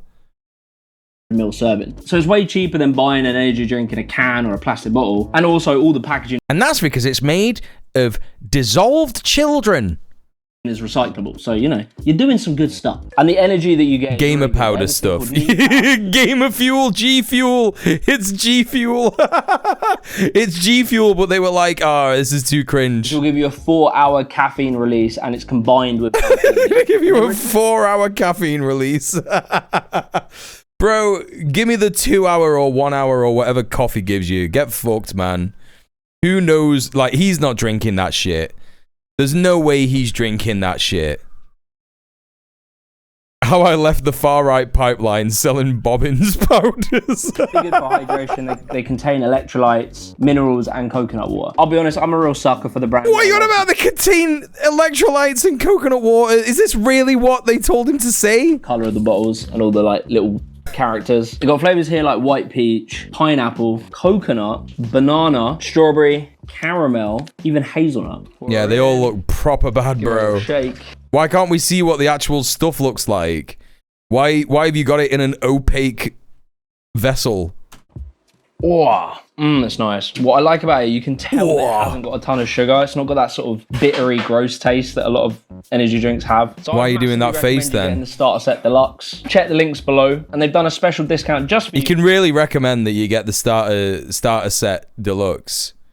Holy shit, join the soft drink revolution. Nah, you're all right. You guys, so Jimmy5 will get you £5 off your first order, and the code Jimmy just for a 10% discount. Check the links below. Anyway, back to the episode. One of the things I think drive people politically is the relative feeling of fairness. So it's really, I think we instinctively as animals desire fairness, and I think you see that when you study animals and you give them different rewards for different things. They'll be pissed if they didn't get the same quality reward as someone who'd done the same thing. I think that's like a well understood thing, and I think that generation, because I don't know, they feel that it would, because they, in their mind, they worked to get it, because they did, but obviously they had massive state support, but they didn't maybe recognize that. Because they worked to go get it, they have been told that work to go get it thing, and they would feel it is unfair for them. So if you wanted to do anything to attack house prices to bring them down for the younger generation so they had a chance, that will negatively affect them. So like old people, if house prices collapsed, they have worked their whole life to get a house prices collapse, they will feel unfair. Like, oh, you're so close, man. Fucking hell. Jimmy's much better than Gary.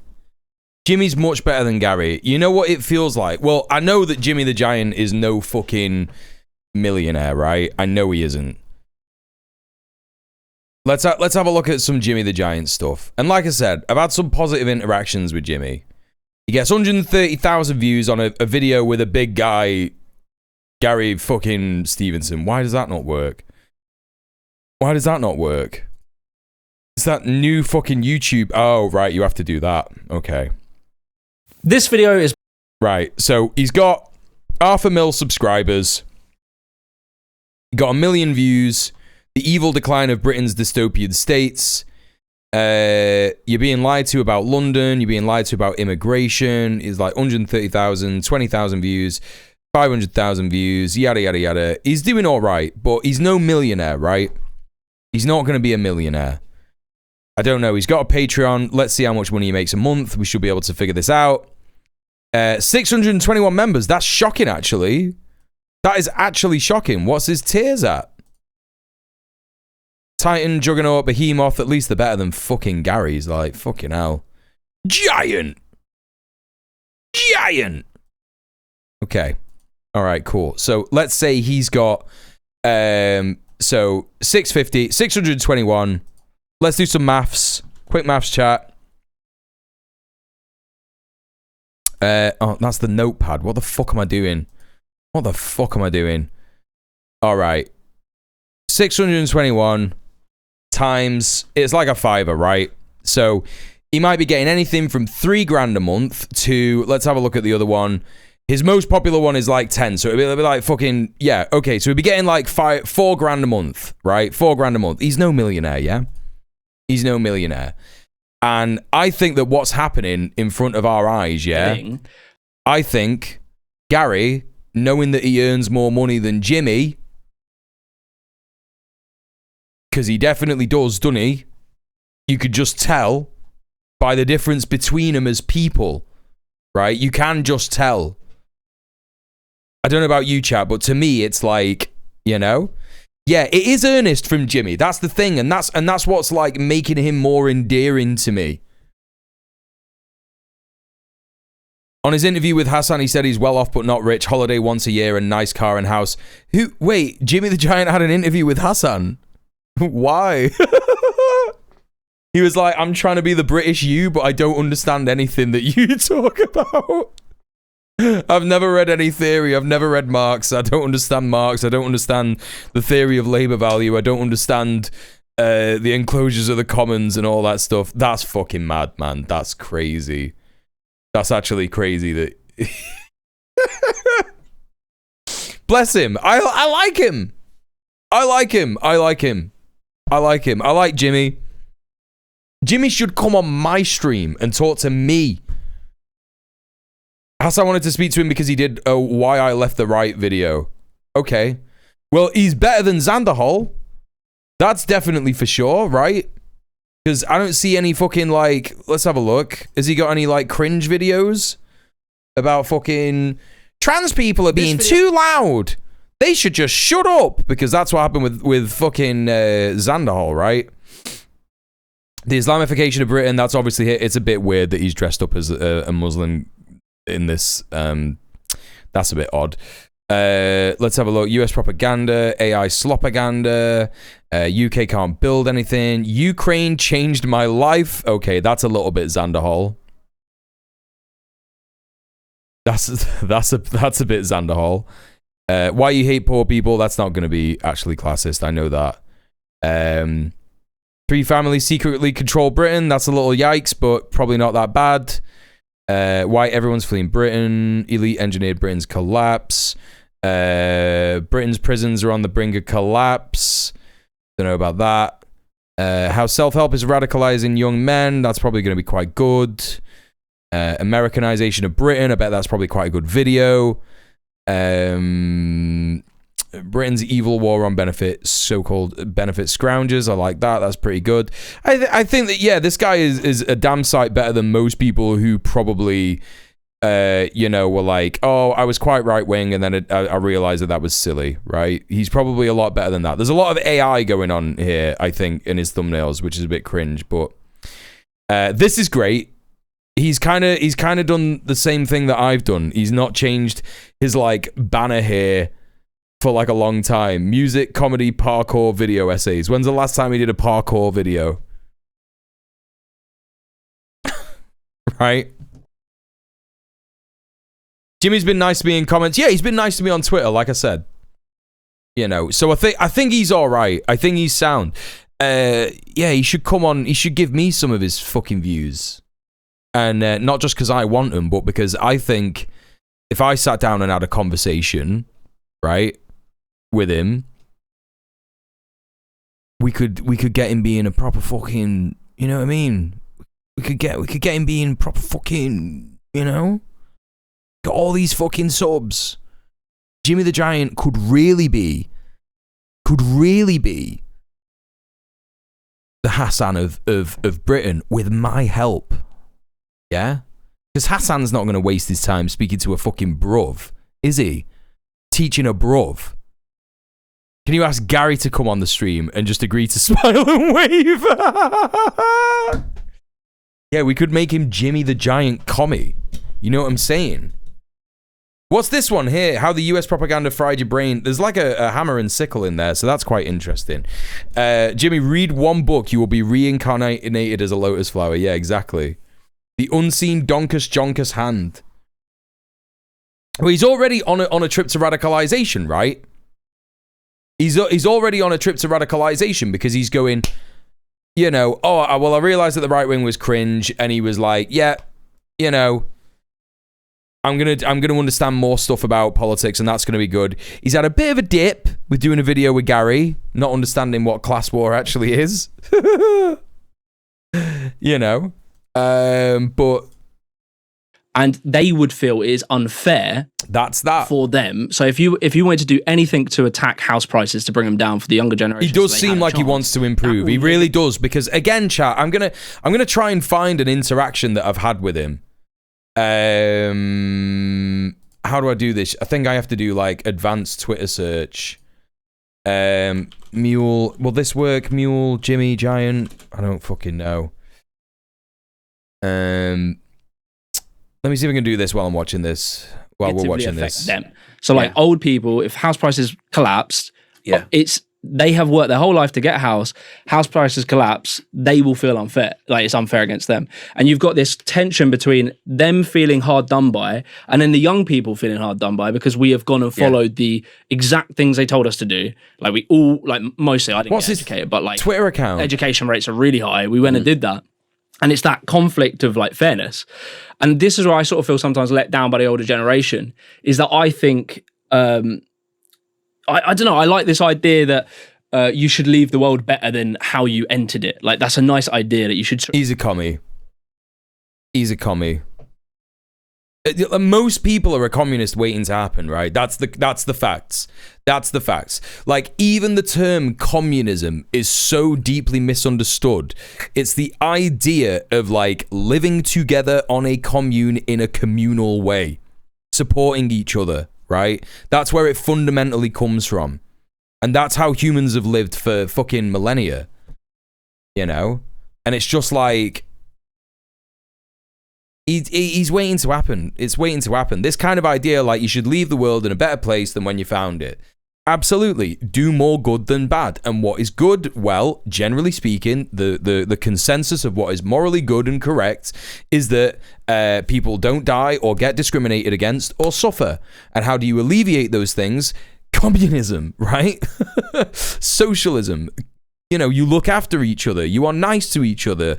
You help each other. You cooperate with each other as human beings. That's the idea, right? Try and pass something down, and it feels that politically the older generation don't perceive that. They don't want to make the world better for us, and they always seem... Right, here we go.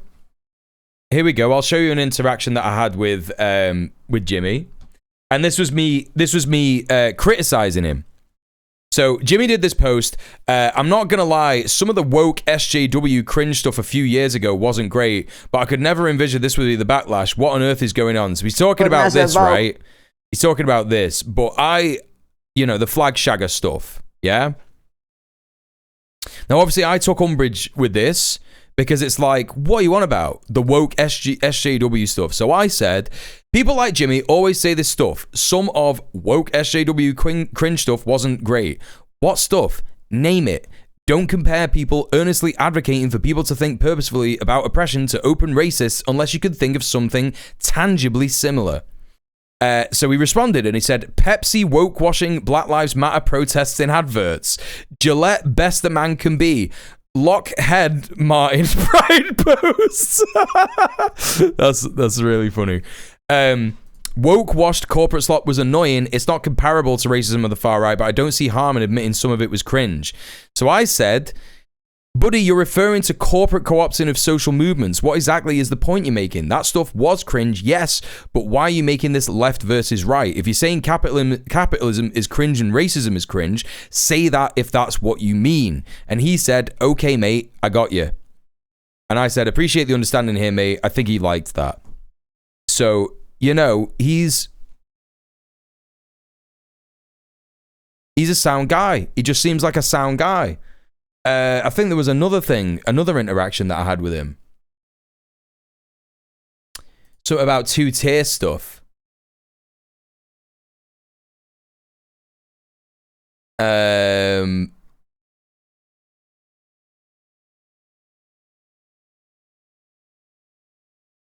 Well, yeah, I definitely wasn't going to get through to him on this one because this was like... He's retweeting this fucking racist guy, and he's like, the man holding the Quran, Hamid Kuskum, was convicted and fined for causing Muslims harassment, alarm, and distress with the fact that he was almost stabbed used as proof, right? So just some, like, right-wing fucking nonsense about a guy. A guy was burning the fucking Quran, right? And then this guy came out and attacked him with a knife. This video is from that fucking Basil guy on Twitter who's a piece of shit racist, right?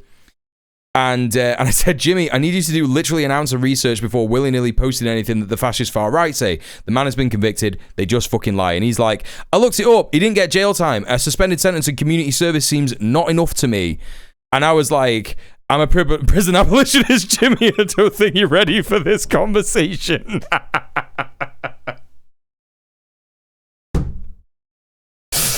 So I don't think I really got through to him in any meaningful way there. But yeah, I think he seems like an all right guy, right? He seems like an alright guy. Oh, Jesus. Our interests. Yeah, I think it's important not to frame it, even like internally within your head, as the problem is the old people, right? I don't think it's the old people. I think it's things that have the reason happened. I say that is, right, older people, they want what's best in many cases for their kids. Oh, man. What? Just as soon as it goes back to Gary, it's just like, bro, what are you on about? As the problem is the old people, right? I don't think it's the old people. I think it's things that have the reason happened. I say that is, right, he is rude, isn't he? He is a rude cunt. He is a proper rude cunt. Yeah, no problem, Mia. Enjoy your evening. Thank you for being here. I'll see you soon. Unironically, the moment I realized it was capitalism making me hate people, so I didn't look at them, I got fucking mad. Yeah. Yeah, he just talks over Jimmy without even looking at him. It's proper schneid.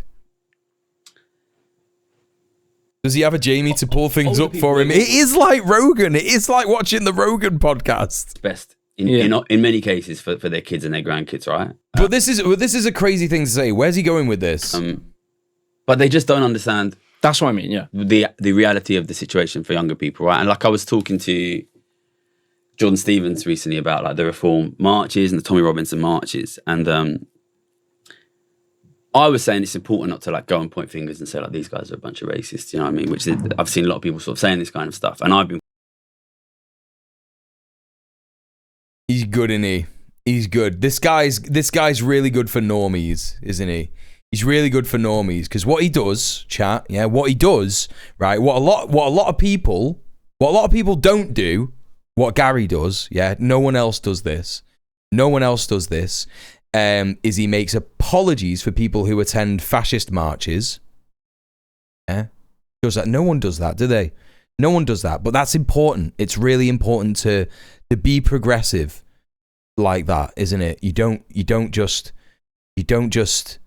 denigrate people for attending fascist marches. That's really good, right? That he does that. So he does that, and what he also does is he says that you don't have to do anything else other than a wealth tax. Yeah? No one else does that, does he? And that's why he's so good for you normie mates. Because he says the things that other people say all the time. But what he does is he says it in an incredibly patronizing and very difficult to understand way. So that's how you know that Gary's economics is the way to radicalize your normie mates. You'll radicalize them into being fascist day traders who pay a bit more tax than they would have done. Quick against it. And what I said to him was, look, okay, you know, we work in this area of like talking about politics, understanding politics. Good one! Good one, buddy! Explaining politics to people. Most people are they're busy, right? They're living their lives. They're not politics experts. They recognize, you know... He really thinks he's a politics expert. He really thinks he is. And they worry about them. They want them to get fixed.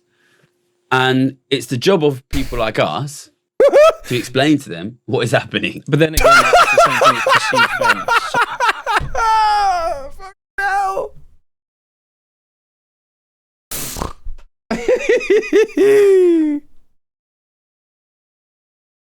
I've been radicalized into really wanting to have a lay down.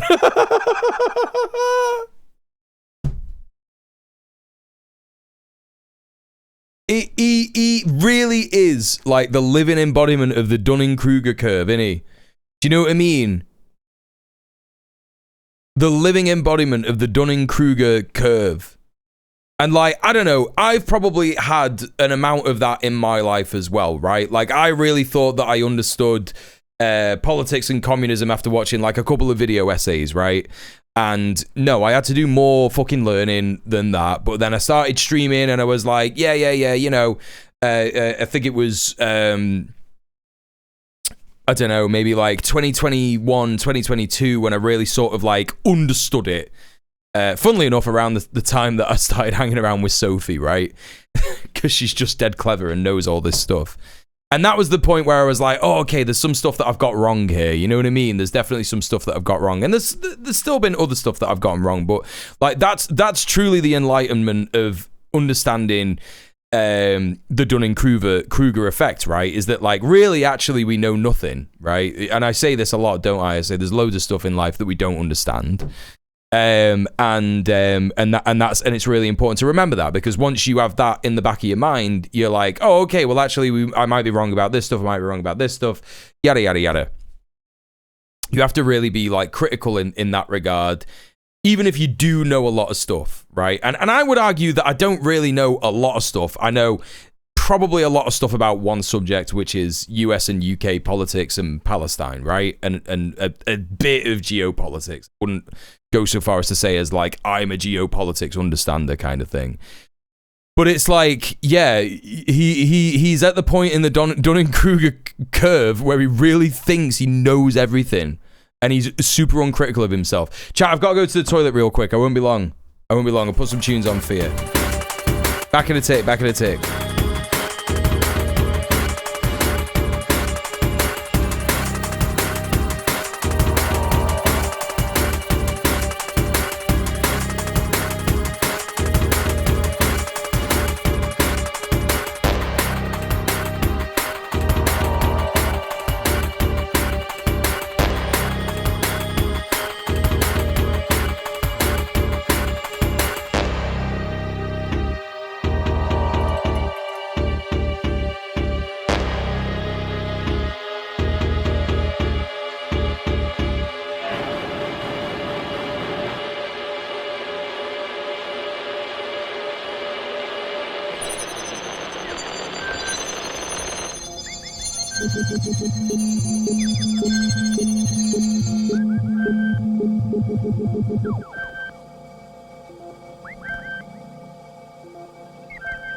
The enhancement of the information superhighway has created a society void of human flesh.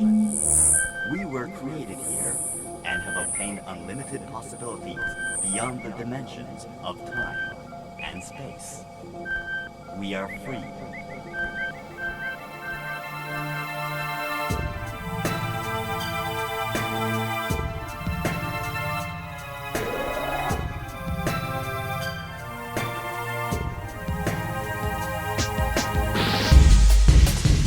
Fucking hell. Oh my god. I can't believe I left it that long. I really thought my dick was going to explode. Holy shit. Maybe, but alternatively, you could just sign up to Gary's Patreon. Yes, you're right. How could I be so stupid? You're right. You want me to plot out where he is on the curve? Dunning-Kruger effect. Yep. I'll tell you where he is.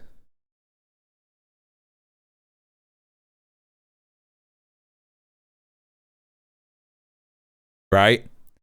Now, most of you would probably say, yeah, as a funny little bit, right, that I would say that he's here, wouldn't I? Yeah, that's what I would do as a funny bit. I would be like, that's where Gary is. That's where Gary is. He's right there at the top of ignorant. Yeah, that's the funny bit that everyone thought. That's the funny bit, isn't it? That's the funny bit that everybody thought I was going to say. That's where he is on the curve. He's right at the peak of ignorant. Yeah, the confidence gap. You know? Not there, right? But I don't even think he's there. I think he's like here. I'm going to be real. I really think he's like here. I don't think he's got that much knowledge about what he's talking about at all. And his ignorance appears to be growing and growing and growing because he's saying more and more stuff, right? He's saying more and more stuff, isn't he? That is just making, like, no sense. Like, what was the thing that he came out with the other day? It was like, oh my god, I think you sent it to me, Al. When he was on Zach Polanski's podcast, he was saying things like, I need the Labour Party to get better. Right? I need the Labour Party to get better. And he couldn't explain himself. It didn't make any sense what he was talking about. He's just below the peak of Mount Thick as Fuck. Yeah, exactly. You know? How much does he make a month? I think we figured it out. It was something like $6,000 a month. But he's already a millionaire because he was a day trader, innit? Popularity feeding the ego, yeah. Absolutely. I just think he's there. This is where I am, chat. See, I'm just very cultured. That's the thing. I'm just very, very cultured. Sophie said a really nice thing to me once. She said, a lot of people, when they make videos about you, is they say things like, you're not intelligent, you don't know stuff, and this, that, and the other, but there's different kinds of intelligence, right? And Sophie said, what you are is you're actually quite wise, right? And that's just because I'm fucking streetwise. That's all that is. That's just what that is. It's just like life experience, you know what I mean? Yeah, maybe I don't talk about things. Maybe I don't use big words. Maybe I don't, you know, study theory like and philosophy and shit like that. No, I don't do that. But I'm cultured and I'm proud of that. You know what I mean? All right. Anyway, let's crack on with this. The only reason they don't know, you mean when he was saying that he thinks Labour don't realise how bad things are or will be. I can't remember what it was. And the only reason they don't know is because they won't listen to it. I think it was that. Al, yeah. I think it was that. It was just crazy. It's like, Labour won't listen to me. And it's like, yeah, bro, because you're a fucking idiot. Like, I'm not being funny. I don't think Labour are making smart decisions. But they're going to hear some of the things that you're saying and they're going to be like, who the fuck is this guy? Do you know what I mean?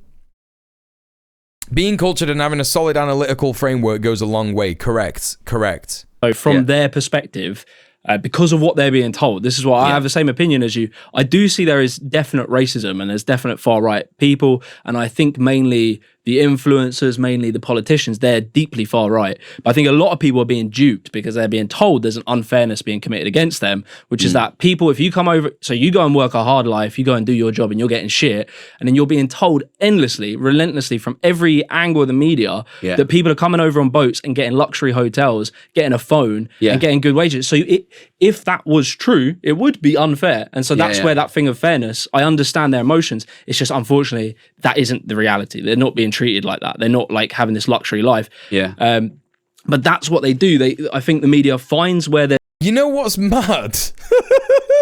Do you know what's actually mad about this? Is that not only is Jimmy better, not only does he have a better understanding of politics than Gary, but he also explains it in a far more coherent way. And yeah, maybe Gary's got ADHD or whatever, but it's kind of like Fail Son style, where he's like, well, you know, I've just kind of done this my whole life and it's whatever. I think that Jimmy understands that in order to get your point across, you have to explain things in a coherent manner. But Gary's just like, you know, like, what you do, the way that you do it, is like, what you do, is like, you get like, money, right? When money is created, right, what you get, is like debt, right? So immediately debt and then money, what it does, right, is it just, it does that, and you just can't understand what the fuck he's talking about. Because he actually doesn't understand what he's talking about. Because if you are able to communicate a point in a coherent manner, in a clear, simple manner, then you could just like, that means you understand it. But if you are finding it dead hard to explain it and talk about it and this, that, and the other. You just kind of have to like take a back seat and go, do you know what? I don't know what I'm on about. Right? Or be like, am I wrong? I don't know. You know, I don't know. Just be a bit more humble about it. There's tensions of fairness or like unfairness, perceived unfairness, and then they keep talking on that. Yes, so, correct. Yeah, Jimmy actually has thoughts, but Gary's running on impulse. Yes, you're right. That's how they attack it. I think what especially the right-wing media does really, really, really, really well when it tries to undermine, especially people on the left, is usage of wedge issues. Yeah. So like a wedge issue, very, very simple, very, very simply. A wedge issue is any issue which divides your opponent from the audience. Right. If he says anything other than trans rights here, it's like, because that's the most obvious one, right? The most obvious one is trans rights. A huge wedge issue right now is trans rights, like especially within the queer community. It's like, right, we're going to wedge people apart, you know? So, you know, this is just me and you here, but like, say there's an audience here and I want to like take you out. I'm going to think, what is the issue upon which your emotions, hey Vord, and your feelings will be at odds with the audience? Yeah. And I would just come in and say, the thing I want to talk about is this one thing upon which you disagree with the audience. And here's a great example. It's like I went on Piers Morgan, right, earlier this year, and I don't watch Piers Morgan. You probably won't be surprised to hear that, but he was running late. Yeah, I bet you watched the episode that you were on though, didn't you, mate? And I had to sit in the green room for an hour, right? And so I had to watch the interviews that were going before me for an hour. So I was in the and you could see they run like a really standard format, which is they want to get the most sort of loud, dare I say, sort of like hysterical sounding, like left-wing pundit, and they want to get them to say something outrageous. Hysterical left-wing pundit. Dare I say hysterical left-wing pundit. Yeah, I mean, I'd rather you didn't, Gary. I'm going to be real. I'd really rather you didn't. Outrageous. So they had someone on who was like a gender rights activist, and they wanted to get this gender rights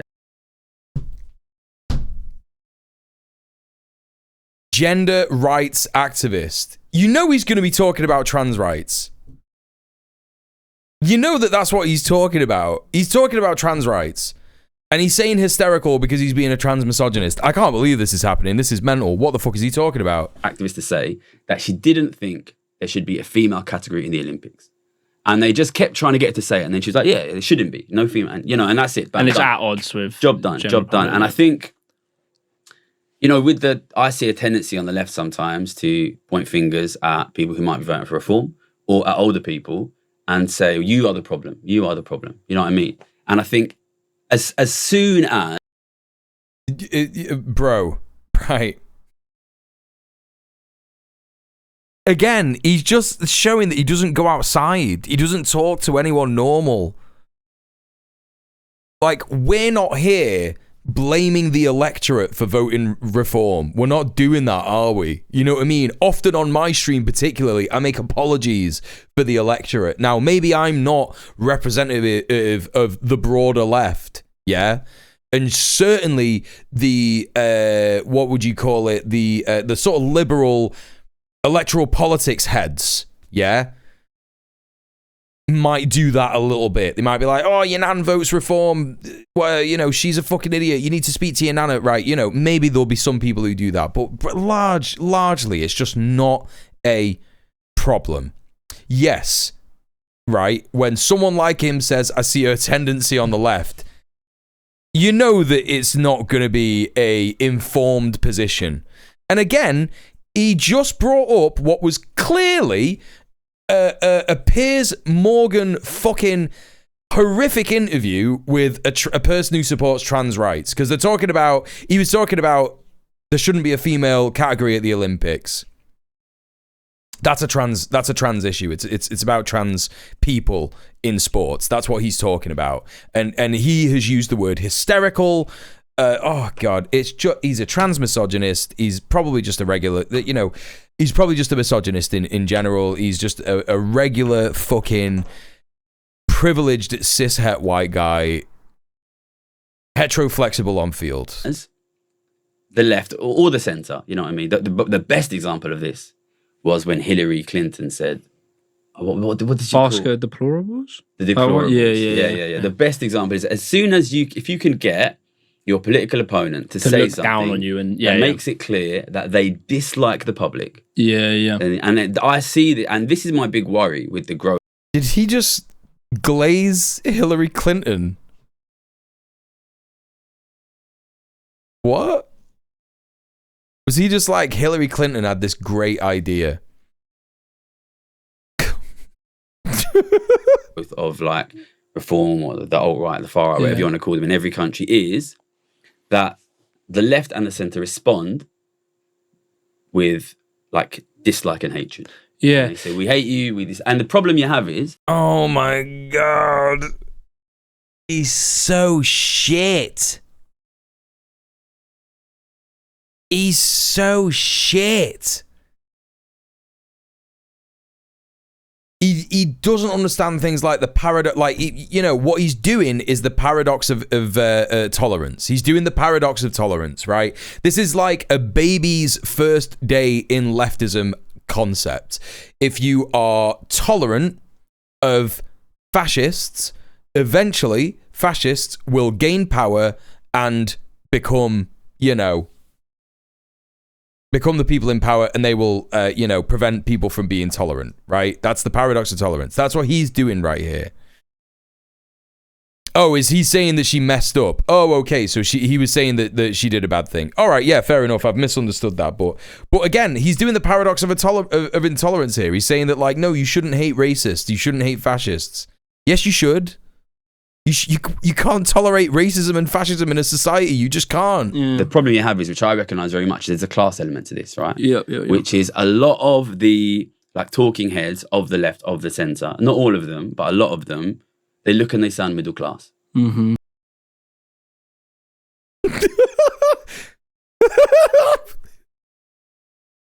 Yeah.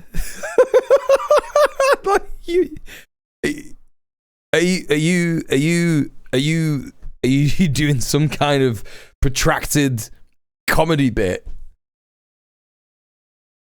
where you're doing like a self-referential Aoun? Like, Jimmy sat there going like, yeah, you're kind of talking about you there, buddy. And a lot of especially the most passionate supporters of the far right, they look and they sound working class. No, wrong.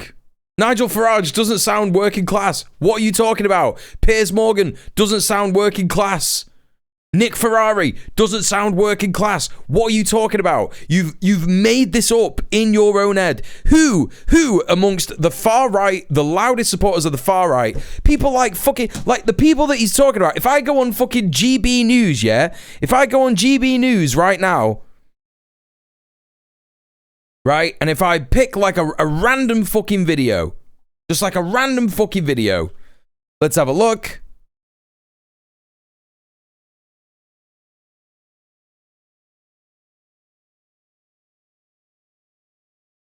Right, let's pick a random video. This fucking cunt, Patrick. To the home. This fucking guy. Run. Watch a new show for all of Britain. So he can say what. You think that he's working class? What are you talking about? Whatever he wants. A straight talking show where all voices are heard. And, you know, when are we going to stop talking about smashing the gangs and actually do it? With the stories that matter from every part of our country. There's been a crash landing there for your Chancellor. Bold, fearless, and standing up for you. That's me, Martin Dawdney, 3 p.m. till 6 p.m. None of those people sound working class. What are you talking about? Well, Nigel's got a tweed jacket and he has pints and smokes ciggies. He is just peddling right-wing misinformation. He is literally doing right-wing talking points. The GB News guys know, but I know what you mean. Right? Yeah, like Tommy Robinson. Right? Jimmy knows! Tommy Robinson is the one example. And if you can get, if the right can get the left and the centre to do this like finger wagging, pointing thing at the right, then the left and the centre are going to be fucked, I think. Yeah. I noticed this like this is a bad tendency I seem to notice on the left. I think mostly they will recognise there is a difference between the people, so say like the Unite the Kingdom rally. Don't you think Unite the Kingdom sounds like a WWF pay-per-view event? Unite the Kingdom.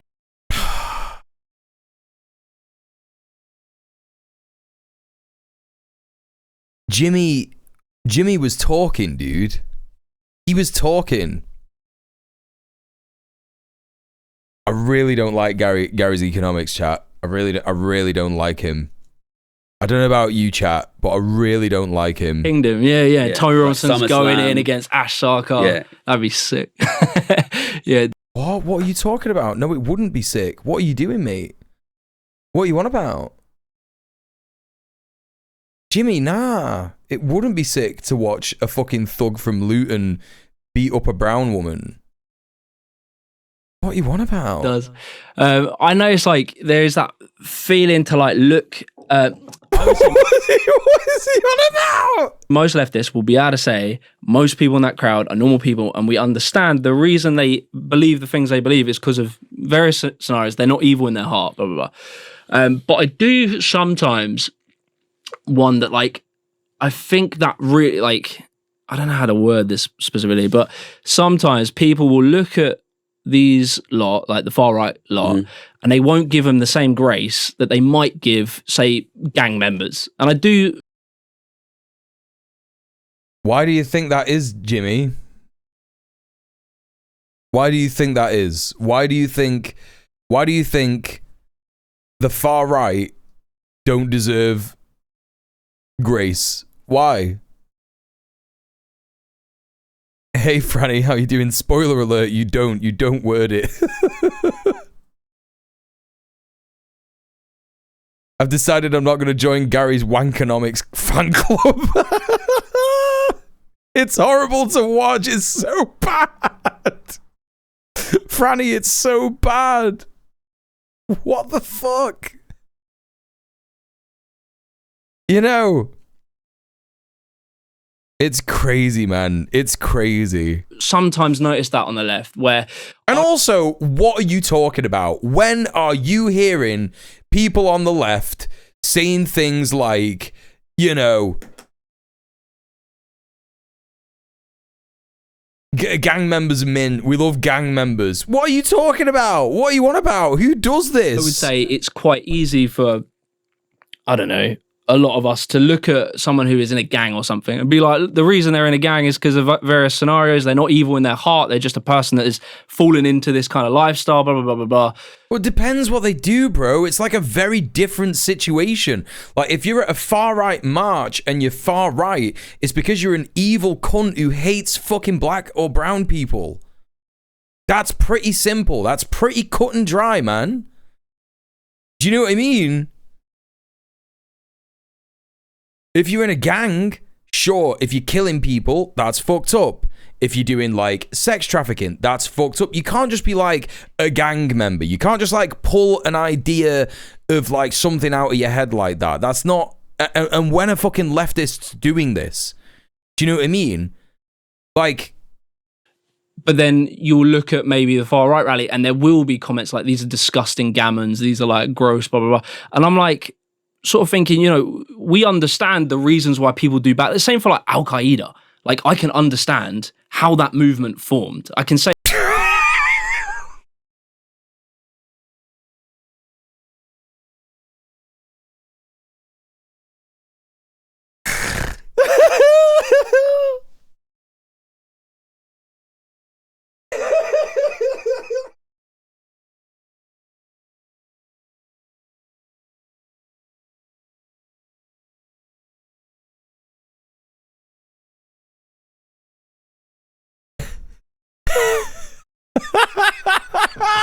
What the fuck are you on about?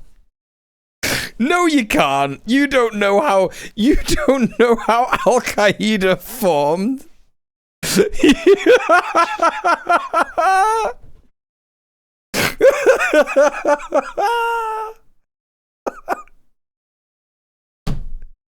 What are you on about? feels like him stumbling around trying to grasp at an idea. He's trying to say lefties who are anti-police give structural context for crime, but they don't for fascists. Yeah, it's just like not true. Oh my God. Hey, Steve Beck, welcome back. How you doing? Oh God, absolutely insane. Absolutely insane. It's evil, awful, but I can understand how it formed, how it took power, and how it controls people's lives. Bro, if there ain't no way that you understand how Al Qaeda. Oh fucking hell, man! There ain't no way. There just ain't no way. Oh God! But some people don't extend. I don't know if this is widely held, but I do notice it's. This guy has a video called "How Ukraine Changed My Life." There's just no way that he really fully understands anything about Al Qaeda. It's just that's such a crazy thing to say. You don't extend that same generosity and compassion to the far right. Why are you spending this entire time? Like, by the way, they haven't criticized any right wingers so far, have they? All they've done so far is talk about how boomers have got more money than young people. Which is broadly true. That's a broad truism that most people understand, right? So they're no different. They're no different to to most people. Yes, they're like doing wedge shit right now. They're doing wedge issues right now. They're like, yeah, the left, they've got so many problems. Like, the left are just doing this stuff all the time. The left. We should be nicer to the right. No! That's not the point! We don't do that! Because, again, it's always the same thing. These people are falling into these movements because of a lack of something in their life, usually material. Or their culture feels like... No, the majority of people who are going on fascist pogroms and fascist marches are not working class people. The majority are petty bourgeois reactionaries. That's what it is. Yes, doing crime doesn't by default make you a bad person. Being a violent fascist does. Different things are different, correct? It's been eroded because, I don't know, their fucking high street has 2 shops left and they're a vape shop and a betting shop. Yeah. And it's like, you understand, you got to remember these people. Most people who live in places like that are second generation, third generation migrant families, black families, Muslim families. You know what I mean? Yeah, there's going to be white people who live in places like that, but the people who are the most oppressed in this society are, the underclass of black and brown, racialized people. And more often than not, working class white people who live in places like that understand that it's not fucking migrants that are making that happen. You know what I mean? Yeah, fascists exist because of vape shops. Like, what is he on about? People that are not perhaps deeply... Fascists exist because the establishment and the political elite are demanding that people be fascist. Into politics or deeply well read or deeply understand these movements. They just feel fucked. They feel like their life sucks. And some guy's coming along giving them some smooth talk. And you don't, I guess, judge the person. Okay, he's kind of got it. He's kind of got it. But the way he's talking about it is just not, you know what I mean? It's just not quite like, he's just not quite. Again, I've got way more time for Jimmy. Way more time for Jimmy. He definitely doesn't know why Al Qaeda exists, and he definitely doesn't know how they formed. And, but I've got a lot more time for him than fucking Gary. Get swindled for a car for a smooth talking salesman. You don't judge him. There's a tendency on the left. I do notice sometimes people can condemn the individuals, and I get why, and I get I can see why, but I think you're not going to win. Kind of what you're saying, you're not really going to win if you come across like that. You need to be understanding. Look, there's always been the Says who? What are you talking about? Says who? You're not going to win. Okay, 1, what are we winning? 2, who says? Because I know someone who fought a lot of fascists. Like a lot of fascists, I'm talking about 1 million fascists, and won. And that guy's name was Marshal Georgy Zhukov, or whatever his name is. Yeah, you know.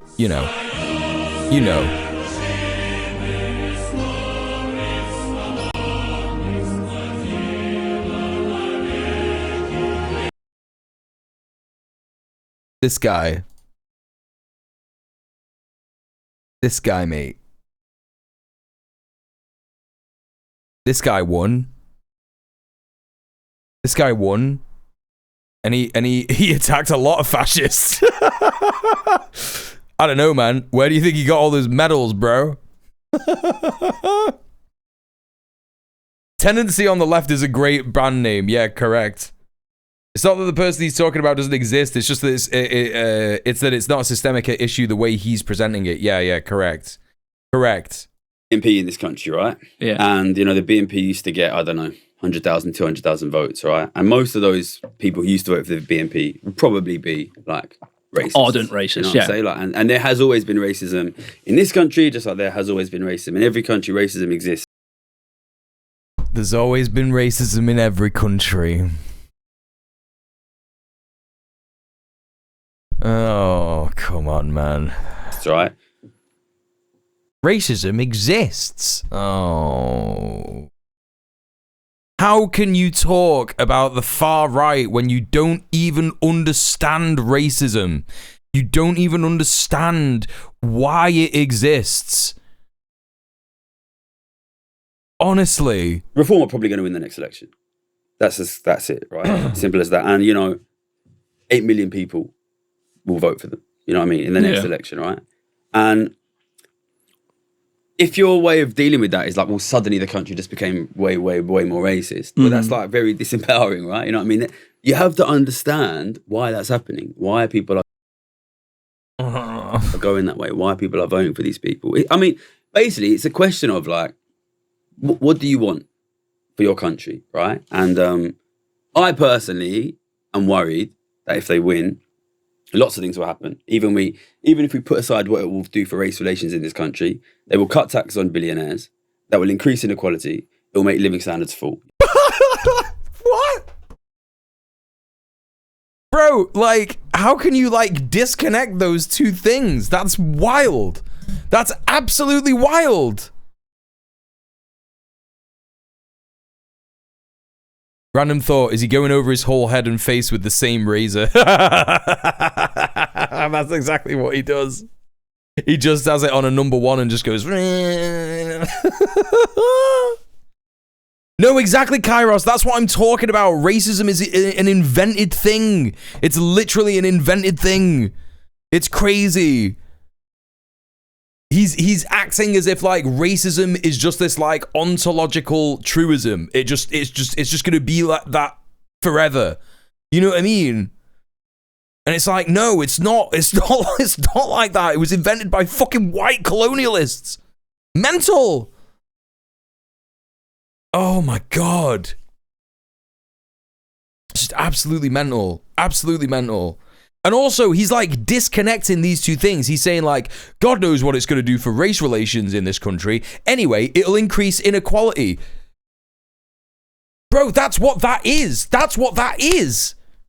You know, I try and stick on my race relations. That's what is going to happen. If you don't want that to happen, you need to ask yourself, how do I stop it? And I see what's happening now with this, like, it becoming... And it's difficult for me, right? Because I don't... You know one other thing that's really, like, fucking pissing me off about this? This is pissing me off so much, right? You know how much money I earn, chat. Look at it. It's right there. Yeah? £400 a month, plus what I get from Twitch subs, which is about 250 quid. That's 650 quid. Plus the 200 quid that I get off Patreon. It's £800 a month. It gets topped up with, you know, me universal credit to about £1,100 a month, right? So, if I was on what fucking Gary and fucking Jimmy was on, I would be buying some sick cameras, right? I would have at least 2 sick cameras, right? I've got one sick camera, yeah?